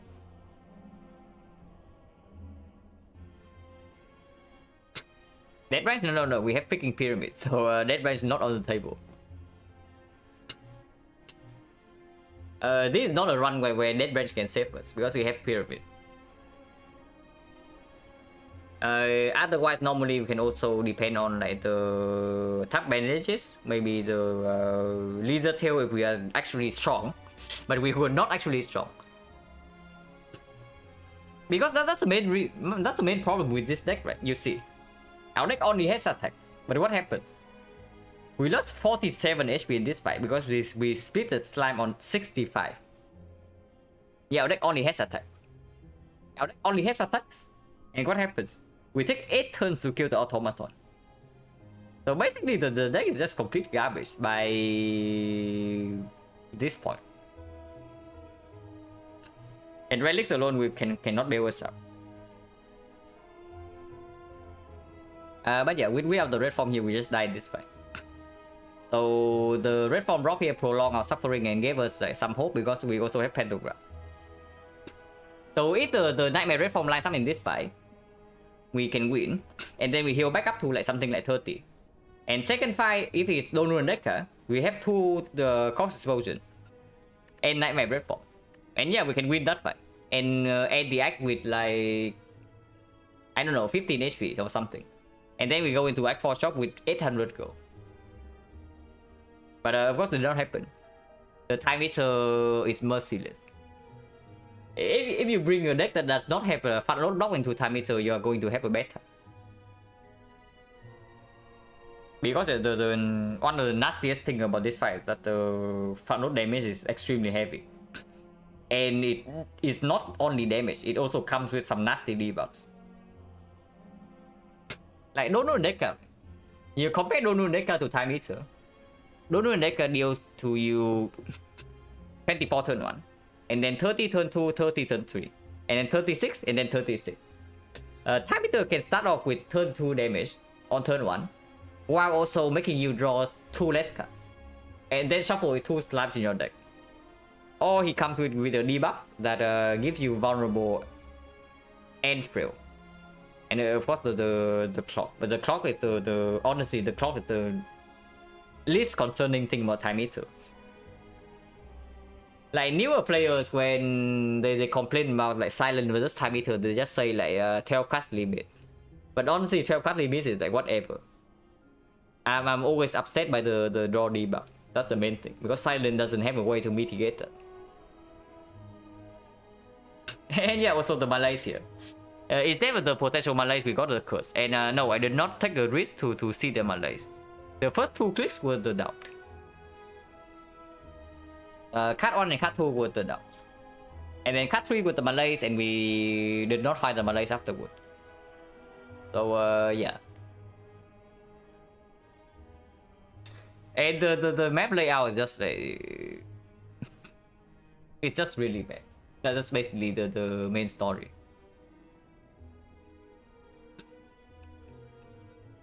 But honestly, I was hoping to be slightly stronger by this point with the Vajra by here and the White Beast as well. But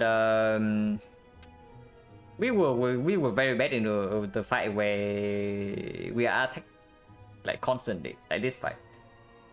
So the same goes for bootstrapping. Bootstrapping would wreck this deck in that spot. Like Snake Plan.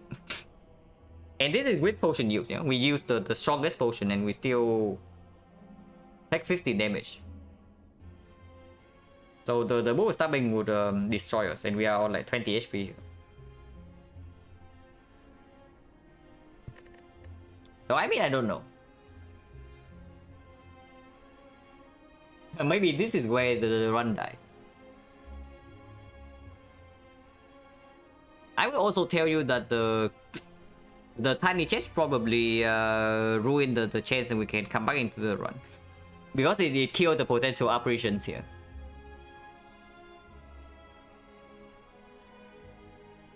I wouldn't mitigate the draw debuff. Well, Pensacola backflip mitigate and draw debuff, which can mitigate is better. I mean, Defect doesn't really care, right? Defect doesn't even play cards. And Ironclad, I guess, draw debuff, he cannot mitigate well. But Ironclad has, first of all, more efficient block cards. So you draw 1 less, it matters a little bit less. And then Ironclad has Evil. So the 2 slam shuffle in the deck is actually not negative draw, and that mitigates in the second cycle of the fight. For Silent, right? Whenever he deals the big hit to you, you lose 2 draws. And then you lose another 2 draws because you draw into the slimes. And you lose 2 energy to exhaust the slimes. And that is just completely awful. Like 1 attack, damage is already high enough, and now you like lose 4 draws and 2 energy. And that is pretty bad.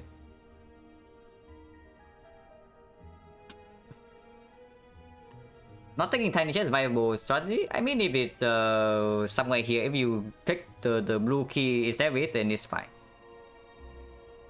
But I usually do not like skipping tiny chest. This time we have no choice, by the way. Yeah, we got it from Scrapple, so this time we cannot even skip if we want to. But in a run where we are low rolling, then of course the tiny chest prevents the chance that we can come back into the run. Like, cannot be operation here with Pyramid Nightmare.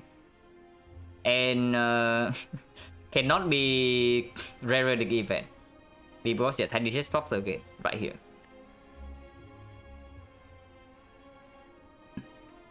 But yeah, first cycle -1 card draw is like annoying for every class. But from the second cycle, Ironclad has evolved. Defect doesn't play cards. And Watcher only killed the time meter. Silent has to sit there with -4 draws and -2 energy. And that attack can happen once every 2 turns. And that is my honestly my least favorite part of time meter of the time meter fight. I wouldn't say I hate it so much that I would delete the time meter from the game, but it annoys me whenever he changed the big hit into debuff into big hit. That doesn't matter too much. This run was not the fault of the time meter anyway.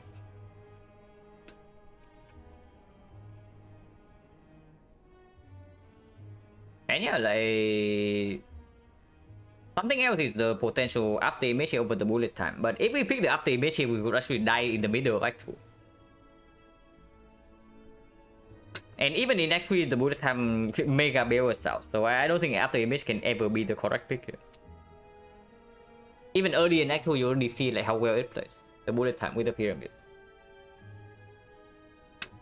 Maybe picking up Blade Dances was not a very good idea. But we barely had enough damage for this fight, even with the Blade Dances. So I don't even know. What cards did I skip? Second Predator, this one was okay. It was not bad. Vajra Power Potion, remove a strike. Reasonable. Here there was the outmaneuver instead of Blade Dance, but we had no card draw at the time. We could have seen Force Energy here, and we have the bullet time. So maybe this can be a skip, but we just bought the Vajra, so this deals 15 for 1 energy. Skip Accuracy, Doppelganger, Sticky Strike. Yeah, the wheel. For next spot, Ginger, Blade Dance over the Acro. Acro could have enabled a Tactician pick, so if we skip the Tactician at some point in this run, then maybe it's wrong. We pick the Concentrate though. Pick the Concentrate, pick the Deflect here. This is crap. This is Catalyst, but we have like no real poison. So yeah, Act 2 card reverse like pretty awful. I have to say, like throughout the whole Act 2. Echo Plus we pick here. The down we pick here. Dodge and roll minus. Yeah, mediocre card, but we probably needed it. Rainbow Plus, of course. Red Form, sure. Backflip. I mean, if somebody played this seat with hindsight knowledge, right? What would actually happen in this one is that you make the poison pivot in Act 2. You don't pick up more attacks and you pivot to poison, and then you have like Nightmare Catalyst, Pyramid with not a lot of attacks. And then you don't even need to pick P-Box because in Act 2 you also see Red Form.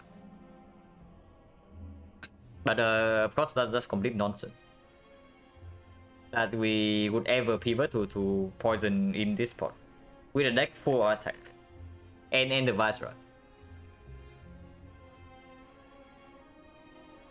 Yeah, here cutback is okay.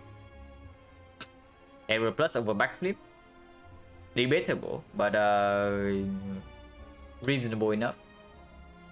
Yeah, red mask complete trash. And we did not take damage in this fight, so preserving the smoke bomb was also correct. And we died here in 4 turns.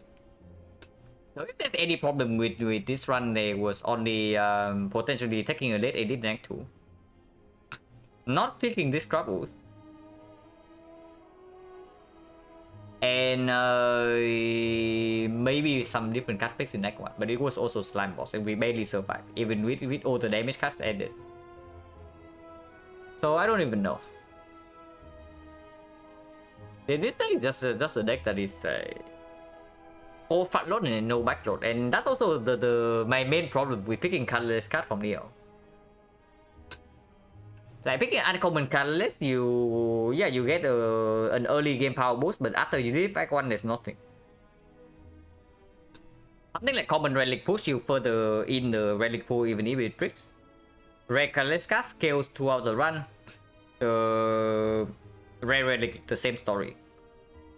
Picking in the go, you had to choose what to buy in the shop, so it immediately even gives you more front load power. And if you see that the front load is not strong enough, you can also buy something that scales later on, and then take the less aggressive part. Uncommon card, you take the uncommon card, and then you just have to freaking commit to aggression. And that doesn't always work out too well on sided.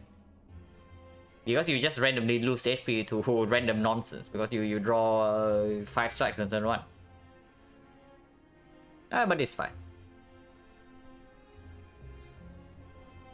I mean, this one was probably not played too badly. At least I hope so. Because like whenever I think I do not play too badly and I look at the VOD later, I just see like misplays here and there. But it's fine, it's fine. We come back stronger tomorrow. So let's see if there's anybody streaming.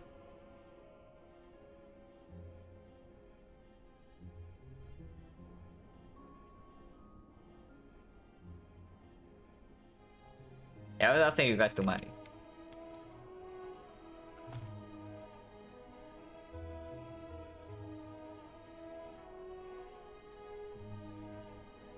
Impressed the journey to actually such a bad deck. Yeah, but it was just the red form building us out. Without red form, first elite kills us. Yeah, absolutely. But yeah, as always, like, thank you everybody for hanging around and watching. And unfortunately, we cannot convert this into a win. But yeah, we'll be back stronger hopefully tomorrow. And I'll see you guys later.